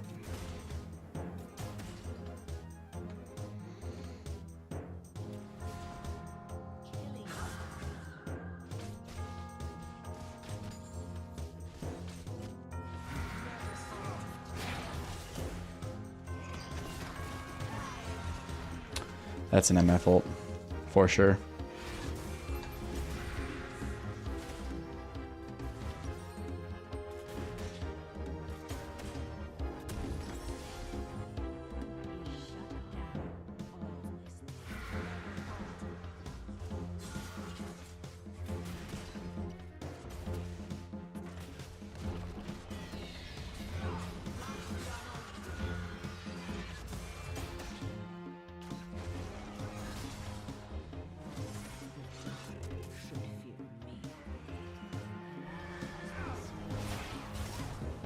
Ow.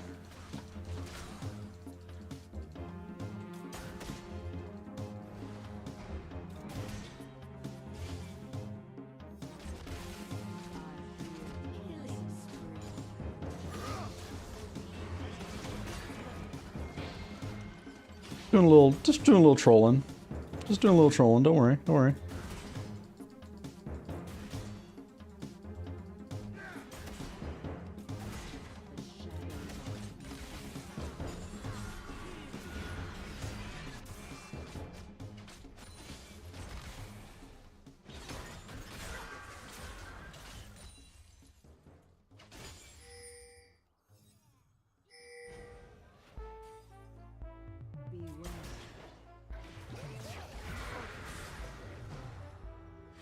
We're just doing a little trolling out here. Getting a little wacky, but you know, only as needed.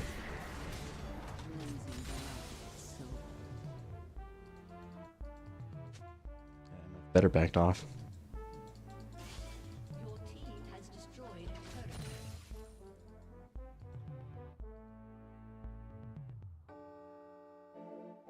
On wings of night. I'll get Prio for Dragon. Since Yorick's not here.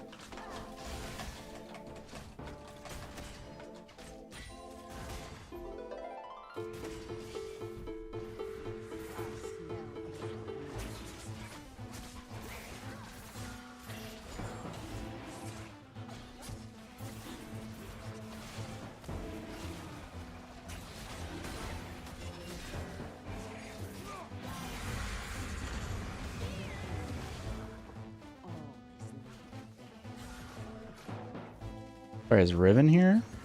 Hello? What are you doing, Akali? Damn, alright.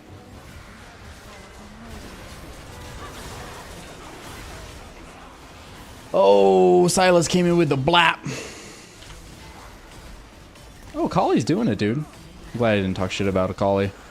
I really thought about it. I really considered it. God, anti-magic. Yeah. Maybe I'll do early Ginsu's.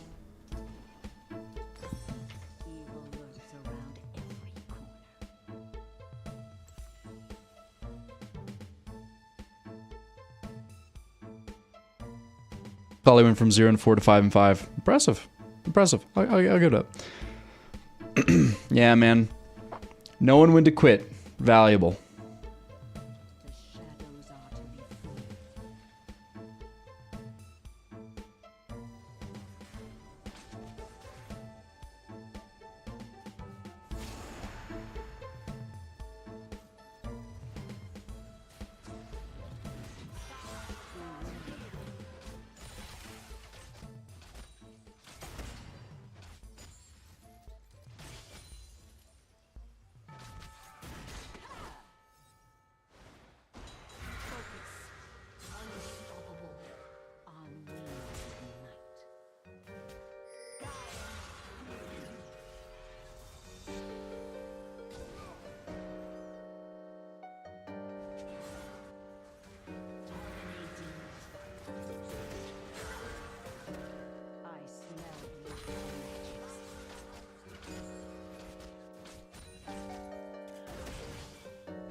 Not top side. Okay, he must be bot side. Where's jungle coming from?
Ah. So it is, so it is.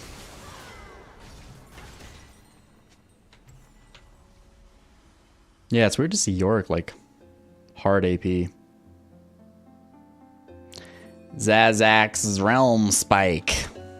I shouldn't have died for Baron fight. Neither should this... Oh, fucking Akali's fucking putting in... Holy shit, this Akali knew how to come back. Alright, dude. Alright.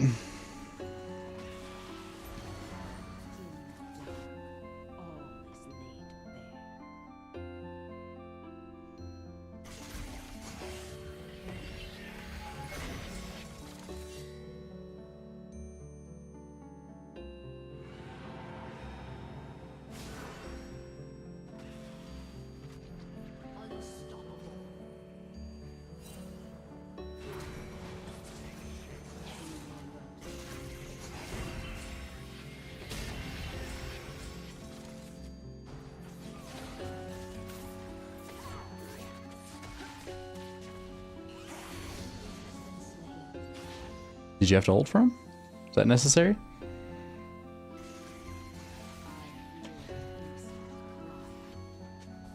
Trundle's just doing fucking Trundle things.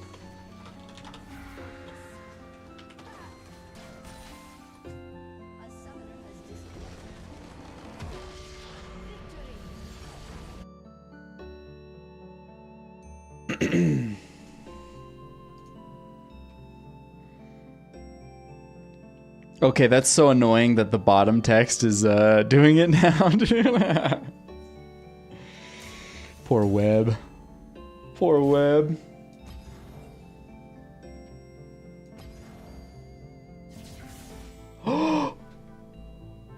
No!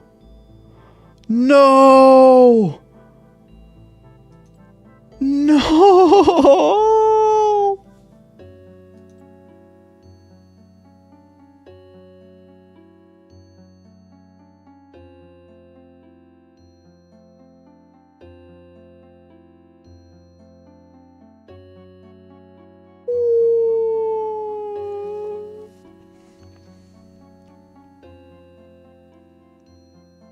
I thought I was playing ranked. I was playing normal games. I thought I was on like a huge win streak. Cause look, 1, 2, 3 wins unranked in a row. And then the last 3 games that I've played tonight, I thought were all ranked as well. So I was like, dude, I must be fucking climbing, dude. Oh my god. Fuck, dude. That's so stupid. Here I am thinking, Naki's doing it, dude. Naki's slamming them dicks in the dirt, baby.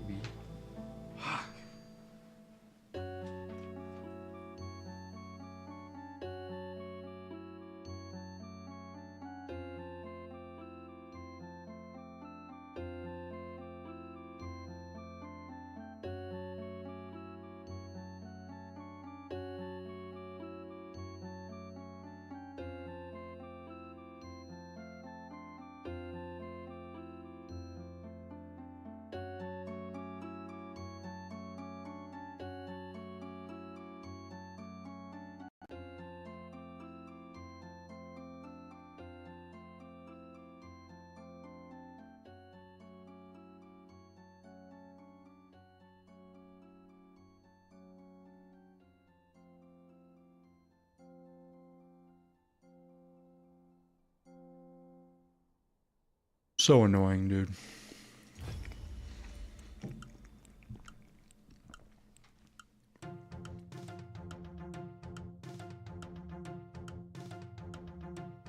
Still just sitting here at silver 258 LP.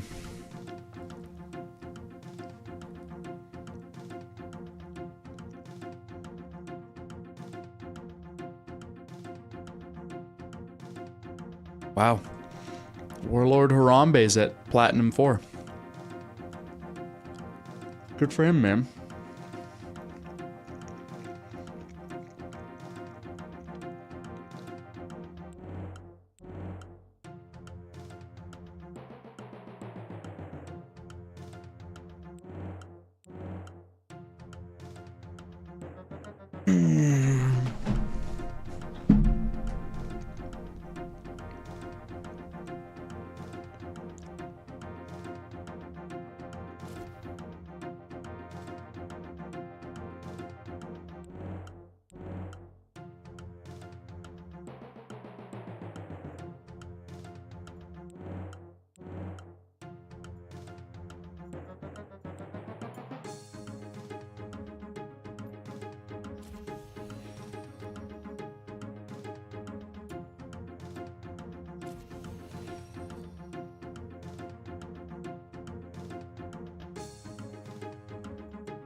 Cry.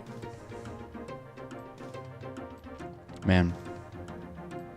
Makes me want to do a maze random in RuneScape.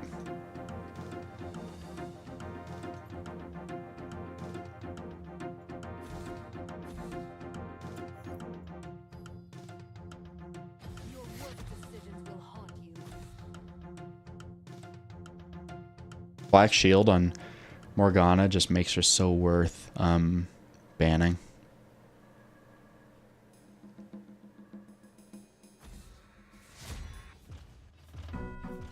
She's such a little fuck.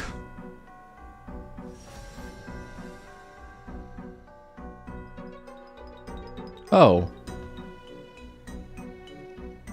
I didn't realize Smolder was released today. Oh, no wonder I hadn't heard anything about it or knew anything at all about it. It was just released today. Huh. Wait.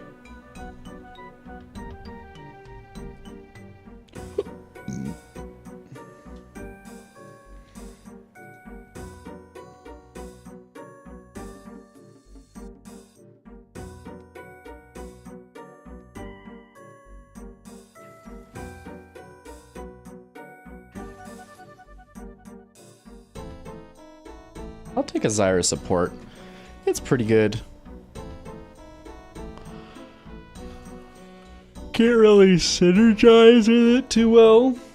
There's not much much to work off there.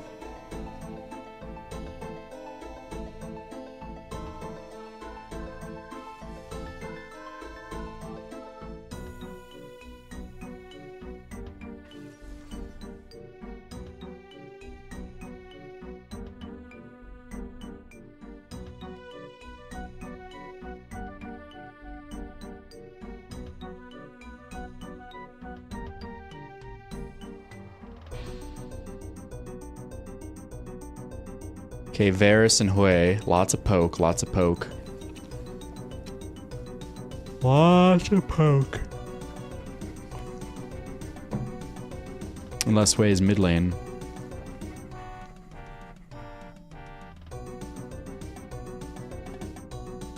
Ah, Hui is mid lane, good. Sona, still a lot of poke. I don't know if that's much better. No. I'd rather take Sona. I know how to play against Sona. Hui just confuses the hell out of me. I got too small brain for Hui. Way too small a brain. Oh god.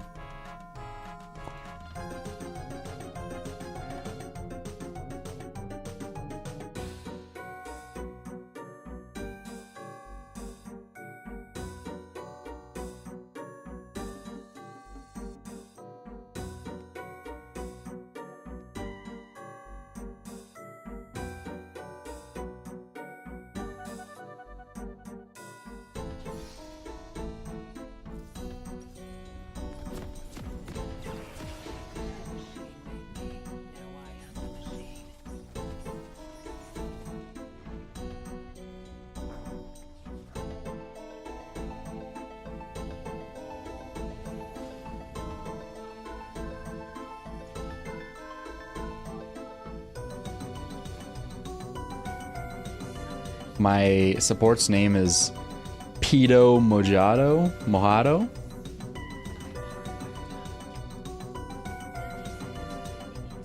Yeah, Zyra, you're not giving yourself away with those plants.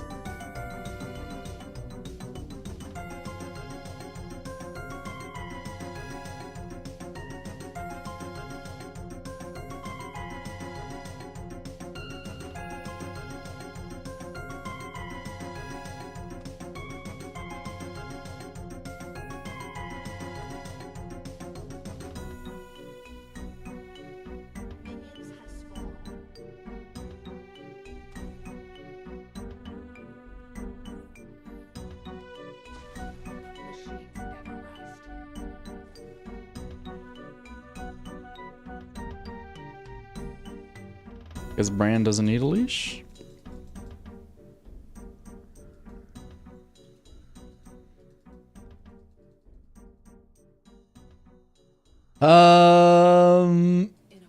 I say dream it up.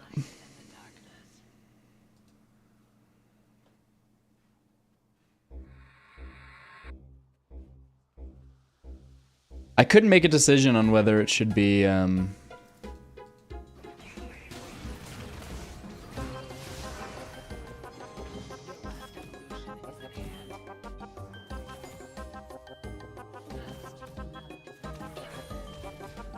what happened top lane? The hell?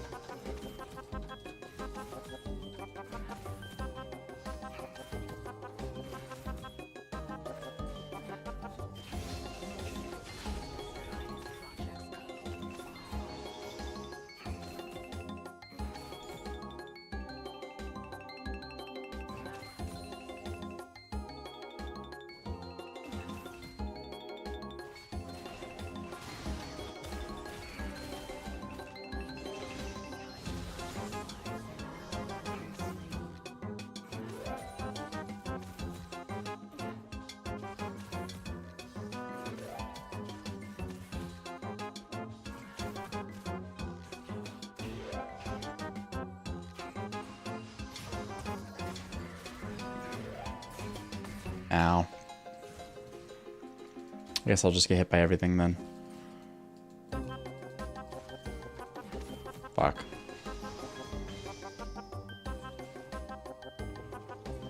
I hate this. We lost lane.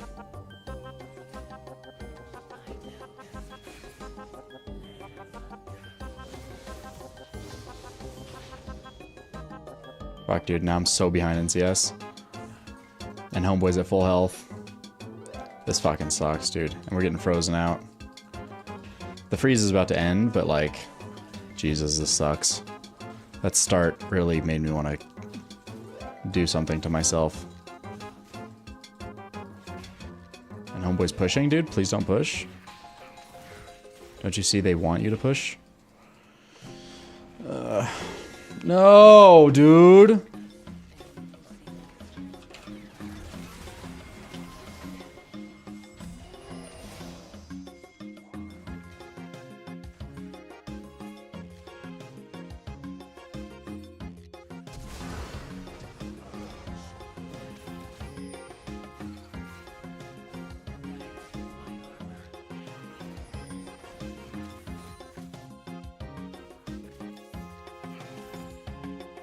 You're just taking CS now, brother.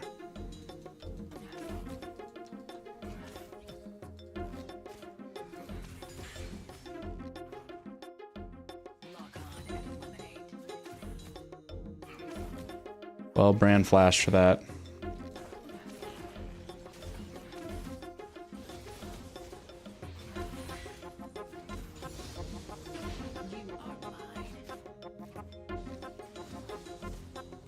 Larry, how come you can't take any of the CS? Do auto attacks not work with it? Does it have to be,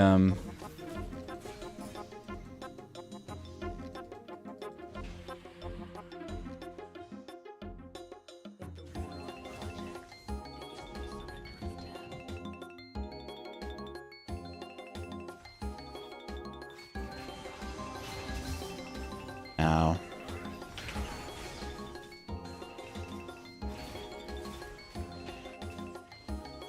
Ow.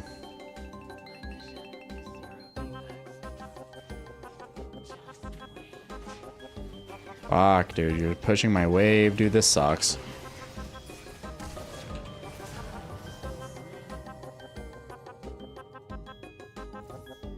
Man, I hate playing with the Zyra, honestly. This hasn't been working out at all.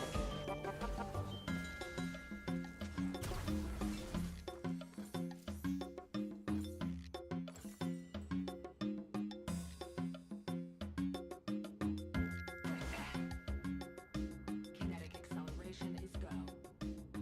An enemy has been slain. Enemy killing spree.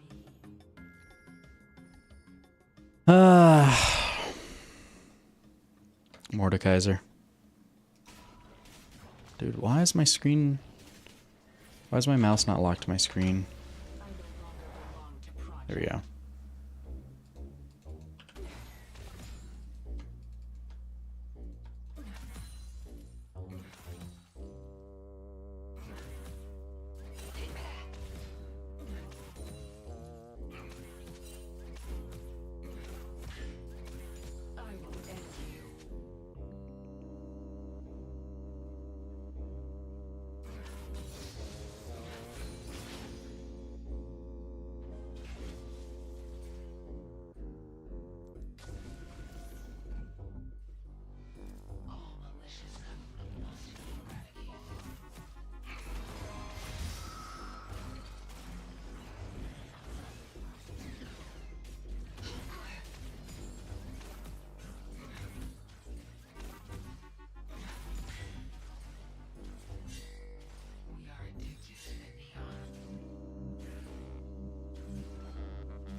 Damn. But yeah, making it dreamy's a pretty good option, man. Interesting song for the dreaminess, but still, I think it'll be nice regardless.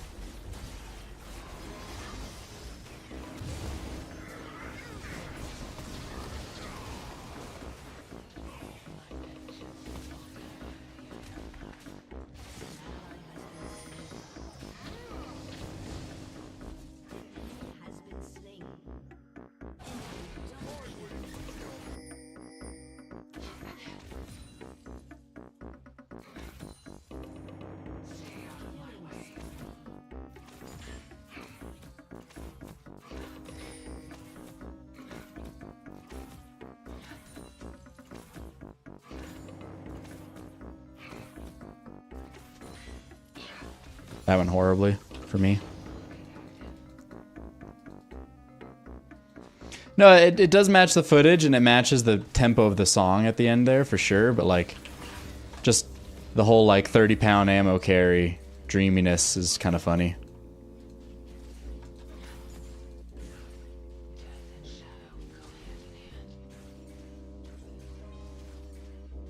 Fucking lock us down if I step up too hard. Yeah, that doesn't help me, dude. I hope you realize that. Oh, I guess it does.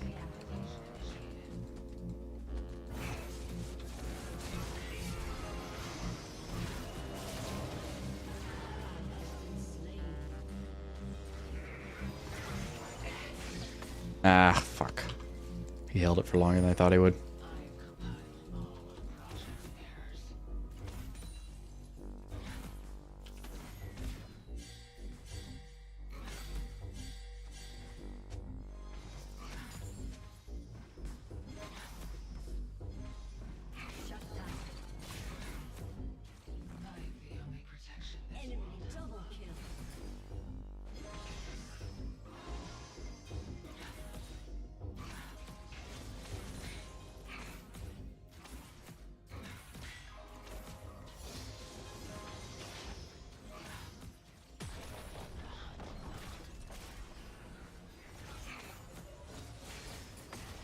Oh, fuck me, dude.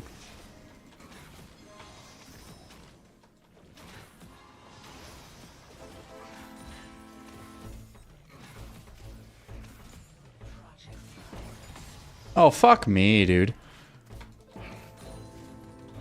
I'm just walking straight behind all the minions, so he has like all incentive to shoot that direction, regardless if I'm there or not.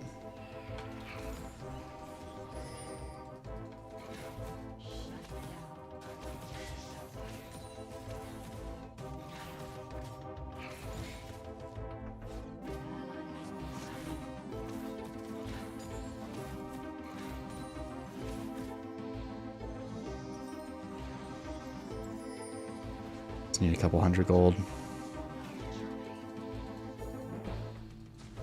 Any Heelys in the river here?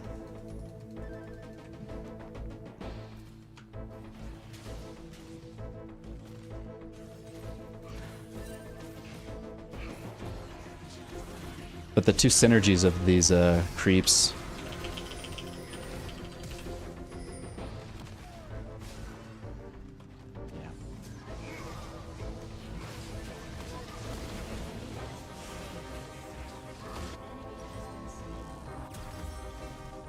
Yeah. 0 and 1. Happy about that.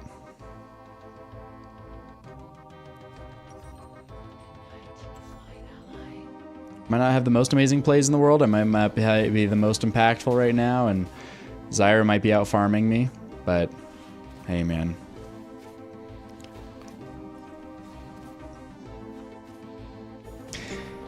The end of the song is super slow. I was thinking it was a little dreamy. It kind of matches the footage that I've used.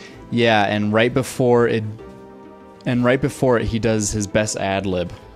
He yells LeBron, but it's super whiny. It cracks me up. That is hilarious. LeBron!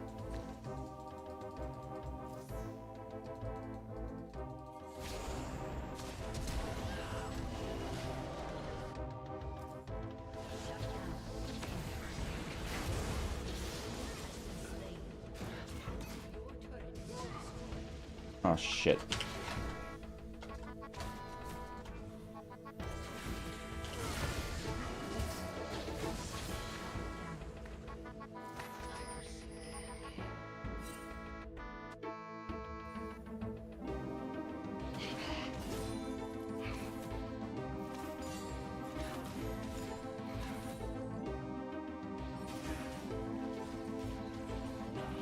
Coming in, no ult, no sums.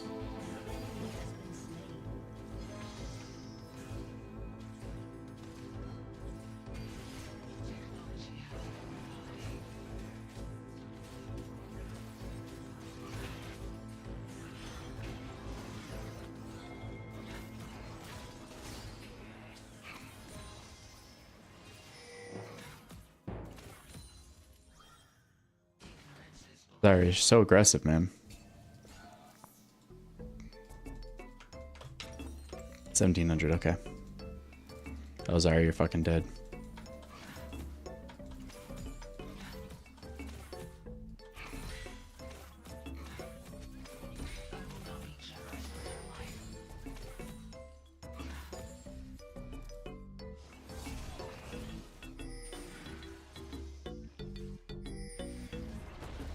I'm gonna come in from behind. A little late, maybe. Let the ults go out. Just like so.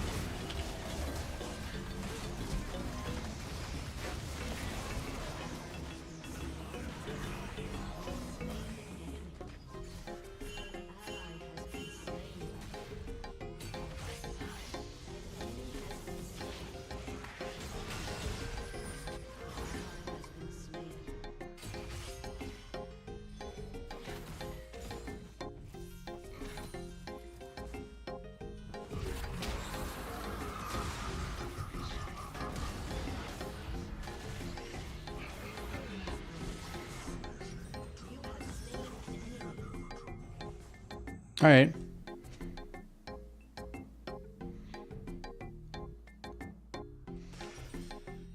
Worked. Oh, Blade of the Rune King second. For sure, though, dude. For sure. And Ginsu's after that, no doubt, no doubt. Oh my god, Brand almost got a fucking... Oh, he did get the triple kill from the burn.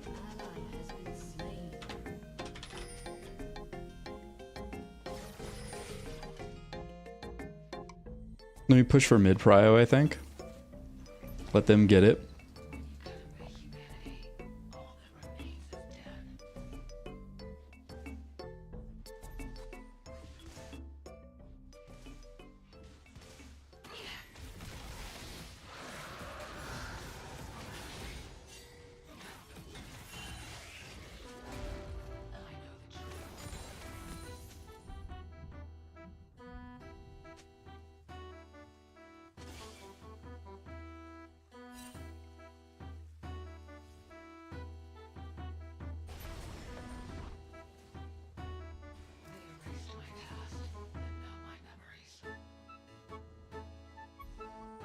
Osiris, you're so sneaky, dude.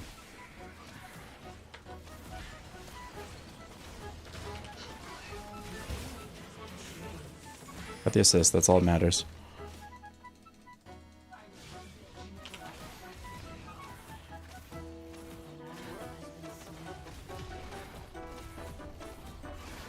Push up while we can.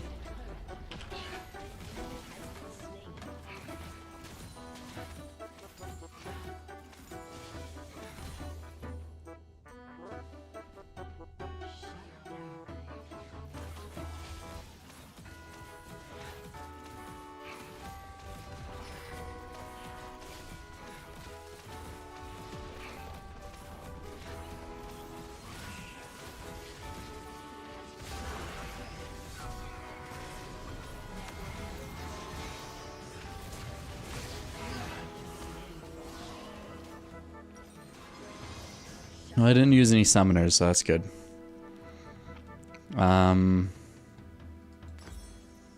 Yeah, that's the better buy. We got 2 turrets off that, so hell yeah.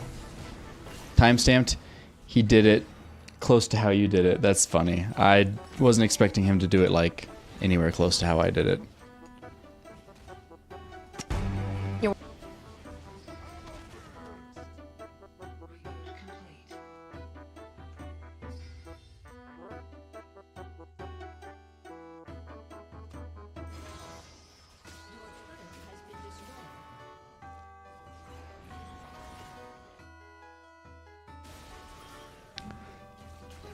I'll get to it in a second.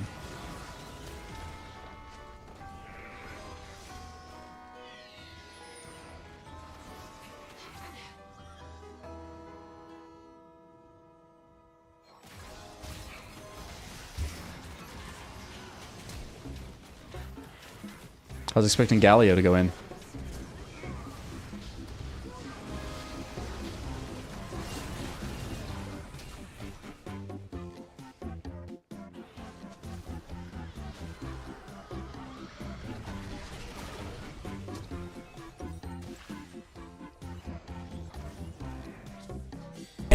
Yeah, I'm ballin' like a cavalier. LeBron! No LeBron!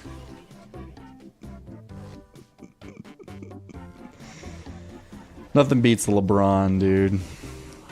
The undisputed GOAT. LeBron! Oh, this turret's fucking gone, though.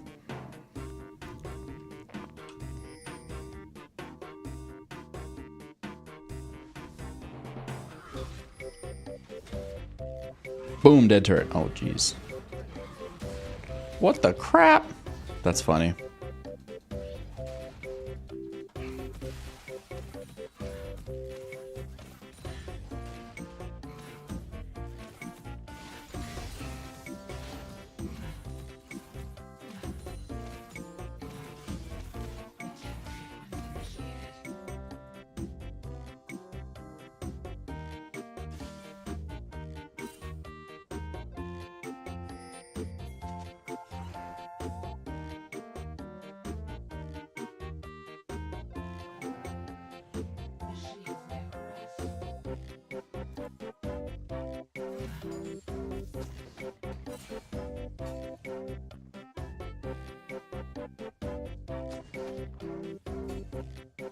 You have 5 gold for finding a...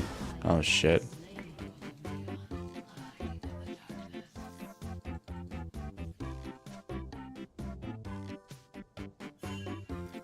Big oof, big oof.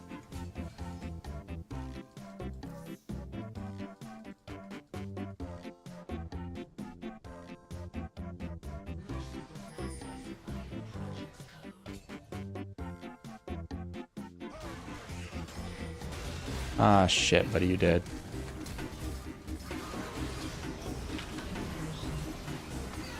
Holy fucking damage too, dude.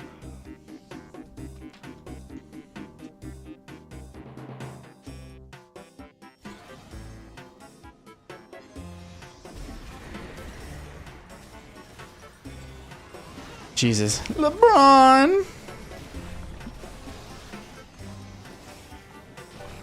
Yeah, dude. And it was just his passive,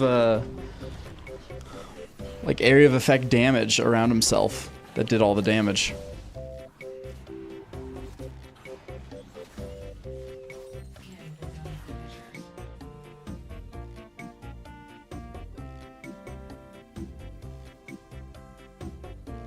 Why are you not front line, dude? 3 and 7? Build doesn't look too good.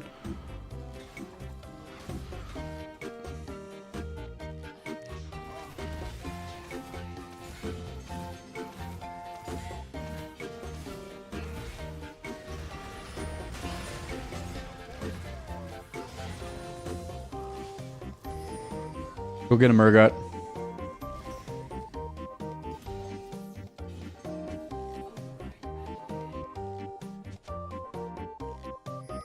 I agree.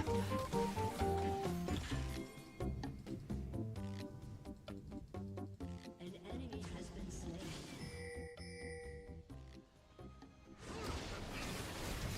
This is a bad call. Well, Urgot's fucking breaking in, actually. This isn't a bad call.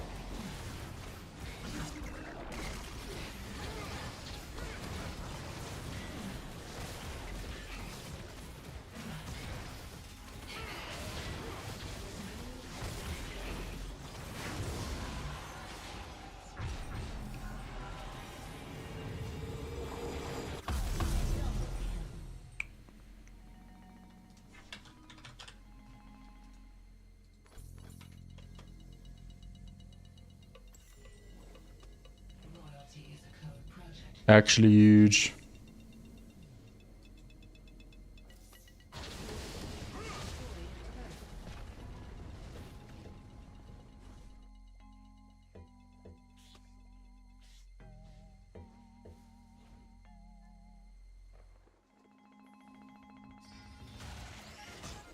We shouldn't even be facing this. I'm gonna go get Scuttle here. Just don't even do it.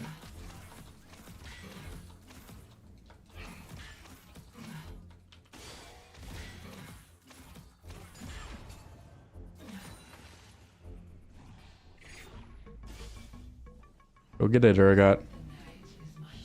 What the fuck are you doing, Brand?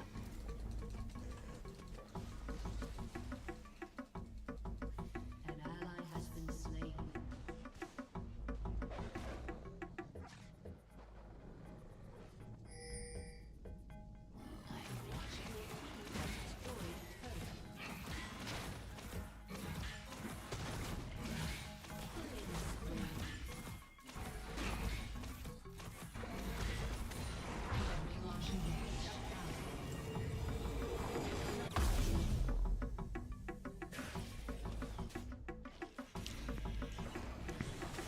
LeBron!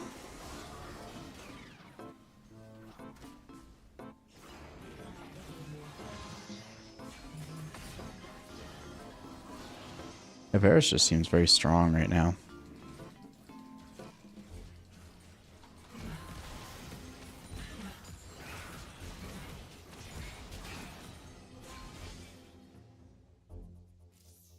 That's the first Q I've dodged of his.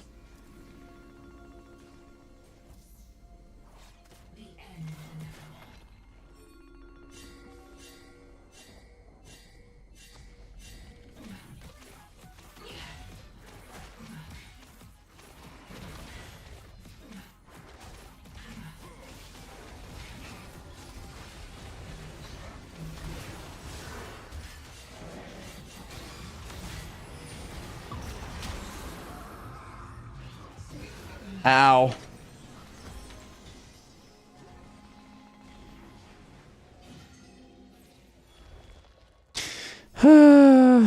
Gotta take a break. Fortnite for 30 minutes. And Vin back to editing. I like your work ethic. Fortnite for 30 minutes? doubt it, but I love the idea. The thought of it is all that matters. Oops. Lol XD though?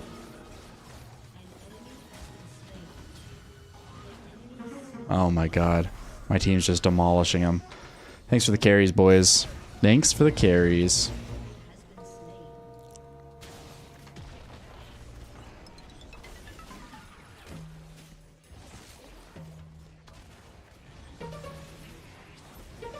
Your team has destroyed an inhibitor.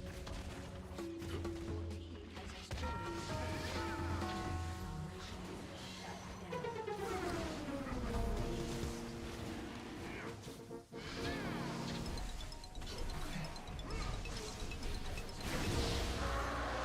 Okay, guess I didn't need to be there to help.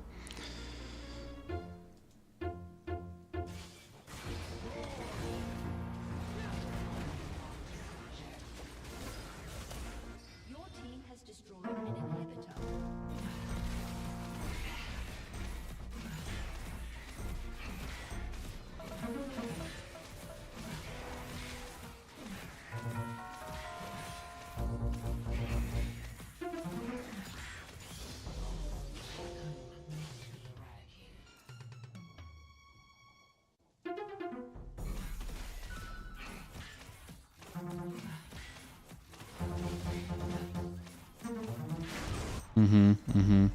Thanks, buddy.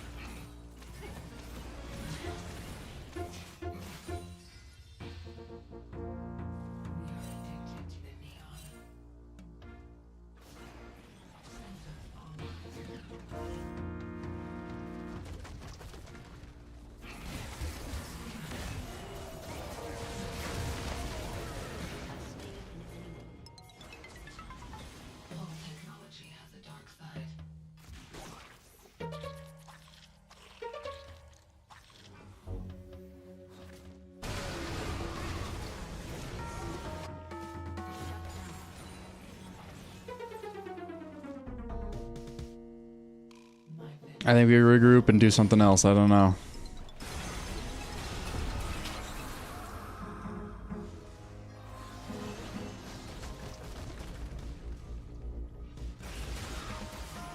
Ah, jeez.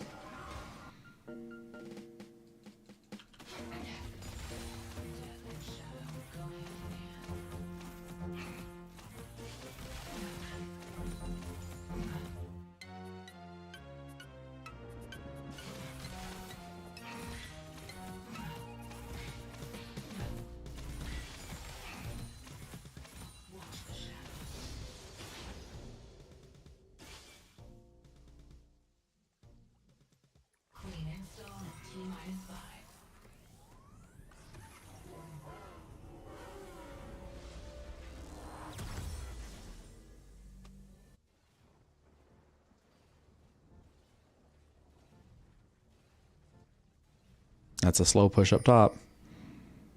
Velocity augmentation initiated.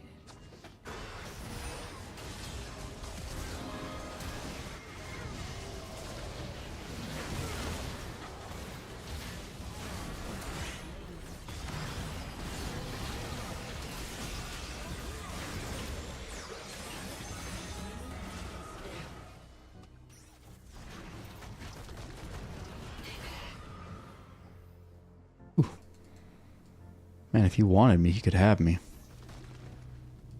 Can I catch this wave? Just the end of it.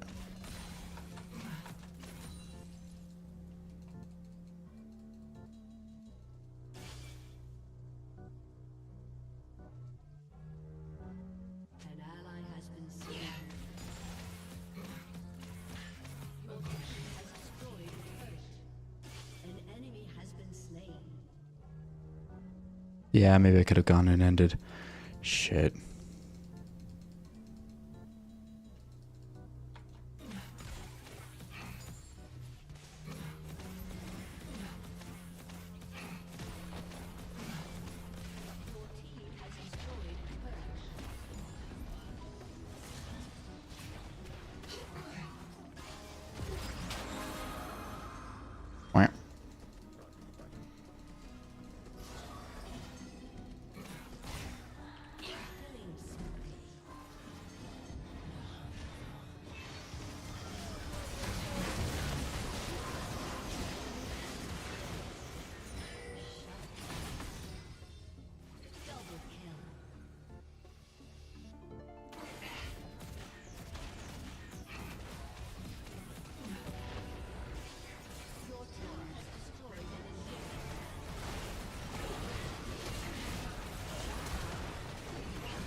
Wee.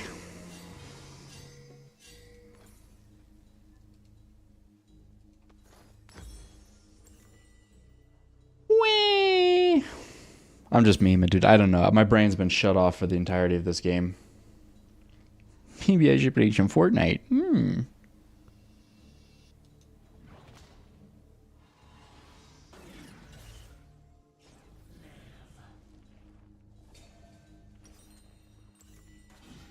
Vayne, you make some really interesting choices.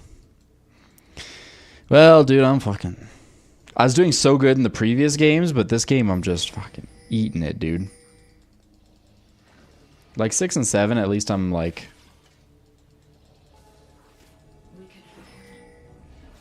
You know, something. Yo, is this going to be the first team fight of the game? The first and last team fight of the whole game?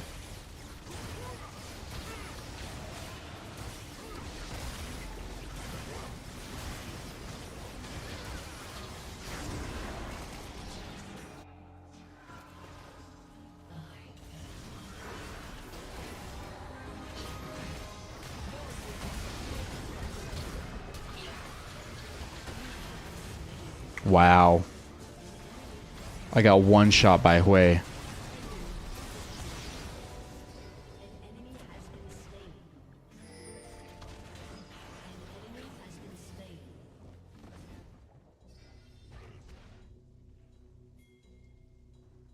It's one shot, dude. Crazy. Crazy, crazy, crazy. GG all, except Vayne.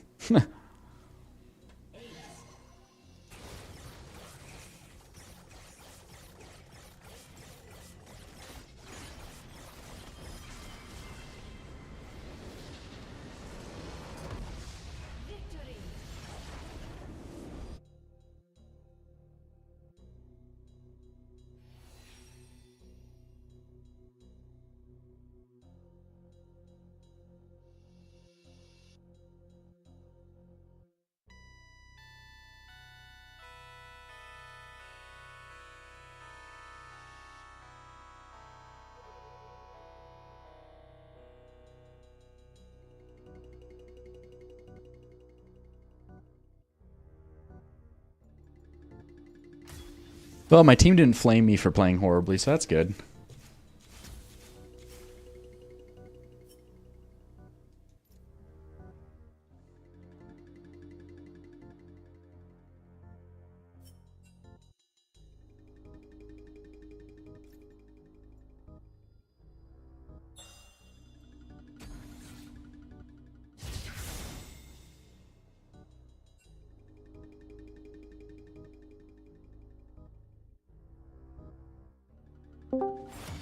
Hello. Hello.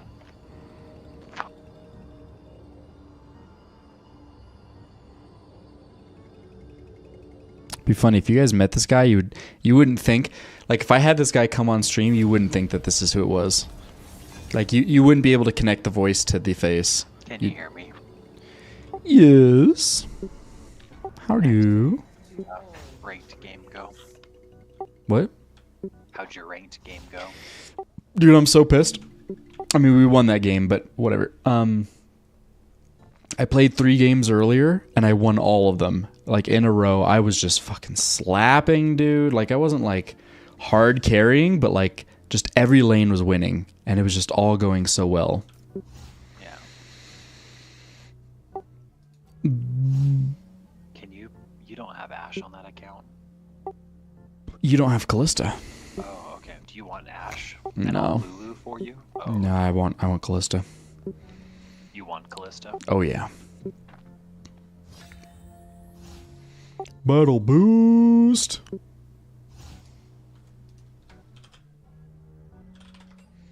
But, so the first 3 games that I played tonight, I was just winning and slapping, and it was great and awesome, and I loved it. I was just having a blast.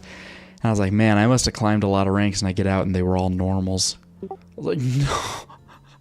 How are they normals? I thought they were all ranked.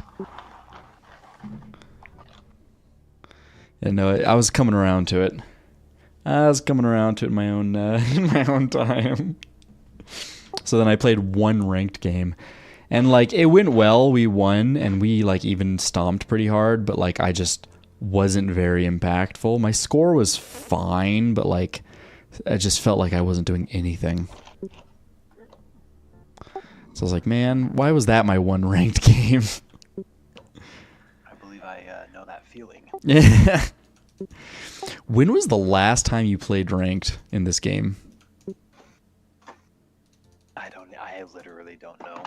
I never. This is a game that I've never tried in ranked. Yeah. I have played some ranked with Landon, like just to kind of see, like, you know, where could I place in my promos. Sure. But yeah, other than that, I've never actually tried to push like rating. It's never, yeah, doesn't feel to me. I'm dumb. I know where I stand just by playing against Landon, and so it was kind of like, okay, Landon can just body me. Hayden's always been able. I get outplayed so hard in this game. I've never had the confidence, and so I've never taken the ranked aspect very seriously. Yeah, well, also, you know, Landon's a diamond player. No, I understand that. So what that tells me is I would never be like above diamond, especially. So, like, what's the point? Like, I'd be like a gold player, if that, and right now probably not even that. So, I just knew kind of like where my skill lied, and I was knowing that there's always like I don't know how to explain it. That's where I'm at. No, I know exactly what you mean, but that's the that's why I wanted to play ranked. Is because it's like, yeah, I think I'm like a gold player. Yeah. Maybe at best platinum. I just want to like measure myself.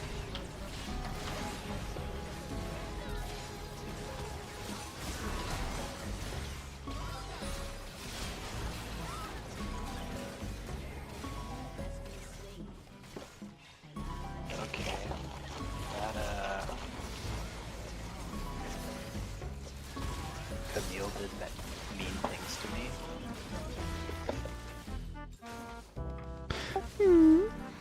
But yeah, I just wanted to measure myself, see where I am right now, and see if I can improve. That's the whole reason I play ranked. Is like, I don't give a shit about winning and losing, because I really just want to measure myself and like what my upper limit is, because I've never played ranked very long.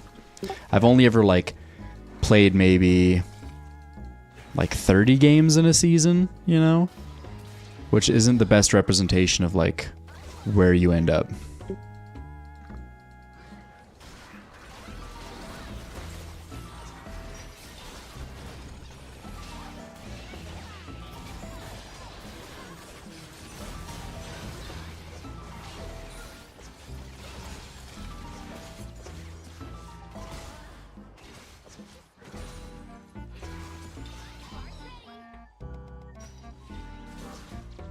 Okay, so that game that I was telling you about.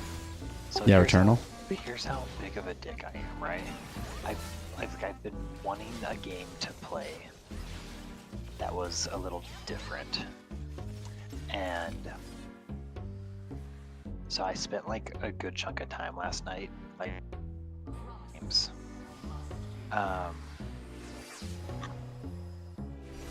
Sorry, I'm eating a snack in between telling you this. So No worries.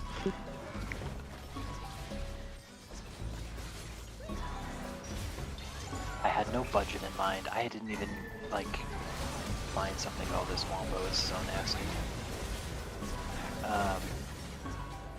Didn't know anything, and so I sit out there and watching videos for the two that I had, and then PAL, because I was considering playing that. Yeah. The more that I watched, it had like the opposite effect I was hoping. Which was watch some people that you like gamer type of people that you like who have been playing it. Yeah. I watched him play him. He's a good. The more I watch, the more 2 hours and be like, probably burnout. Yeah. And then I was like, I'll just. Oh shit, you're cutting out.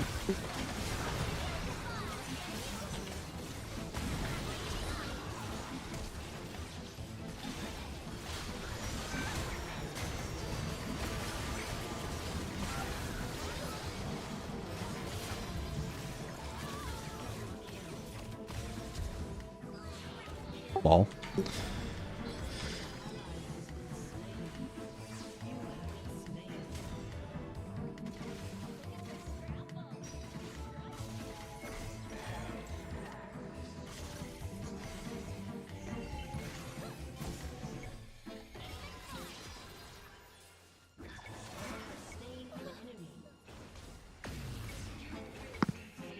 Can you hear me? Yeah, I can hear you now. Okay. So I sat there contemplating. The more I watched Pokemon, or not, the more I watched Power World, the yeah. more I was like, I kind of got the sense that like this might be something that dies pretty quick. Oh yeah, yeah, for sure. Probably die with me pretty quick. So then I saw the other two. The one that looked the funnest, or the most fun, was the Returnal. And I wasn't really thinking about pricing, so I looked it up on Steam, and it was, like however many thousands of dollars, $60 still retail. And then on G2A it's like $31 or something. So I was like, this one looks cool. It's co-op. I was like, maybe if we play it, dude, this is not a fun A-ramp. I'll be completely honest. I just thought, hey, if this ever gets to a cheaper price point, then I'll like have a potential like really good option for a co-op. Yeah. And now I think it is going to be, it's like super awesome. And the problem is, when I bought it, I didn't check system requirements because I've never had to do that. Oh yeah, it's a pretty intense game. Yeah, I had no idea. And I should, like, it's like optimized for PS5, I think. Yeah, so yeah, it is. That should have been I'm just so out of like touch with everything. But that should have been a red flag right there that it was. I knew it was new and it was PlayStation 5, and I should have been like, there's no way my system like runs this well. So I got it on G2A. I can't return it. So I played it for like, a couple hours. It's super fun. The combat is not like, it's not reinventing the wheel, which I actually like at this point kind of like in a game. I have my idea of what a shooter is, and when it's too different, I don't enjoy it. So it meets all these check boxes. The terrain is awesome. It's like, when you in Skyrim, when you enter like an instance, so to speak, like a dungeon. Yeah. And like your like the catacombs and all that kind of stuff. It's kind of like that style of mapping. And it's an Epic game. It launches from Epic after you have it in Steam. So I don't know if that's just the engine of the game, but it was really cool. Point is, it was really fun. The combat there's like trash, so you're in like an open instance, and then you go through portals. It's roguelike, so all the trash that you kill, it has a lot of like MMO mechanics. Wait, it's roguelike? Really? That surprises me.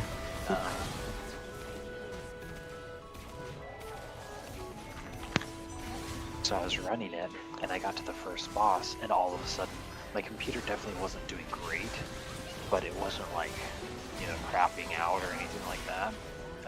And then as soon as I got to the first boss, it like was super frustrating. So I bought a game that I can't play, and I wish I would have just got Pal World, is the moral of the story. Lol, oh no. Yeah, well, I have a 1070 here. I don't think my motherboard or any of my components like can support it. I think they can. Okay. I'd like to stream it for you because it's you know when we did what was it called, Remnant? Was that the game that we played together? Yeah. It's similar to that in like the combat, but the maps are more like Skyrim. Like the terrain and stuff is kind of more Skyrim vibe with like a space ambiance, so it's kind of cool. But the trash was fun. Had like a lot of mechanics you had to dodge. It was really difficult. I died a lot. It was very fast paced. Once you like hit combat and trash, it was like whoa. Interesting. Interesting. So maybe I will borrow your 1070. We'll see.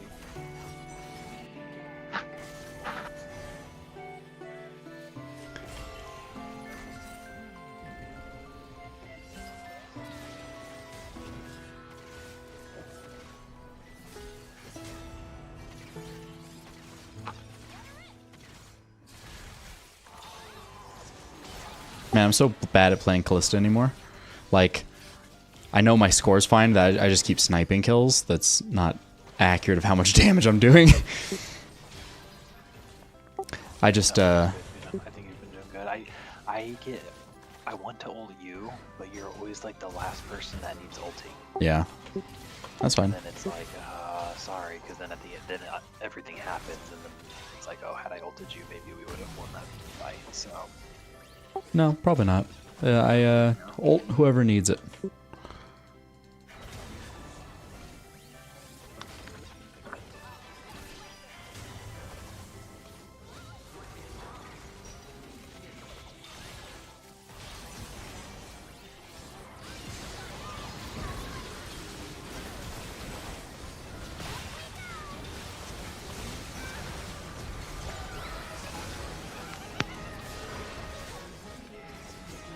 We just like can't really do anything like to them yet.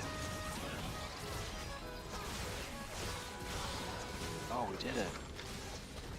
Yay.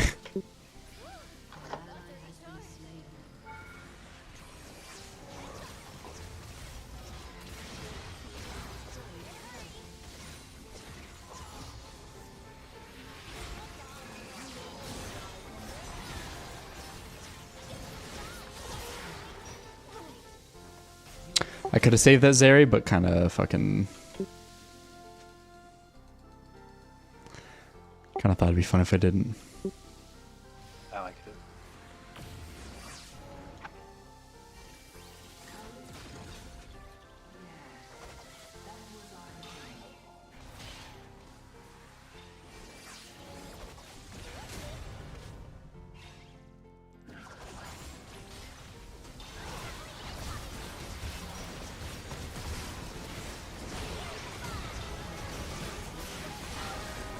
Oh, I got blown up. What the fuck? I wasn't paying attention.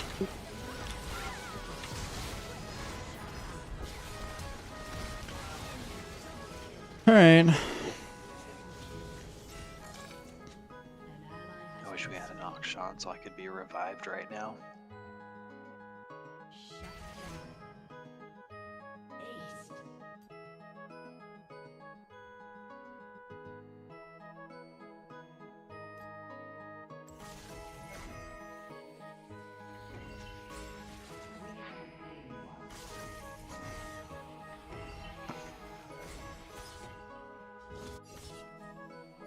I got my Runin's Hurricane. I'm happy.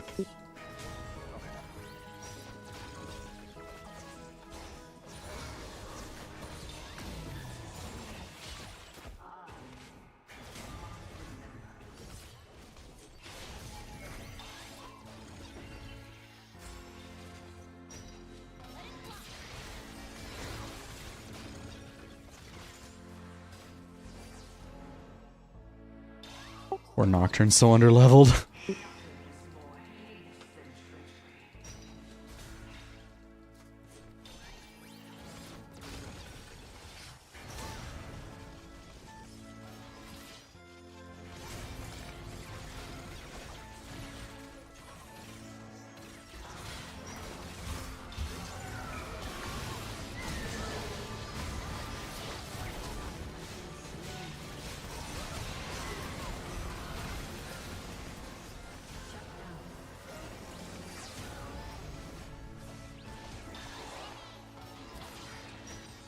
But I didn't do much with your ult. It's okay, it's okay.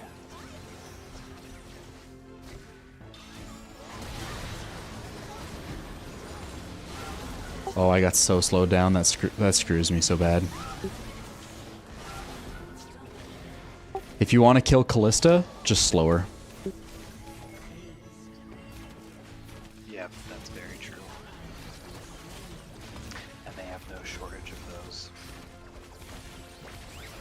Because, like, if you slow her, it slows her attack speed too. And it's hellish.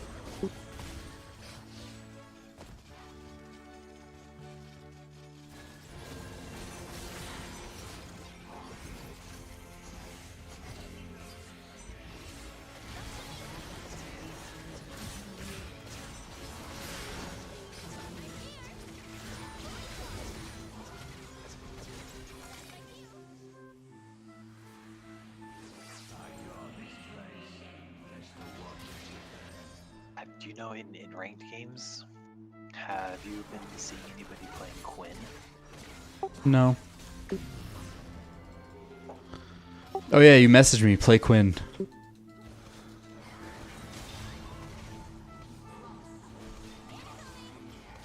No, I haven't seen any Quins. Well, maybe like top lane.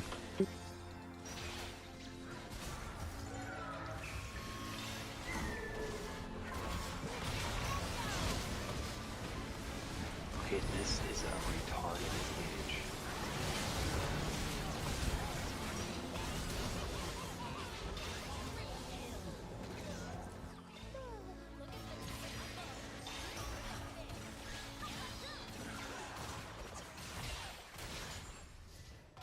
Yeah, the cross map snipe from Lilia into Nautilus. Fuck, dude.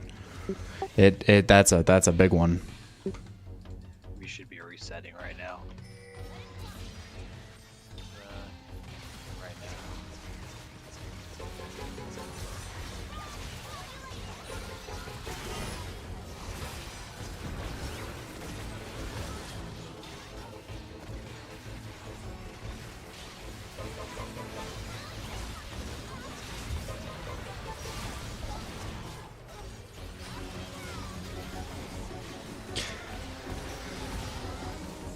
We can end off this. Oh, go, go, go.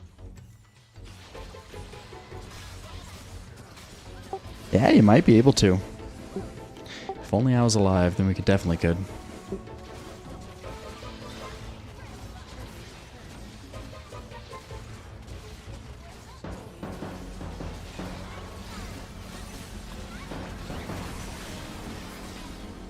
GG. Is that the first ARAM we've won in like a month? Yeah, and it was not that satisfying. I'm sorry you got stuck playing Lulu. Oh, it's okay.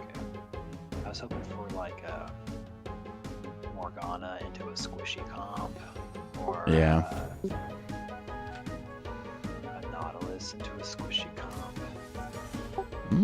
Like that, not listen to ours, dude. Yeah, that's true. Should have been. Honestly, kind of weird that they lost that, but it's all good. You want to do one more? Yeah, let's do one more.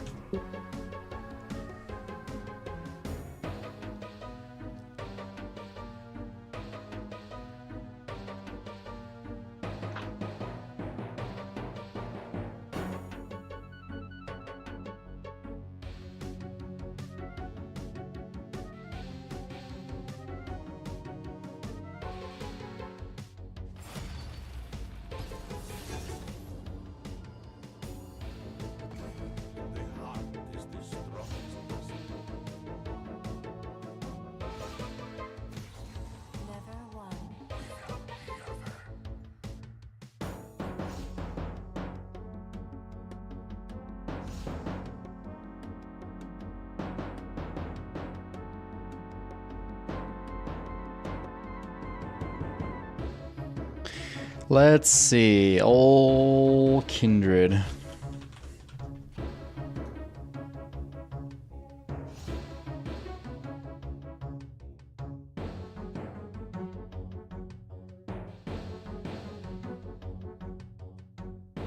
want to play Lilia so bad.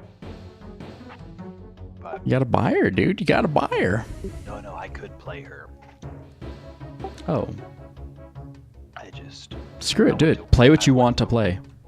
Because I could pick Jax, he could pick Trundle, you could pick, Braum. I want to win more than I want to play. I want to tank for you and get the win, have the higher chance of the win rather than play Lilia. Because I'm very hit or miss. Sometimes I pop off, but sometimes I'm 0-40. It's bad. Just go wacky, dude. Just go wacky. Wow, Kennen is a champion I haven't seen in like 3 years, man.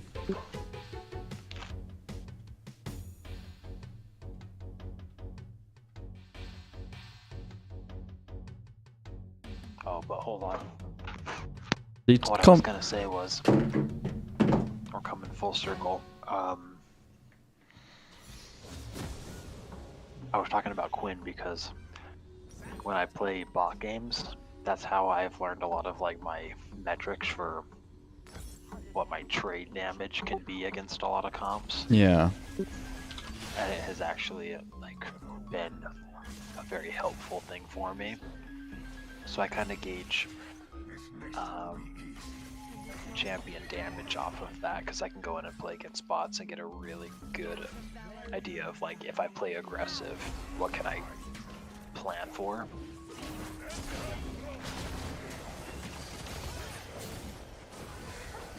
Oh boy, Akali. Man, I thought we had that Vel'Koz dead to rights. Holy shit. Okay, I have to remember to not play like Callista. Yeah. So I played Quinn, and I just went the kind of the on-hit item-y build. Yeah. And I could just with what's the lethality crit item, the one that executes at 5%. Yeah, I know what you're talking about. That item, Essence Reverb, just like that stereotypical stuff. And I could just, even the tanks, I could combo them late game when they had full items. And that was wild.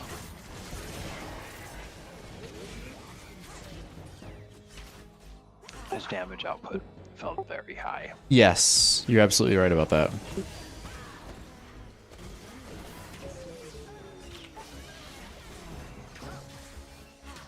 How's the ADC meta? I've heard it's not, that it's kind of one of those seasons where ADCs aren't super happy. Every season is a season where ADCs aren't happy. This one's pretty good. I like it.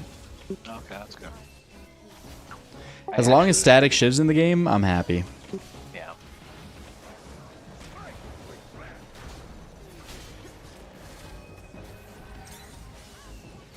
I read a thread today on Reddit about it was a formal, a thread that had a lot of participation, and it was new, and it was about, does anybody feel like ARAMs are less fun than they've ever been, less balanced? Everyone's saying that, man. It's crazy. Yeah. And I've been thinking that for a while, but then to see I even I brought it up to you, and it felt kind of weird, but seeing that it was a Reddit thing was okay, cool. Very strange. Yeah. Yeah, the game's kind of in a weird spot right now with ARAMs especially, but just I was talking to Zazie about League a little bit, and he was like, yeah, man, I just don't play because everything just one-shots at this point. Yeah. It's so unfun to play against mages and stuff. Because mages got buffed the most for sure. I feel like it's really bad right now with all the addition of all these on-hit items. Yeah. LeBlanc feels like she's back in a spot of really strong, where she'll have a lot of dominance again.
So I had to back out for a second there. Oh no, no, my god, I needed to die very bad.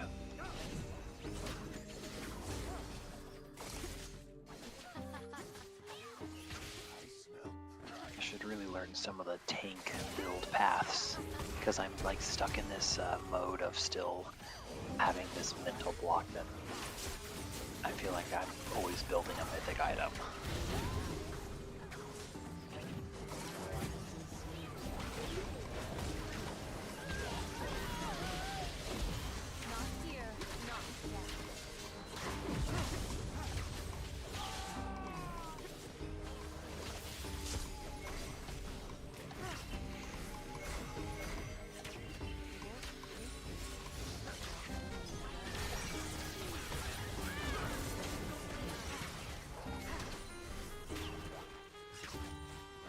I will not die.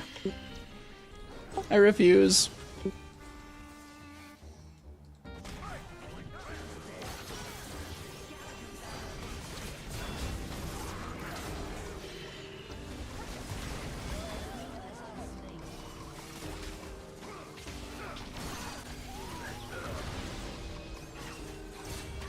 Interesting ult choice there.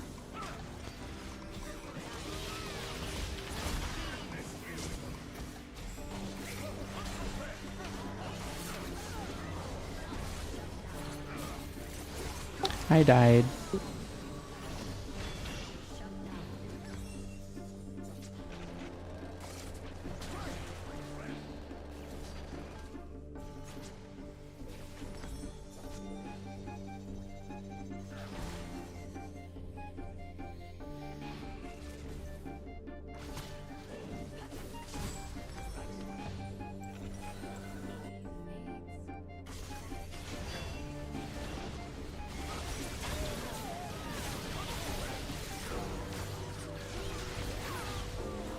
Oh, this Quinn can absolutely destroy this E.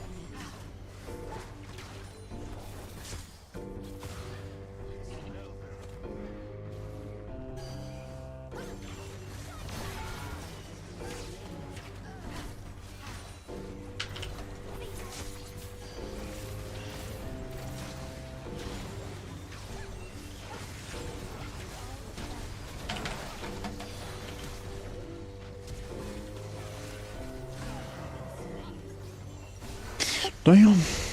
Damn, it didn't work out. Well, it just didn't work out.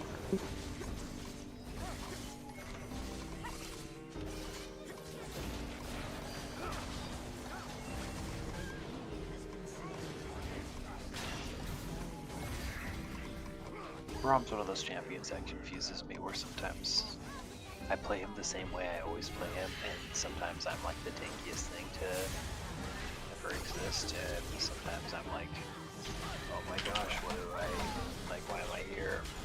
Oh, shoot. No, I get that, man.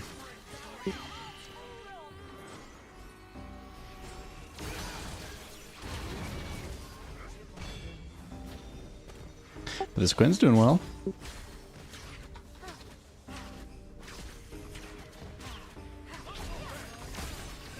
As best as you could expect. Returning fire.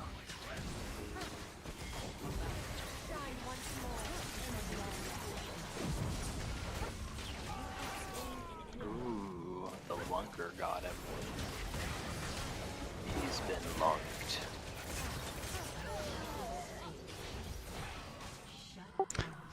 We out here doing a little lunkin'. It's alright, it's alright.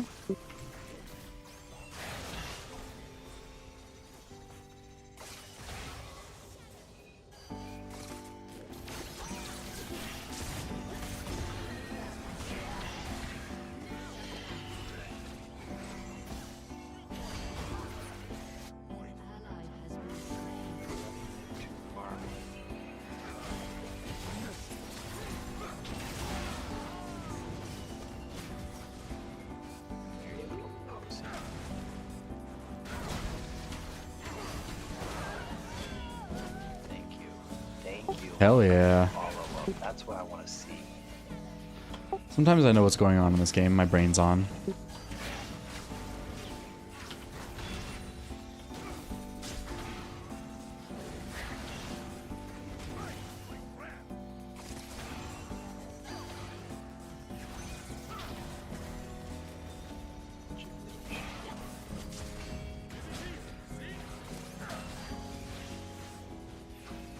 Goober. That was close.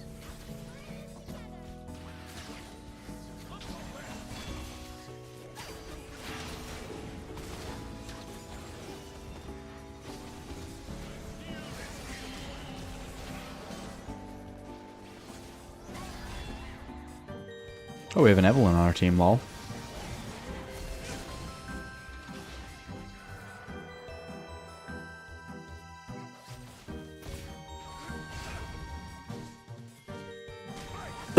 My hero's there. I'm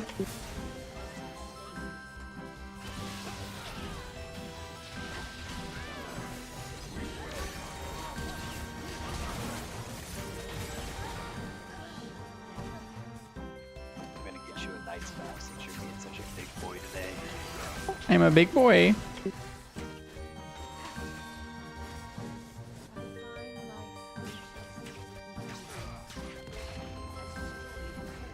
and be involved in the chat, please. I'm chat restricted. You guys said cool things. Go kill this guy. Come on. Dude, you're leaving me high and dry all the way over here. I don't know how I got here. Alright, my mark came right at me. It's okay. I was just being dumb.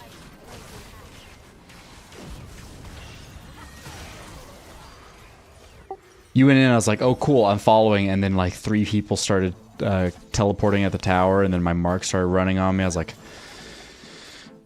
shit. What did I do? Yeah.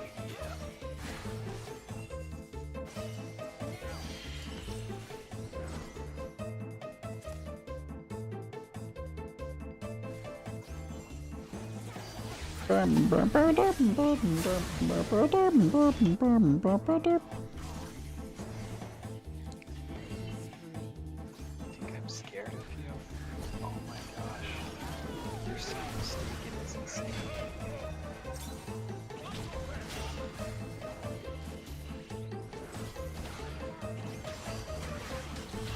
I'll walk up your tower all day, I don't care.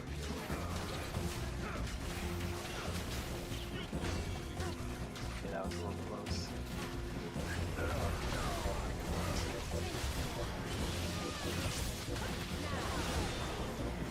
Wah. That looked good, that looked good. Wah. At least I killed him. But wah. What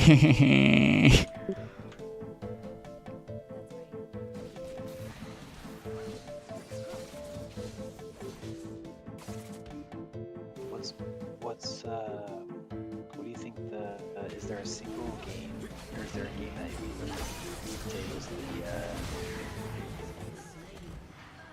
like, biggest influence on you over, at any point in your life? Does that make RuneScape. sense? Like, RuneScape? Yeah, just it's the game I played the longest in my life. It's like so many memories of my life is just RuneScape.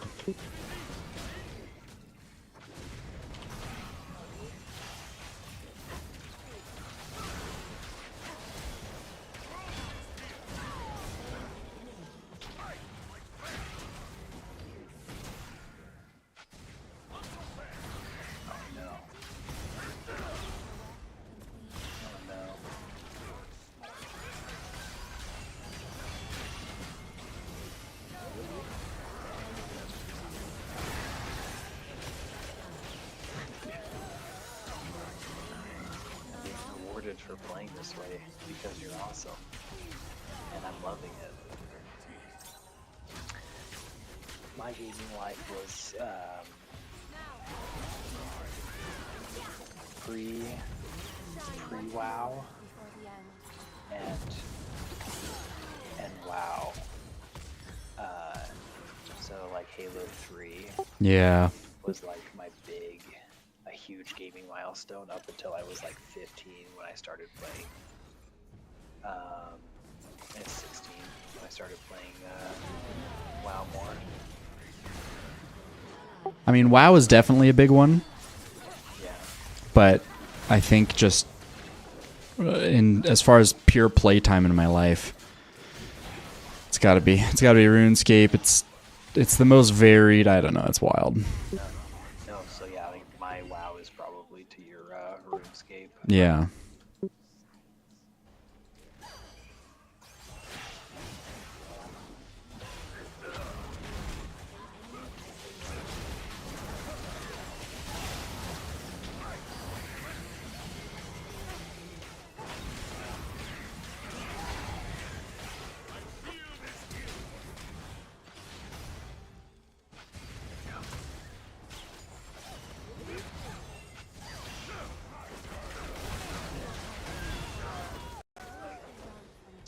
Thank you, my brother.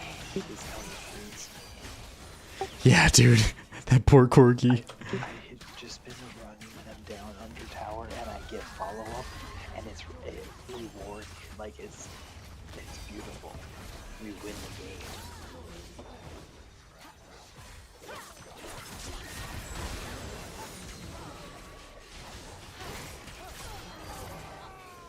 Oh, I didn't have my heal up, damn.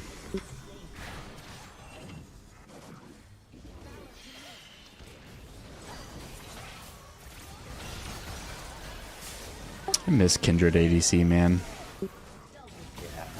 I wish just something I could play more without getting memed out of existence.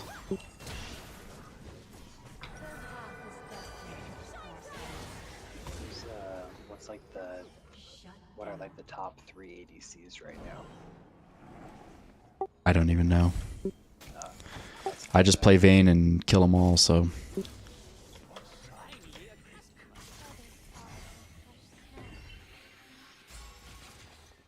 I don't even gotta think about it.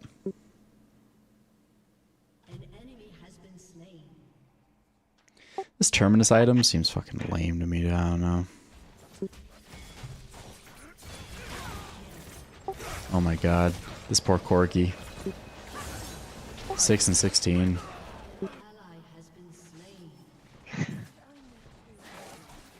I'll let him defend. Oh shit. Poor Corgi. Corgi's a dork.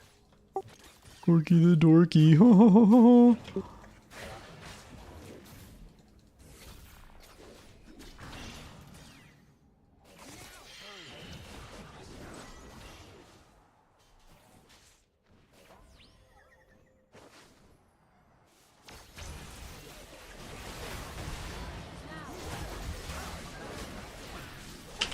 You guys go to Trader Joe's on occasion, correct? Not really anymore, because when we go there, we buy enough to like not have to go there for like 6 months. Yeah, I see. Why? What's up?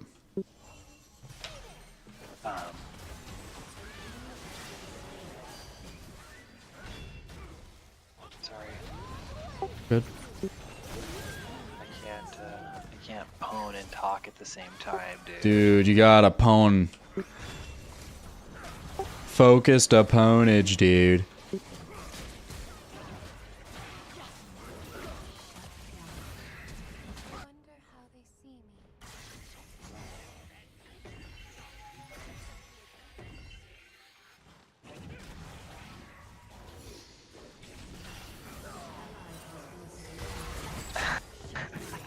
That was worth it, dude. I love the poetic justice is nice.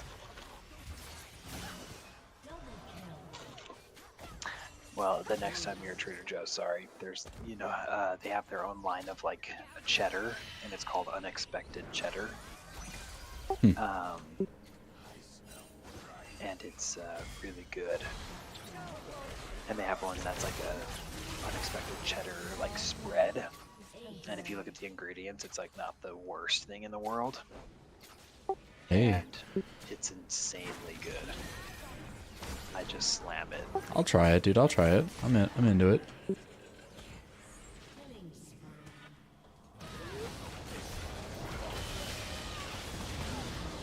Ooh. I was at 50, then 0, dude. I don't get it. It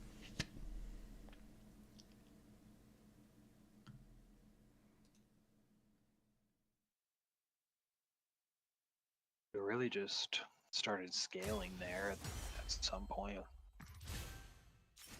We did get a little wacky. We did. But man, Quinn and Evelyn did so much damage.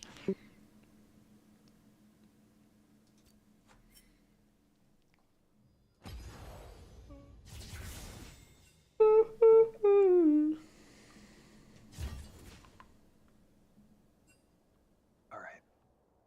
I better call it there. Alrighty, my guy, it was fun. That was fun. I'll look into Returnal, but don't expect it for No, I like 6 won't months. expect it because at this point it will be a while before I can even play it, so Yeah. Yeah, alright. if ever. So we'll see. But maybe I will get Pal World instead, so I have something as a backup. Little pal time. Yeah. Have one of your subscribers send me a key. Is that stream begging? Is that frowned upon? No. Is that against the terms of service? Yes. No, just kidding. Alright, man, I'll talk to you later. Alright. Alright, let me pee. And then, I don't know.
There was a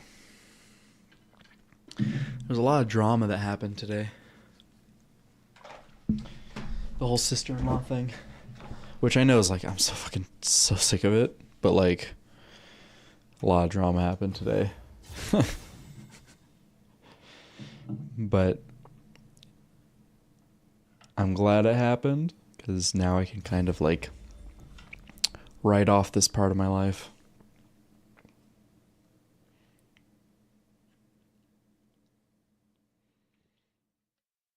She texted me this morning before my wife was awake. I was just up with my youngest daughter.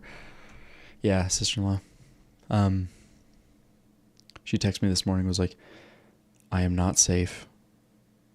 I'm sorry to do this, but I need you to come get me. And I was like, all right, I guess I'm driving back out to New Mexico. You know, because I did give her my word that like, after I met the guy, I was like, oh, this guy's bad news. Like, I genuinely, when I was in the parking lot and I met him, I was like, I think I should kill this guy. Because, like, I had my gun on me. And I was like, there's no way this man is up to any good. Like, he was just, something in his eyes, man. I don't know. He's fucked. Anyway, that was a thought that went through my head. But I was like, no. That's crazy. I mean, like, he might be crazy, but like, I'm not gonna kill someone. That's insane. But I had the thought cross my mind. I really did.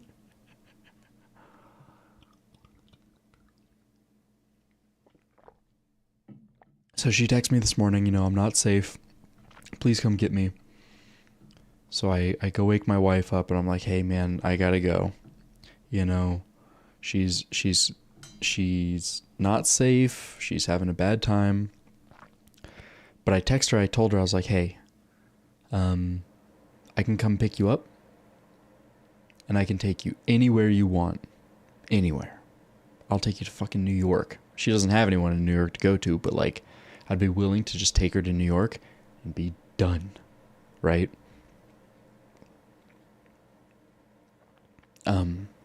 But I was like, you can also come back and live with us. But if you do, you are officially a member of this family. You are officially joining this family. You are leaving this vagrant, you know, homeless lifestyle behind you. You're choosing to leave it behind you. Therefore, you're leaving your dog. You're putting it in a shelter of some sort, whatever you think is best. But like, you're getting rid of the dog. There's no alcohol in this house. No smoking. Nothing. We are not, you know, you're subject to the exact same rules that the rest of us are subject to. She never texts me back. She's like, "Rrr." So my wife called her and she's just crying. She's like, dude, this guy's like beating the shit out of me. Like, as soon as I got in the car, he just started like fucking just wailing on me. And I was like, I'm not surprised in the slightest. She started wailing on me and like, he's not letting her sleep. Like, he's completely denying her any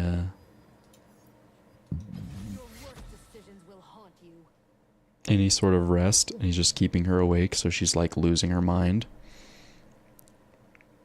beating the shit out of her. I'm like, oh Jesus Christ. But like, I'm not going to be able to safely pick her up like I was last time. Last time I was able to like meet them in a secure location, in a public location, you know, and the guy wasn't even there. Anyway,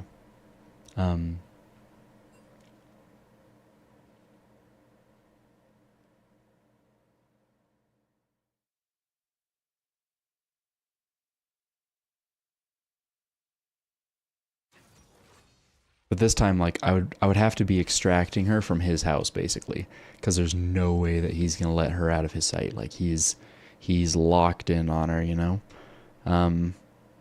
So I started like, I called the local police force and I was like, hey man, I'm not gonna give any names because I don't want you guys to act upon it right now, but like, this is the situation. What do I do? And they're like, oh God. So I was just talking with the cops, and I was talking to my brother today, who's also a cop, and I was asking his advice, and he called the DA in New Mexico and was asking about like, you know, domestic abuse shelters and all this stuff, and it's just a whole load of nonsense, man.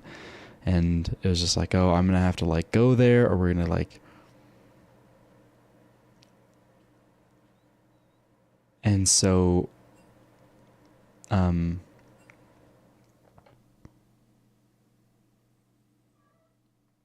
eventually did call the police force back, and I got in contact with the sheriff, and I was like, hey man, like, I need you to go do a wellness check on her. I need to make sure that everything's good. Like, she's not dead. She hasn't answered her phone in a while. Last time we talked to her, she was like, and here, blah, blah, blah. And the sheriff's like, oh, dude, I don't know what to do about this. Because I was like, you know, if you go to his house, it might like aggravate the situation. If he sees like cops there, he might just kill her on the spot, or like take her hostage or something. Like, it could get even worse. So I don't know how you want to handle this. He's like, oh Jesus. But then I took a nap later. Are these all bronze players or gold? These look like bronze.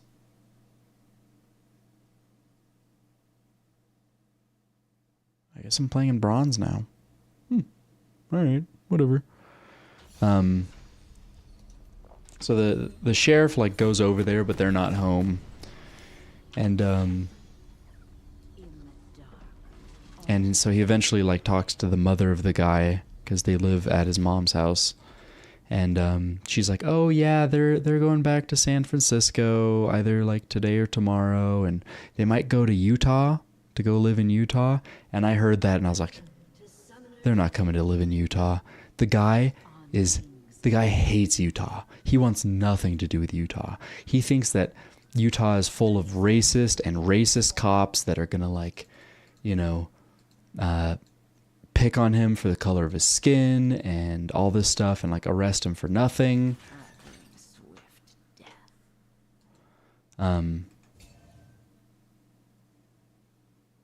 And she hates Utah too. So like there's no reason for them to come back to Utah. And that's when I got like a really bad feeling. I was like, oh no, dude.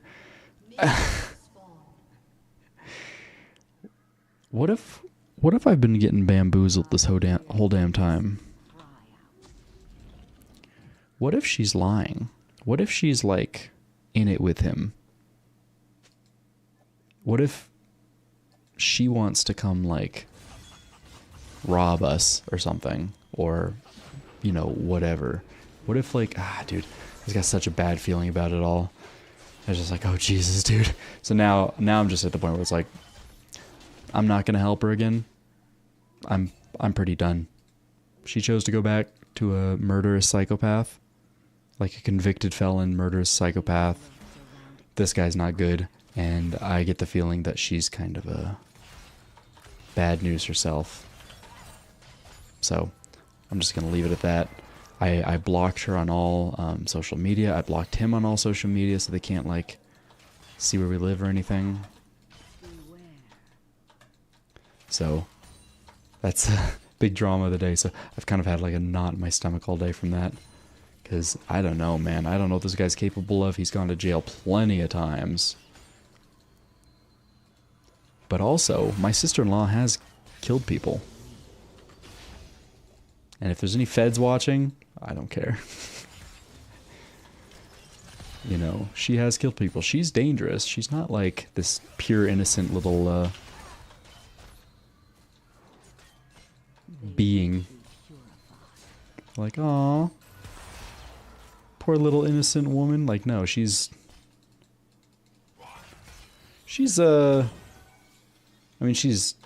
told us, but that story's been corroborated by like other people that we know. So it's like, huh.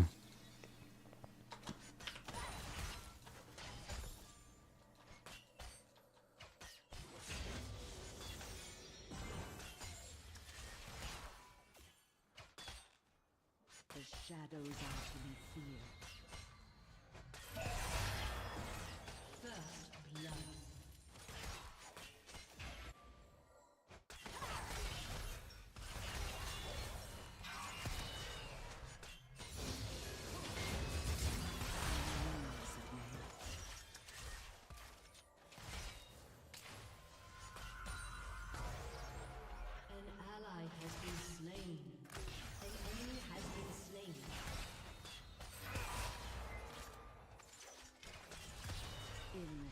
An enemy has been slain.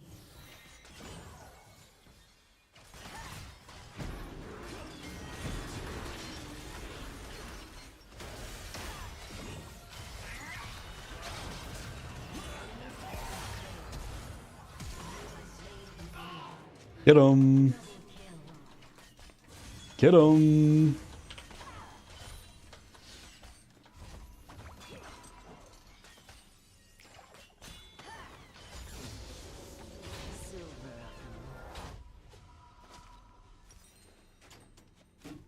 Jungler coming down. Who's it? Elise? Elise! That's a jungler I haven't seen in a long time. What the hell?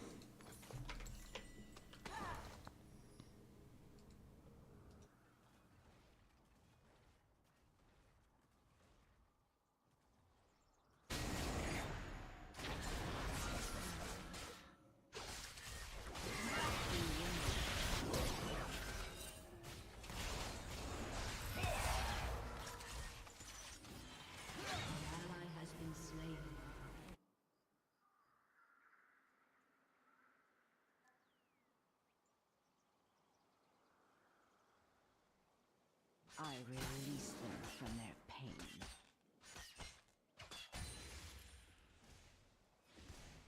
pain. Free turret plating? Don't mind if I do. I'm glad I slow pushed this, dude. Hell yeah.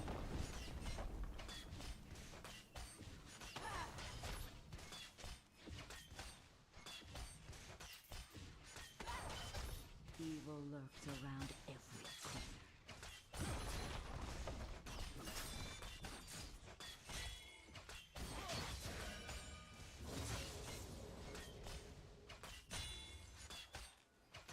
Shut down. Judgment.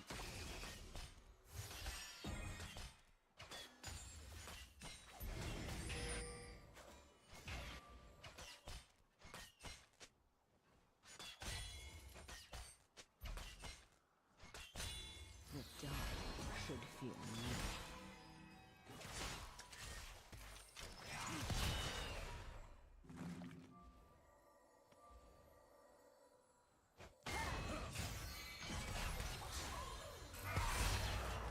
An enemy has been slain. I smell black magics.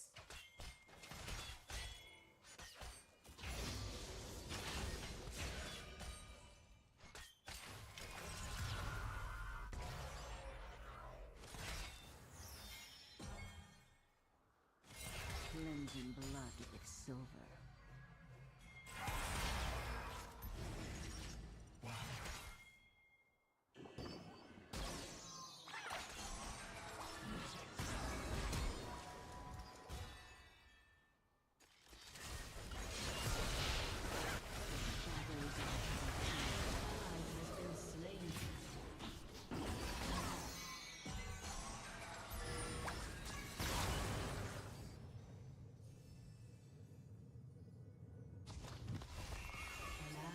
Been slain on wings of night.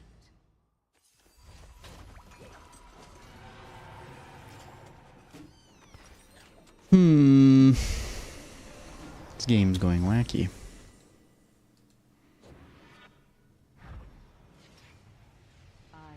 Yeah, like just having to all today just be like, oh man, she's coming back. I'm gonna have to give up my room again. I get a stinky dog, the whole situation. So now it's just like, she's gone for good. As far as my wife and I are concerned, it's a done deal. Hell yeah, man. In the dark, all is laid bare.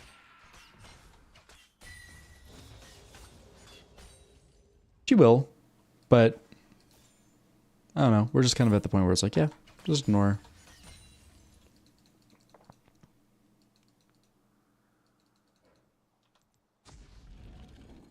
Evil lurks around every corner. And maybe that's the wrong thing to do, but like, we tried telling her to contact the police today. If she felt truly unsafe, like, contact the police. They'll help you. Truly. But she's like, no, I don't want to do that. It's like, I can understand there's a reason why you don't want to do that, but like, you got to do it.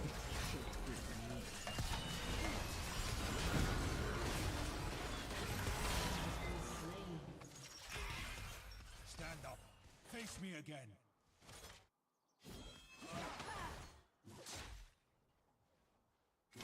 I smell black magics.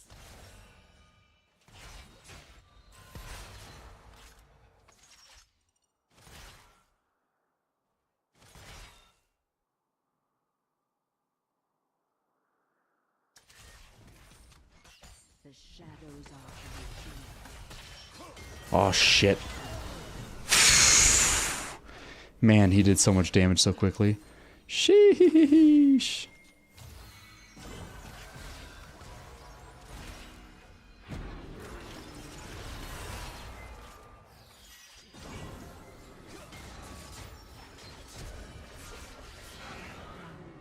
Get him, E.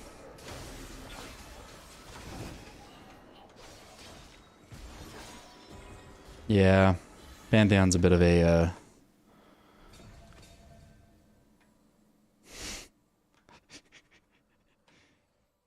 Karma's a bit of a, I mean, Pantheon's a bit of a nonsensical nonsense man.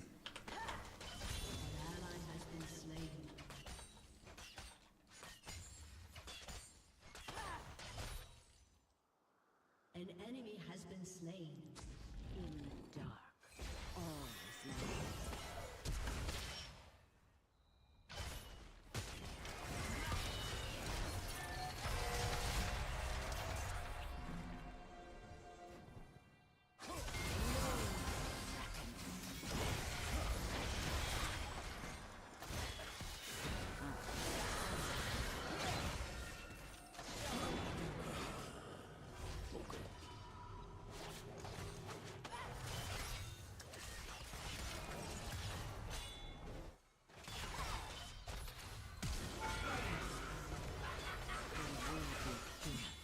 Do we getting these kills? We getting these kills? Oh, Zoe's coming. Hard. She's a hard comer.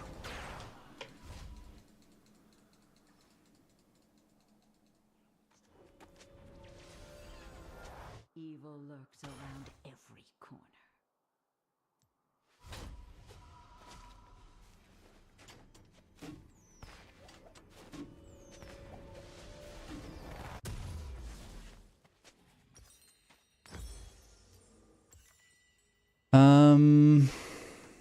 Yeah, I'll build these. Should fear me. An ally has been slain.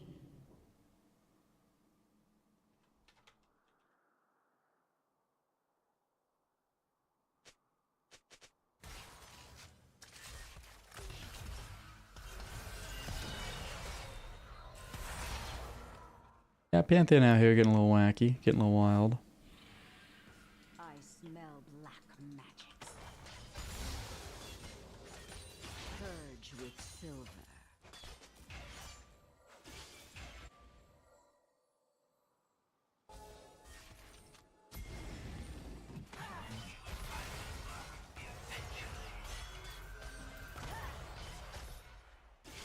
The shadows are rampaging. Impure fools. I didn't mean to press my ult, I'll be honest.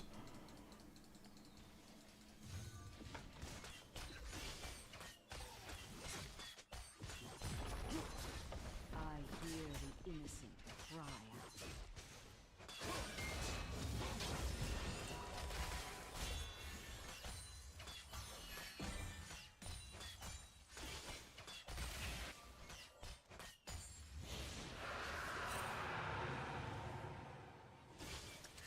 Beware.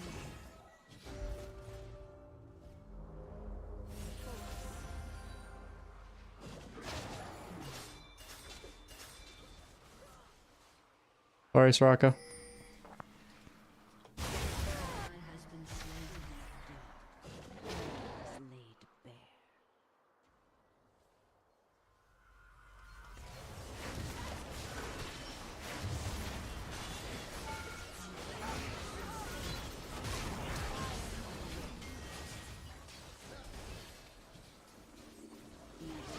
Ally has been slain.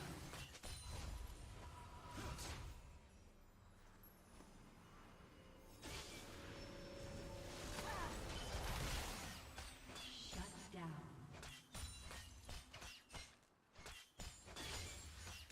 I pass judgment.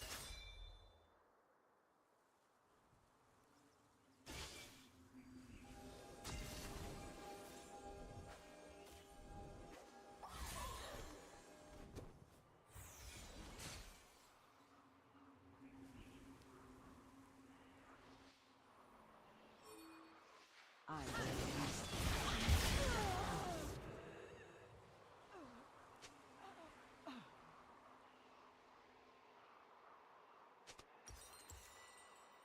An ally has been slain.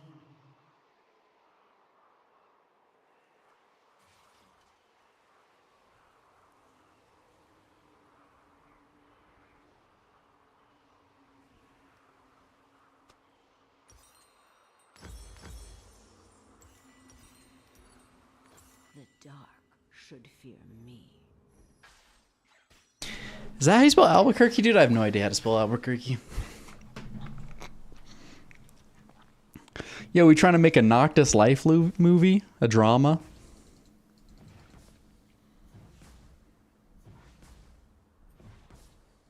Yeah, dude, concentration camps for sure. I'm all about helping the boys concentrate.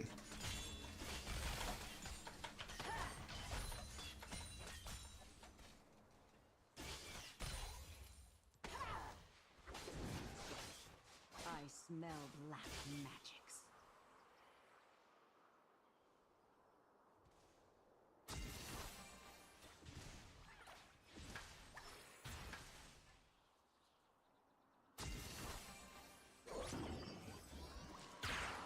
The shadows are to be feared.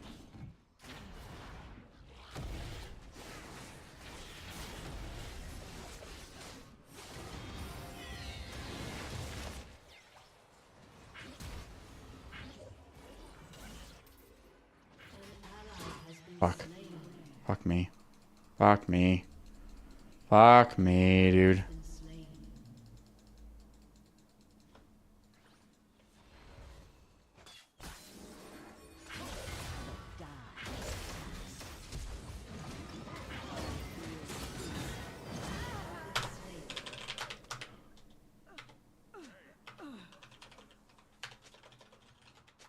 An ally has been slain.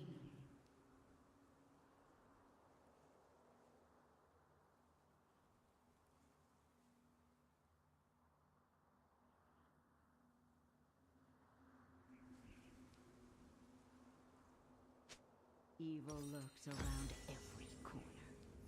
Your turret has been destroyed.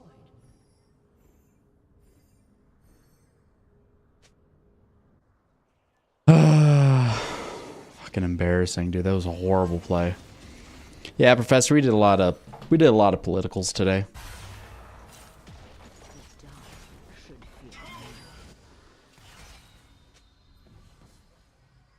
Just can't get my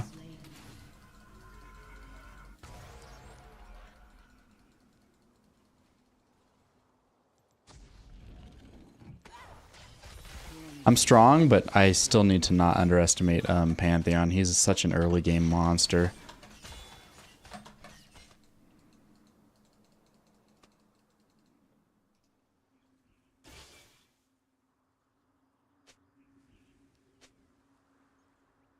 They will be purified.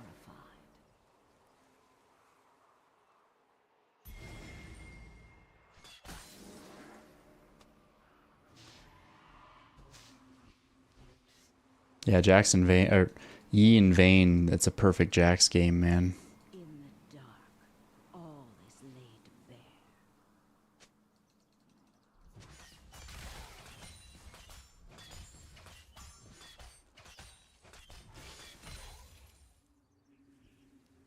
Oh yeah, she has other family. But I'm so unwilling to help her at this point, man. She's kind of, I don't know. Maybe I would be. I don't know. I don't know, man. I just don't know anymore. I can't think about it anymore today. I'm like brain dead.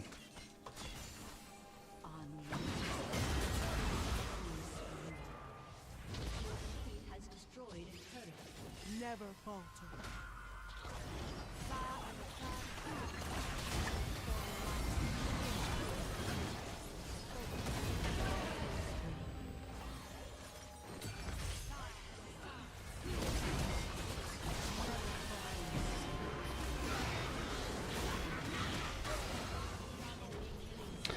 All right. Jax went from having no kills and being completely shut down by Karma to I allowed him to kill me a few times and a few of my teammates as well.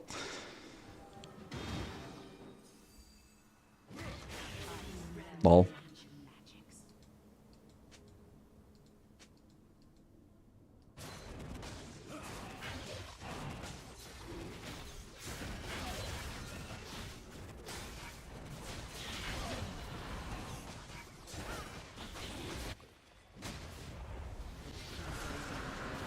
All embarrassing.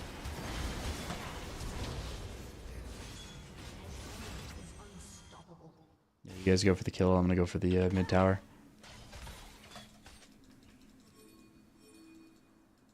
We gotta get some objectives under our belt, not just kills.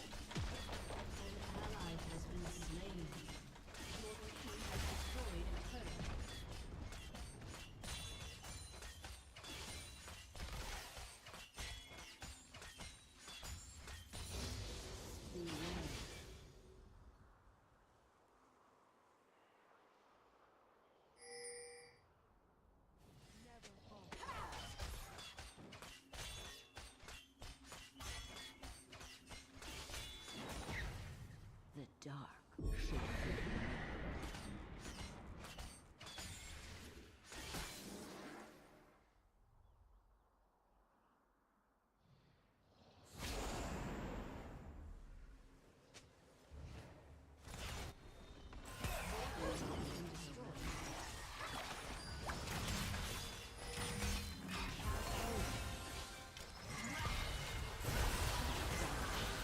Oh my god, dude.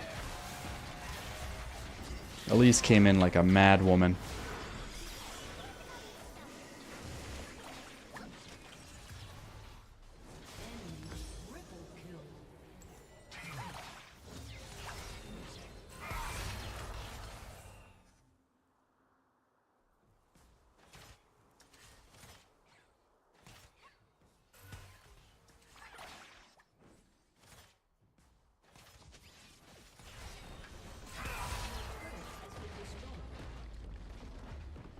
in the dark. All is laid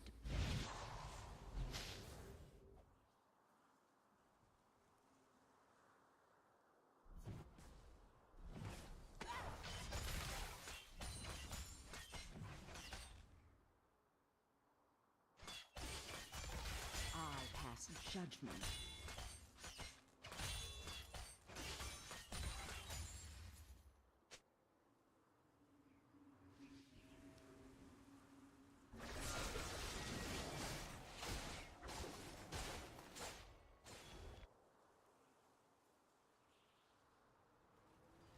I release them from their pain.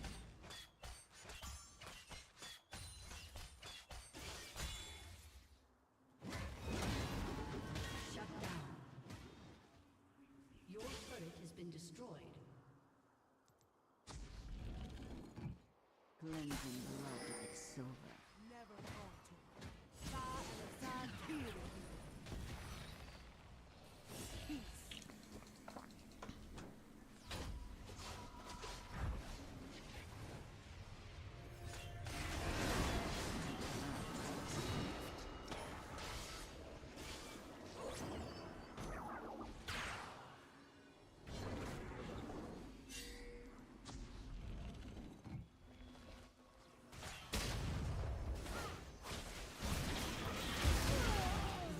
Wow.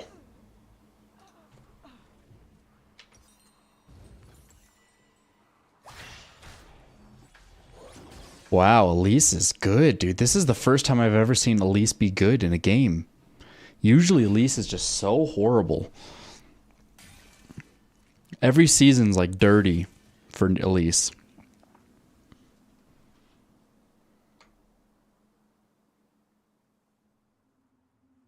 Your turret has been destroyed. Yeah, we're just getting fucking systematically destroyed here. I smell black magics. Elise is just doing so much damage. An enemy has been slain.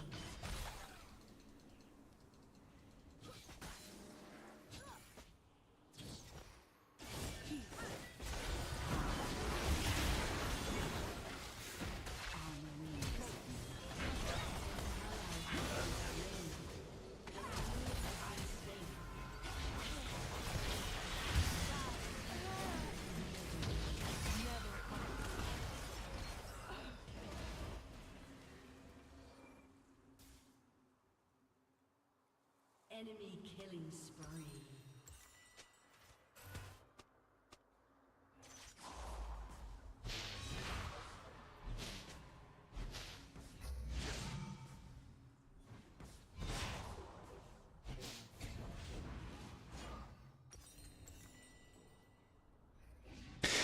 Okay, it's time for me to stop memeing. I was 7-1, now I'm 7-7.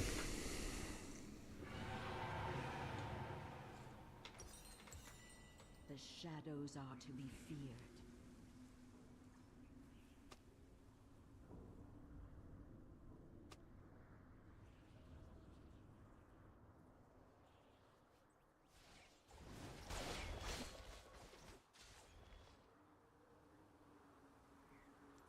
Beware.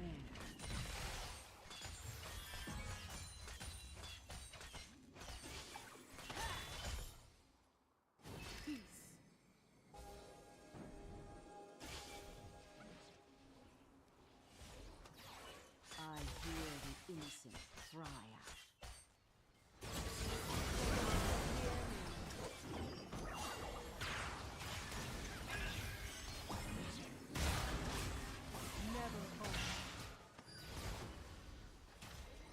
Oh no, Straka. The dark should fear me.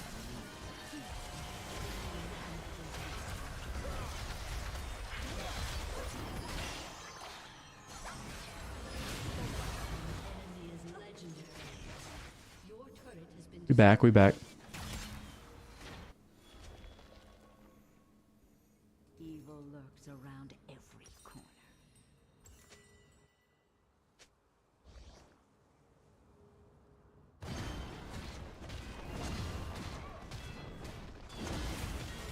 Has been destroyed. I smell magic.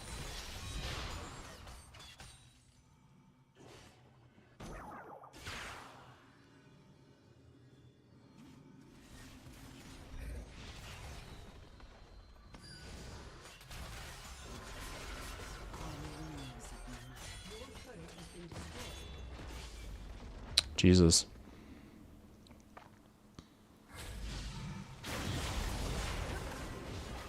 Oh my god.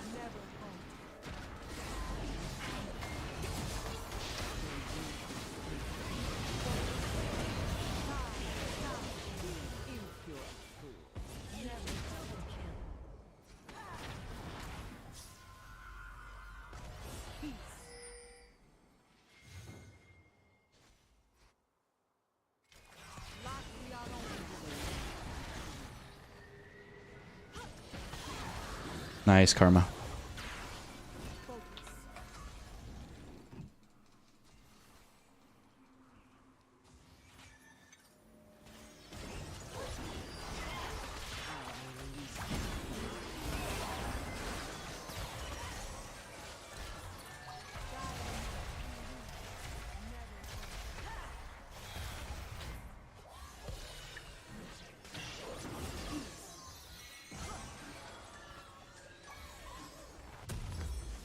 There's a hardcore wits end build here.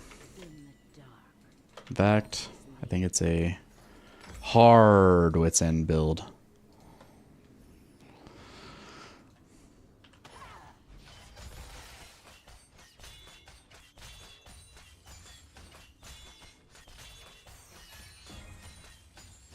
I hear the innocent cry out.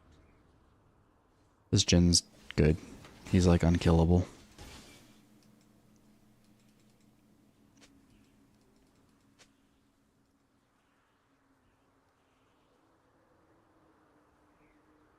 Beware.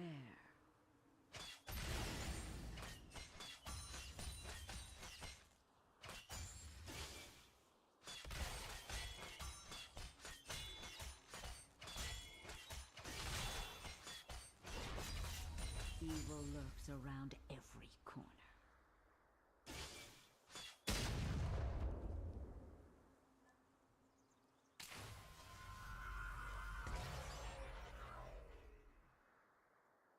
Yo, Cassidon.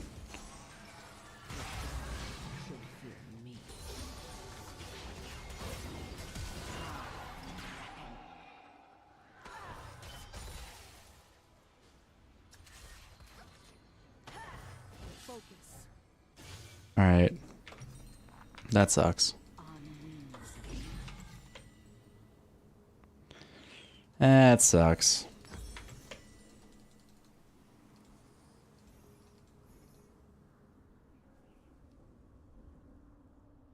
What can the boys do? An enemy has been slain. The shadows are to be feared. Jack's coming up from behind.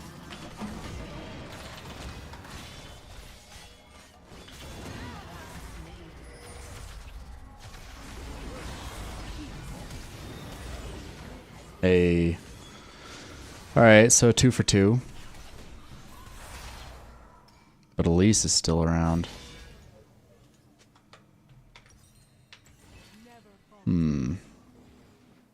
Oh, she's just doing dragon. It wasn't Soul, but man. Cloud Dragon with this Elise build where she's just so fast. Kind of scary.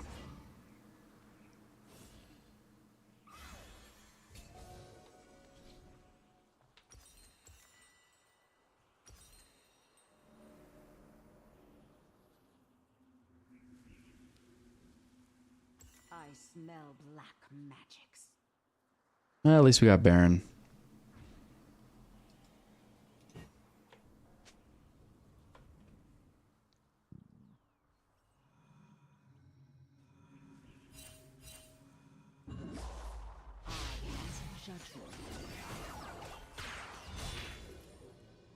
Didn't play for the long game. Good for him. Oh my god.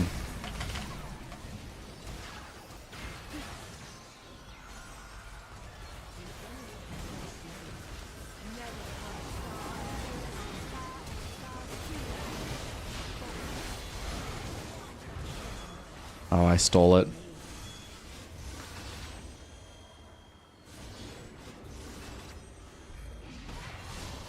Greedy Elise wanted me. She thought she could eliminate me in front of my team like that, but I just had too much MR and she wasn't expecting it. She wasn't able to delete me as fast as she thought. MR saves the day here. I didn't even have Wit's End.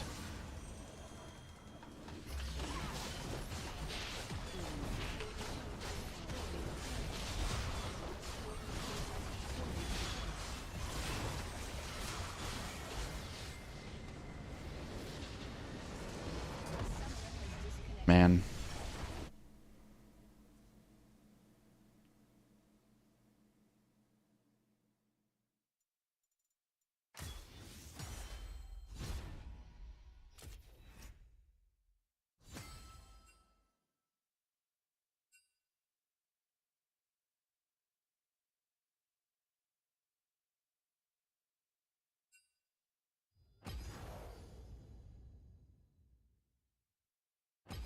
Bucacalypse? That was the name of my Soraka? I didn't even notice.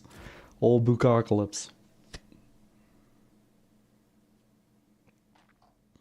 I'm almost the top ranked friend player. Ho ho ho ho ho ho ho. Serious win streak, dude. This is wild. I haven't been on this big of a win streak in a long time, it feels like. Just every game I play is a win, dude. Except for this one, don't pay attention to that one. But the rest of them, after...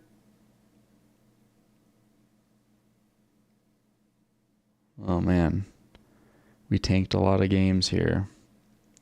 But after that, besides this one, dude, it was just bam! Big wins. Yeah, I'm a big boy. I'm a big boy.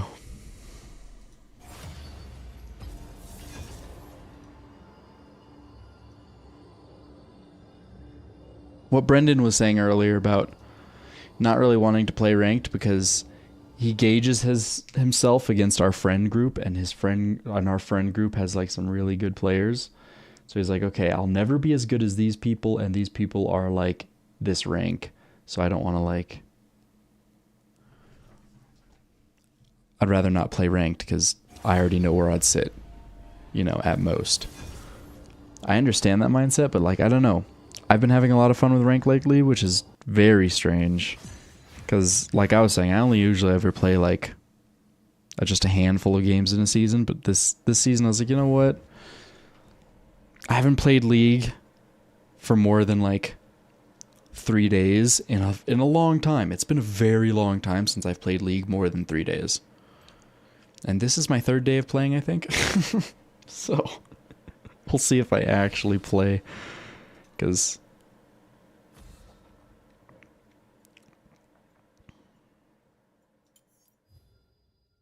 Your worst decisions will haunt you.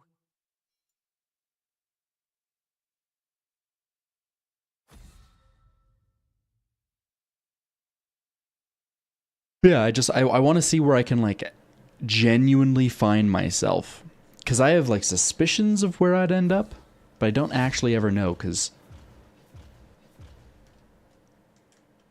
you have to play like 100 ranked games to really kind of like settle in. But if you're like, even after 100 ranked games, if you're still climbing, like if you're still on a trend upwards, like have you yet found what rank you're at? I haven't gotten hard stuck yet, so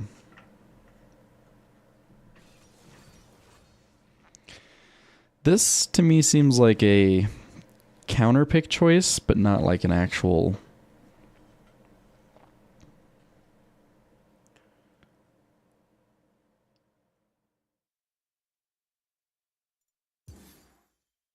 not like an authentic pick, you know.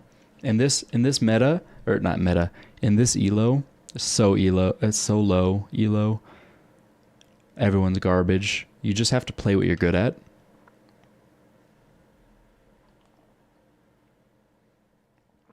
Even if somebody counterpicks you.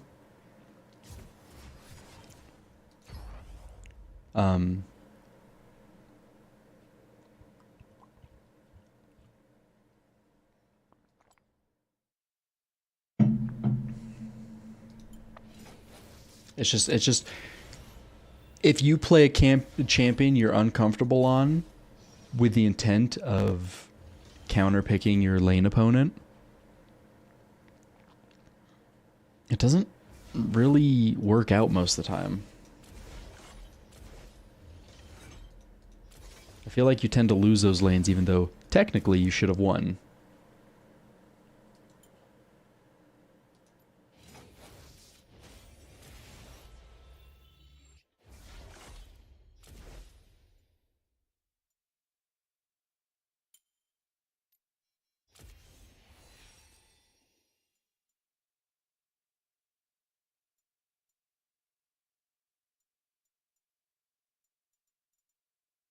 Alright, got Hui. That's cool.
Have the program Nami skin? What the hell? I wonder where that came from. In Dragon Trainer Lulu, I have that skin? What the hell? Odyssey Sona?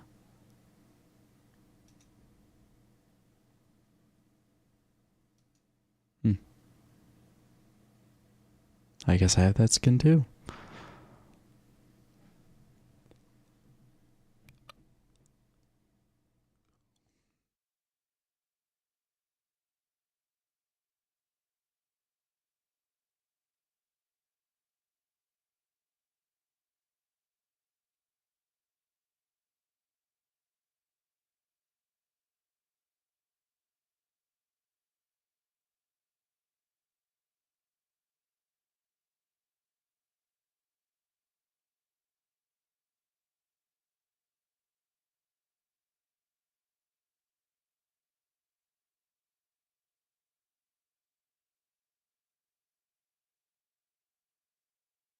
Okay, Web.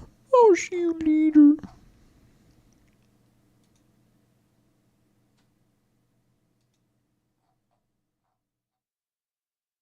Can't believe Sentinel Vayne's so expensive. That's wild. Yo, I like the Psyops skins. That's funny.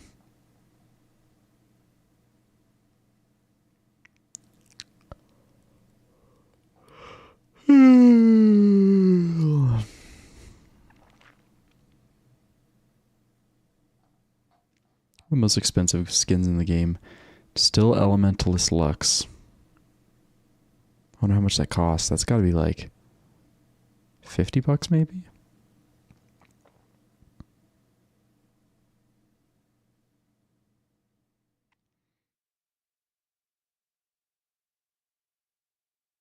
The skin was cool, but then they like... Oh my god, I forgot to requeue. I was like, man, this queue's taking a long time. Jesus.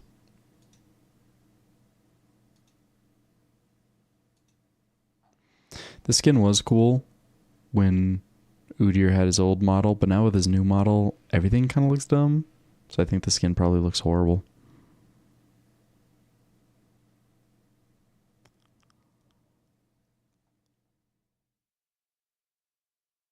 What are the cheapest ones? Oh my god, there's so many. There's so many skins in this game. Alright, here's the ones I can start affording.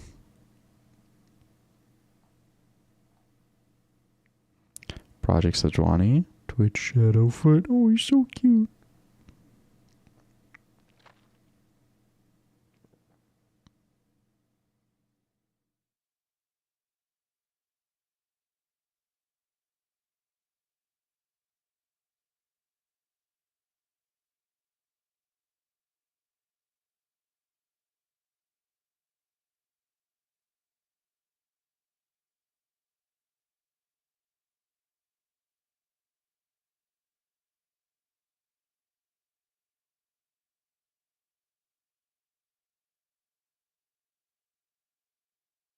Oh man, they've definitely updated this splash art.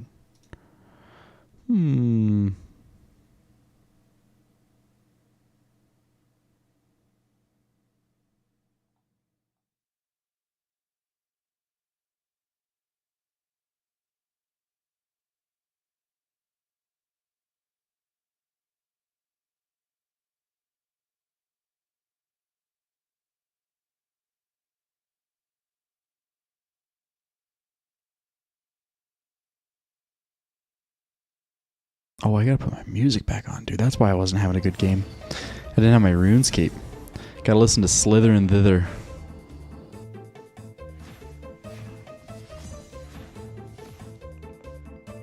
Oh.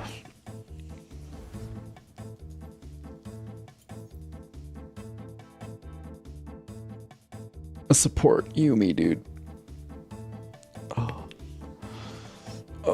I don't want to play with a support Yumi.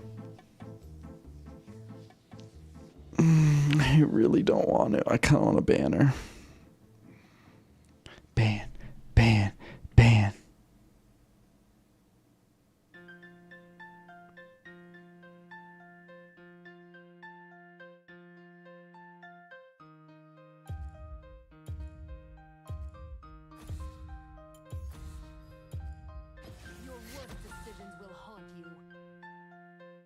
Dodge, dodge, dodge. Fuck.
those who have fallen to darkness.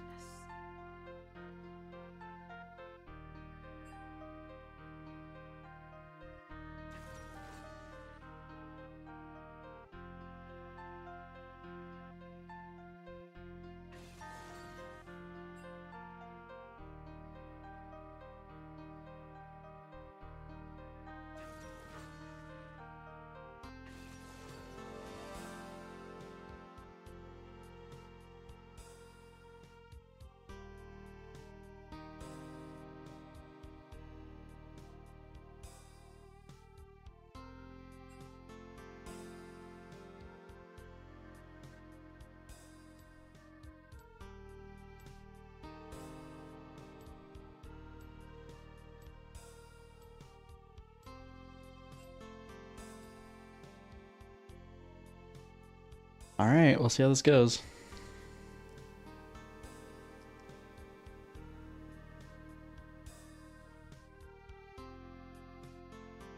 God.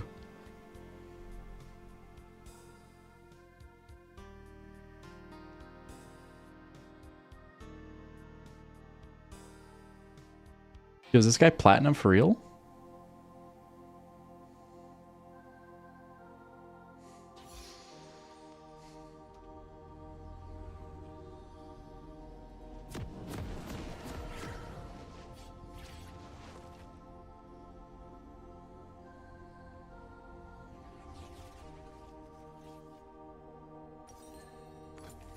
It's a little wacky. I feel like he's too high of an MMR to be in here. Welcome to Summoner's Rift.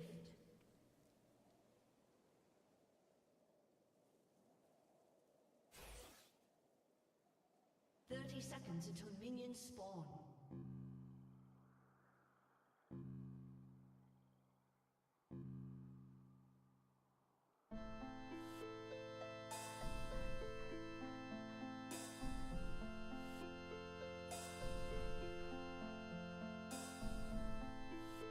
Oh man, we're all AD.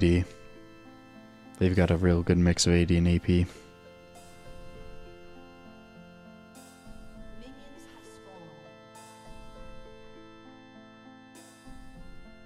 Well, I hope it doesn't matter.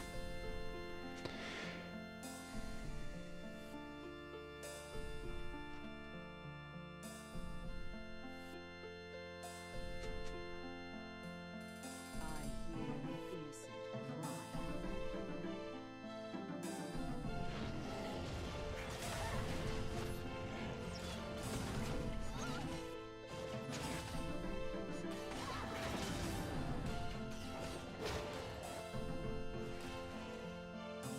I smell light. Hail of Blades? Oh no. He's actually going marksman support. Like he's not doing the Ash build support, he's doing he's doing like AD. He wants to Q him and everything.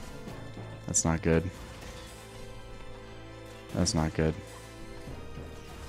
So it's just double marksman down bot, then I just get the farm. That's the only difference.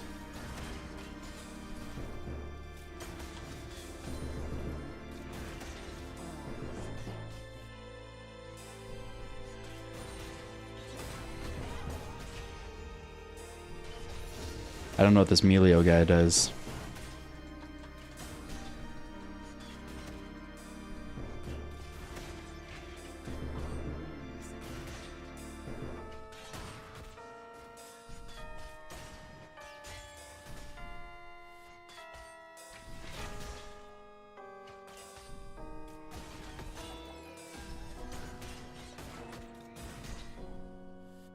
I release them from their pain.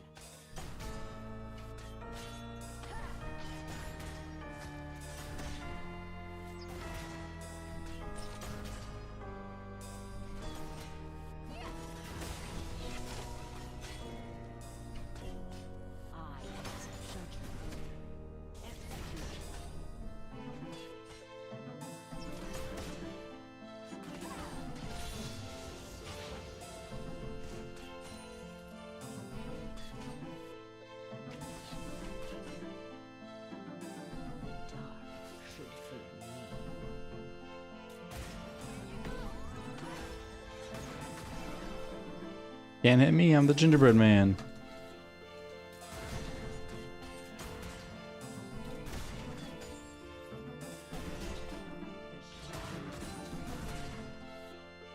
Can't hit me, I'm the gingerbread man.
They're letting me shove. That's not good.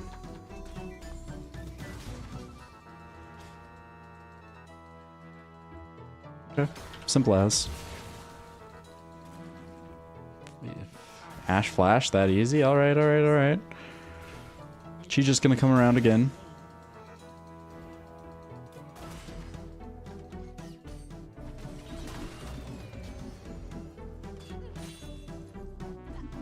Can't hit this lustful lunk, dude. Oh, I thought that was gonna hit me for sure.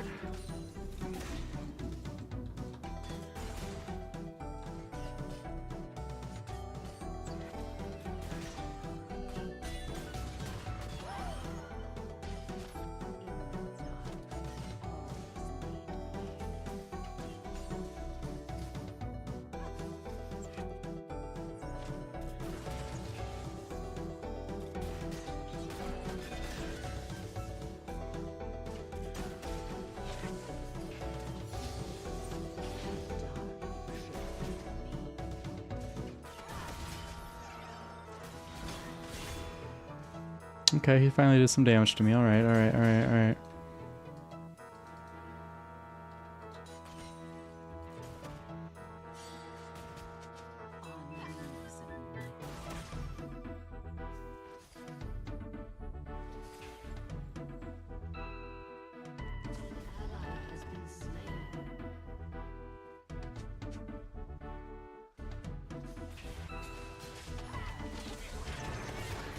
Oh man, they must have wasted so much time down bot. Poor Diana.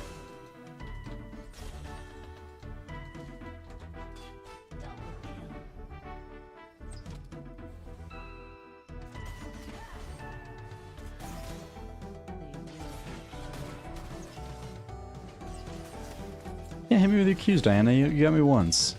What a lucky girl you were.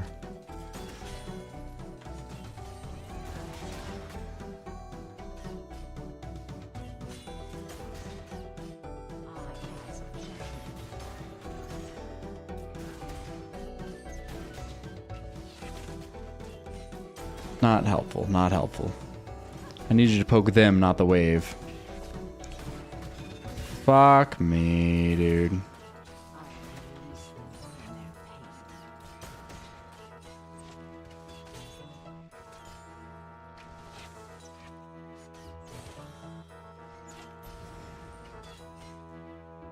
Hit him?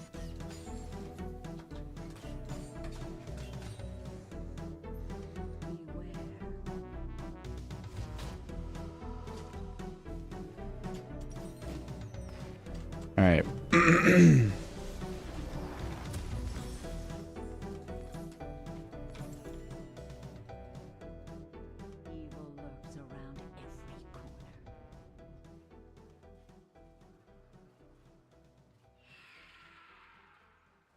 How's the rest of the team doing? Zed's all right. Oh my god, I'm so far behind in CS. Holy shit. Damn. Not good. Lily is doing alright. Top's not doing well.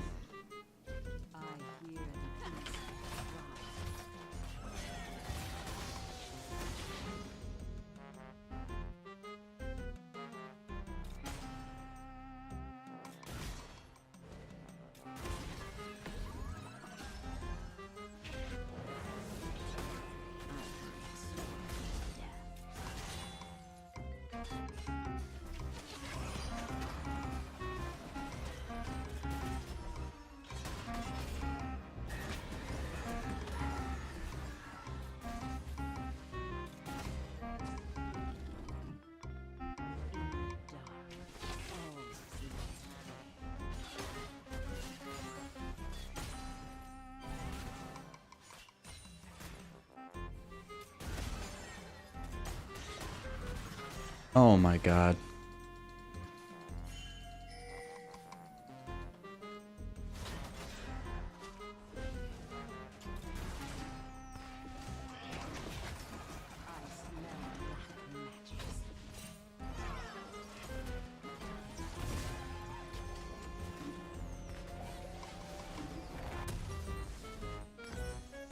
Oops.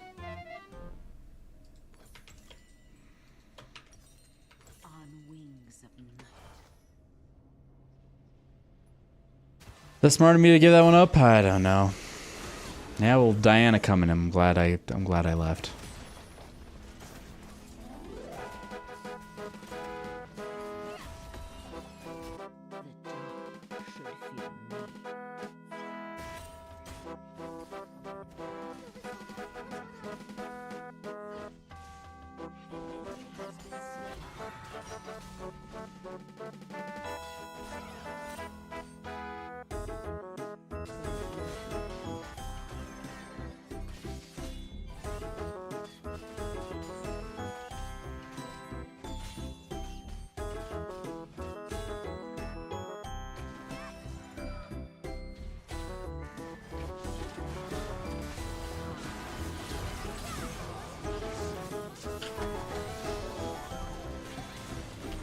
That was wild. I didn't need ult there, but hey. It's alright, it's a short ult cooldown.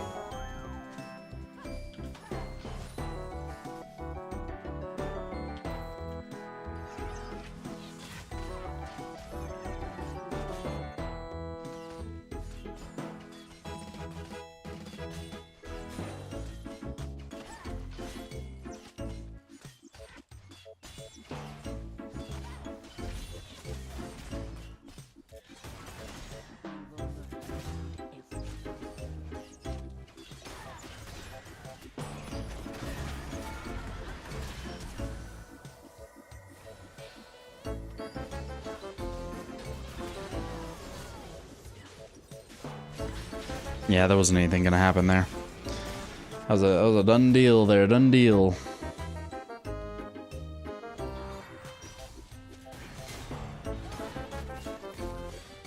This Conchus.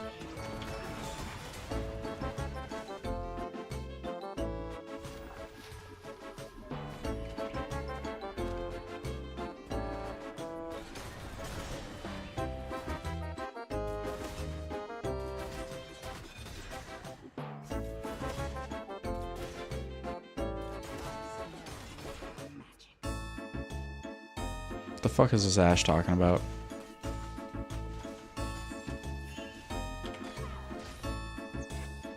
Oh, dude.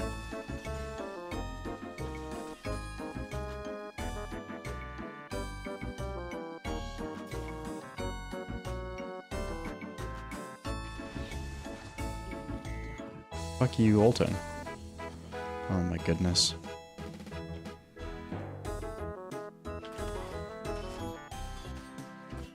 No, don't hit the wave. Okay, thank you.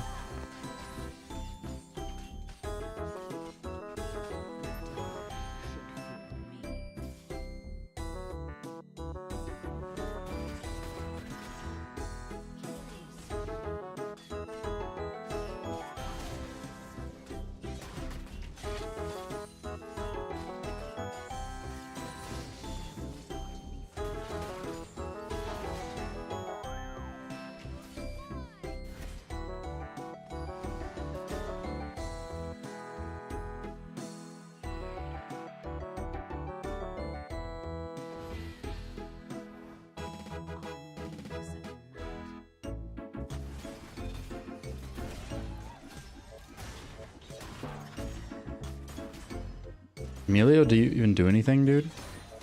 Oh my god.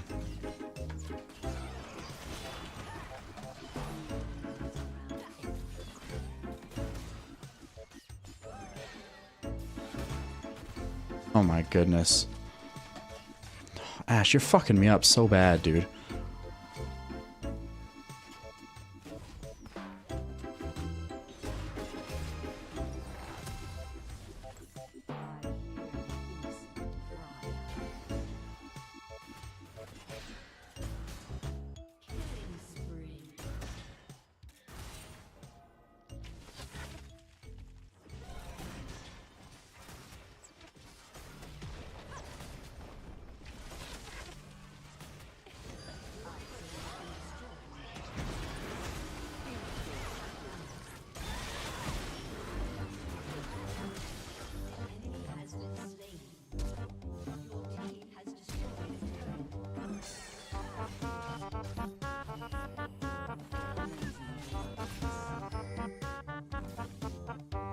Misfortune didn't die?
I can't believe we didn't fucking kill Misfortune, dude.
Where Misfortune comes in and runs us down.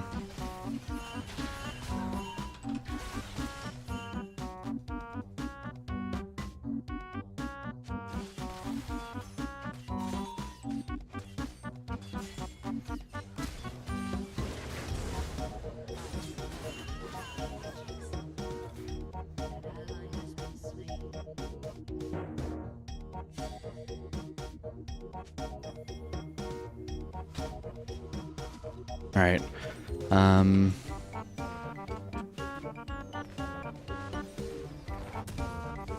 Get next. Maybe this.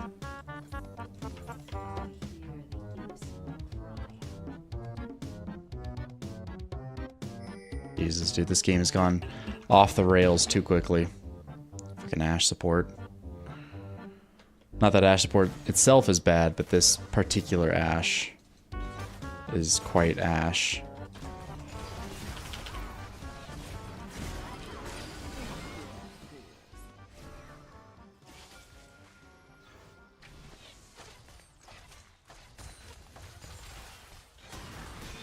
Fuck me.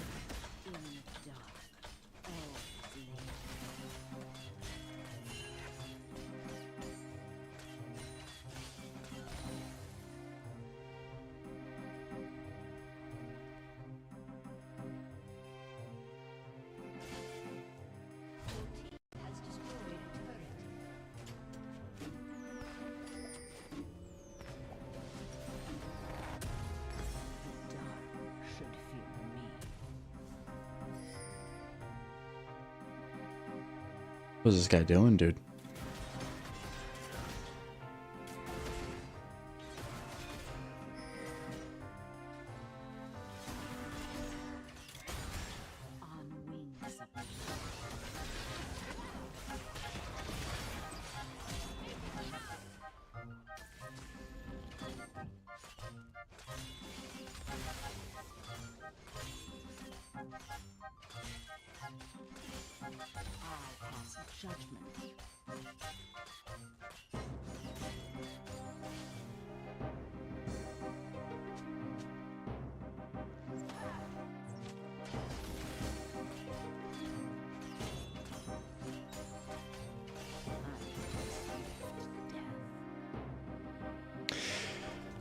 Oh, missing great times here, Webb. Missing great times.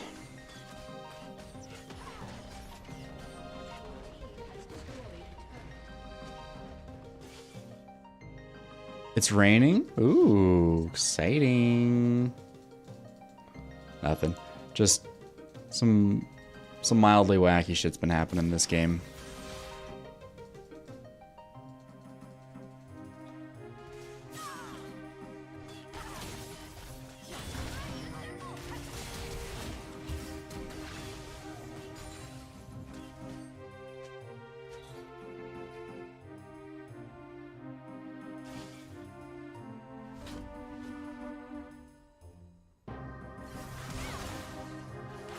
If it wasn't for Emilio coming in.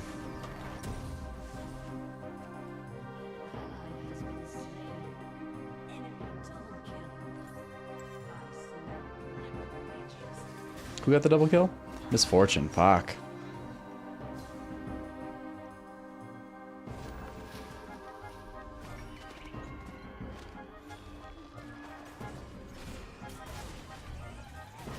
I've just been sucking dick, dude. Sucking dick. So,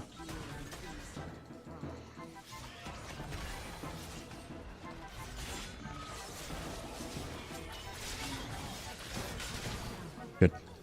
Good shit.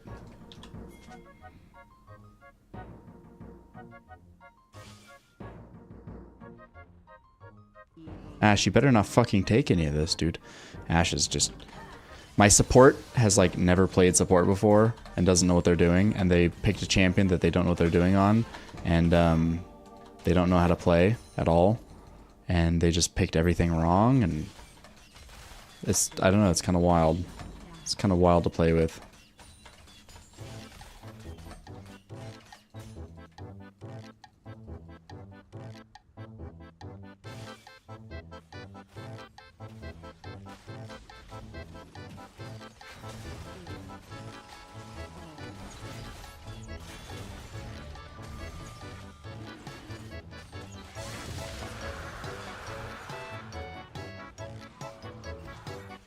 Damn, ran homeboy down.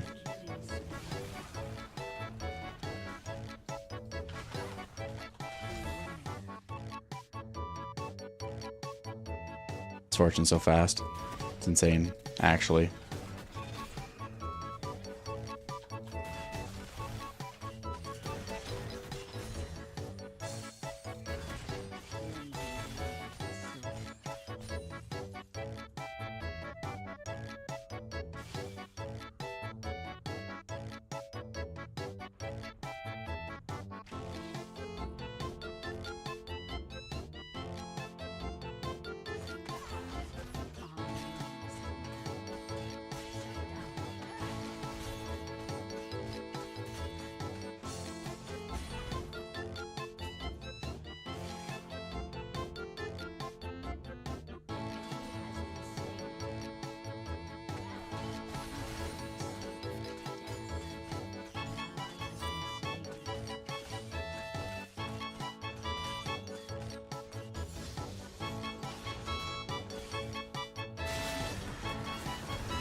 Go get him, Zed. Don't go get him, Zed.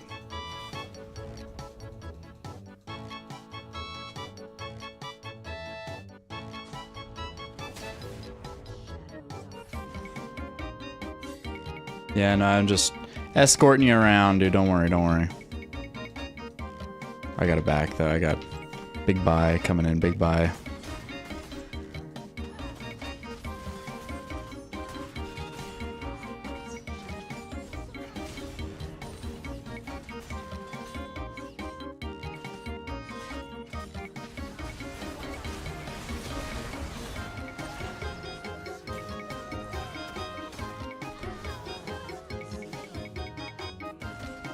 Brick. Yeah, not having like a tank or anything really fucking sucks. This might be my first loss of the night.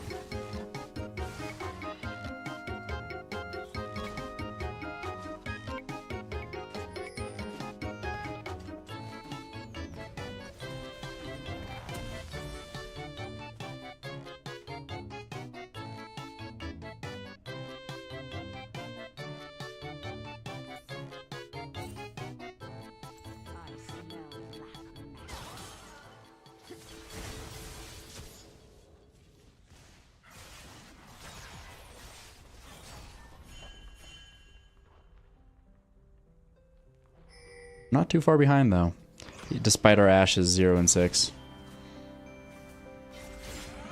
Oh, Yone's doing well. Oh shit, dude, Yone's going in. Yone's going in. He's doing big shit. He's doing big shit. Ooh, nice. Got her.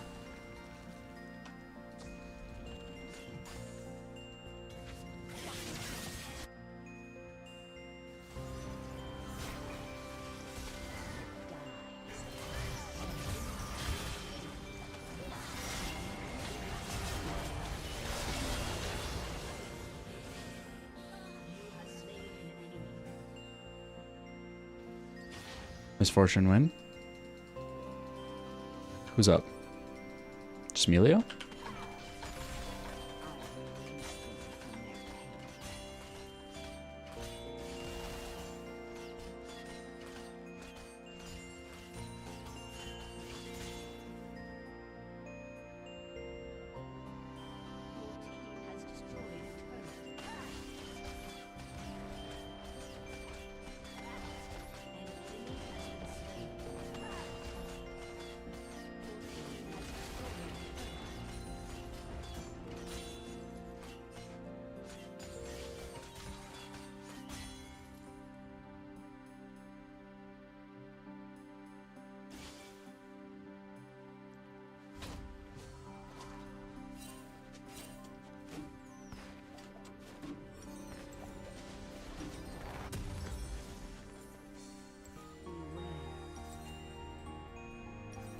$14.50, okay.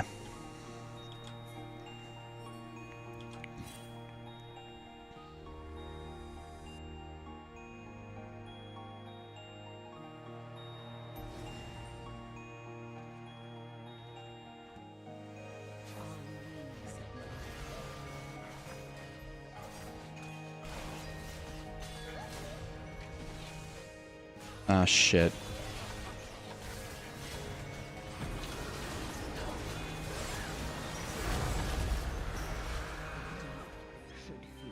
Right here.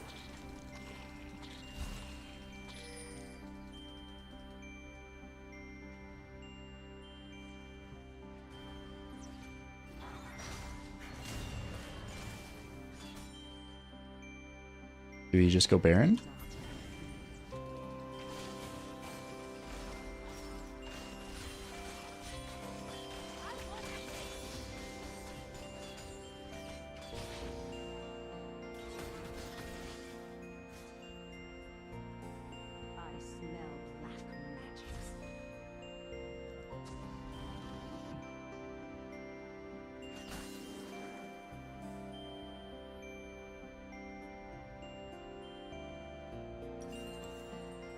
Oh yeah.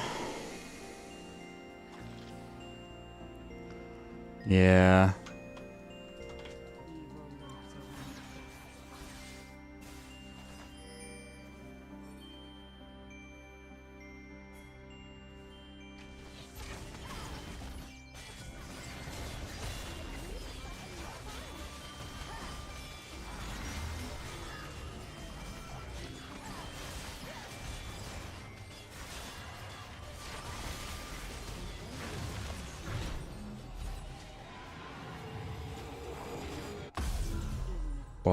while Yone is 1v12ing down there.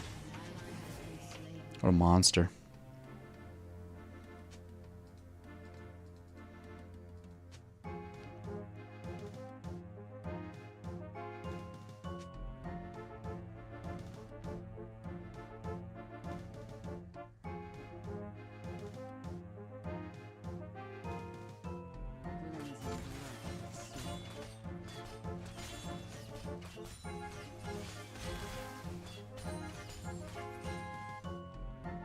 I don't have a shutdown gold yet.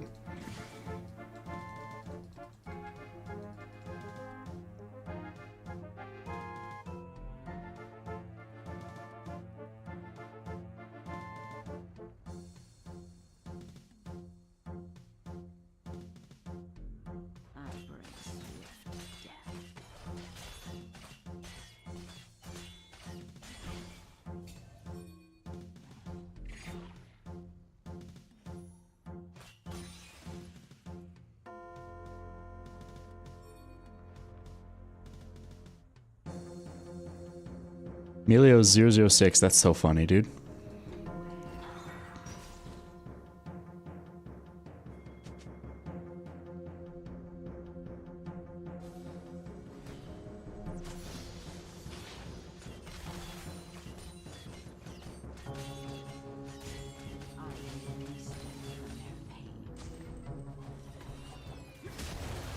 Oh, this isn't good.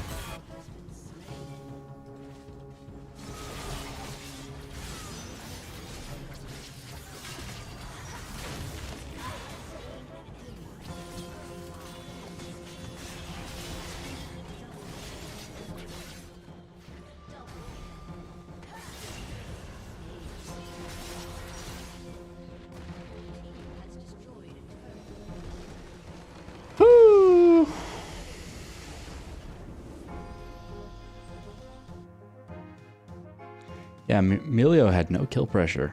I mean, he's 006, which is fine, but like... Yeah, I don't know. Thanks, Yone.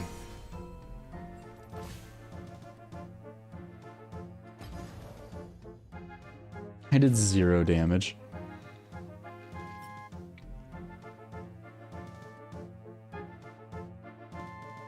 I just played objective right. Okay. Oh man, my room's so clean now. It's so nice. It's so blessed to be so clean. Ooh, I love it so much. Oh my god, it's nice and vacuumed. There's no more dog hair and slobber and garbage in it.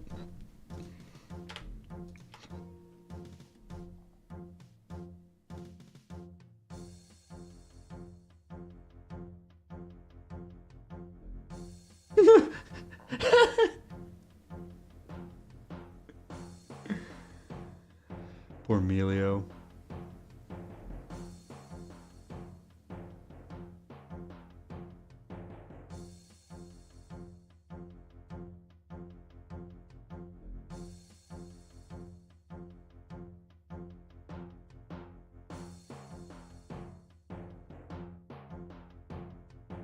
Harp. What is harp again?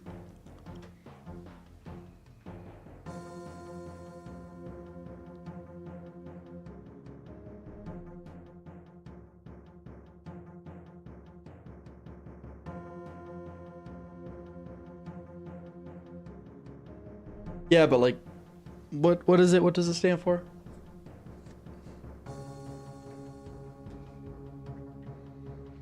Imagine running your government,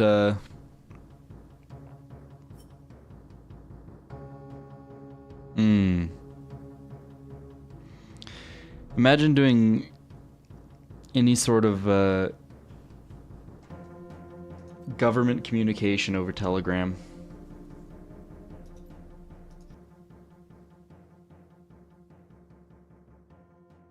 High frequency active auroral research program.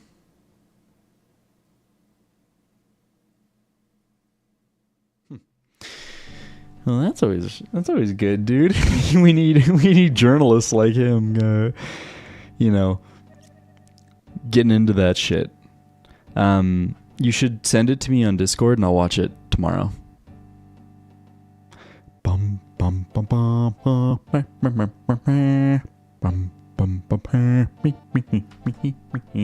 watch it tomorrow when we start stream. Other than that, good night. I hope everyone has a fantastic evening.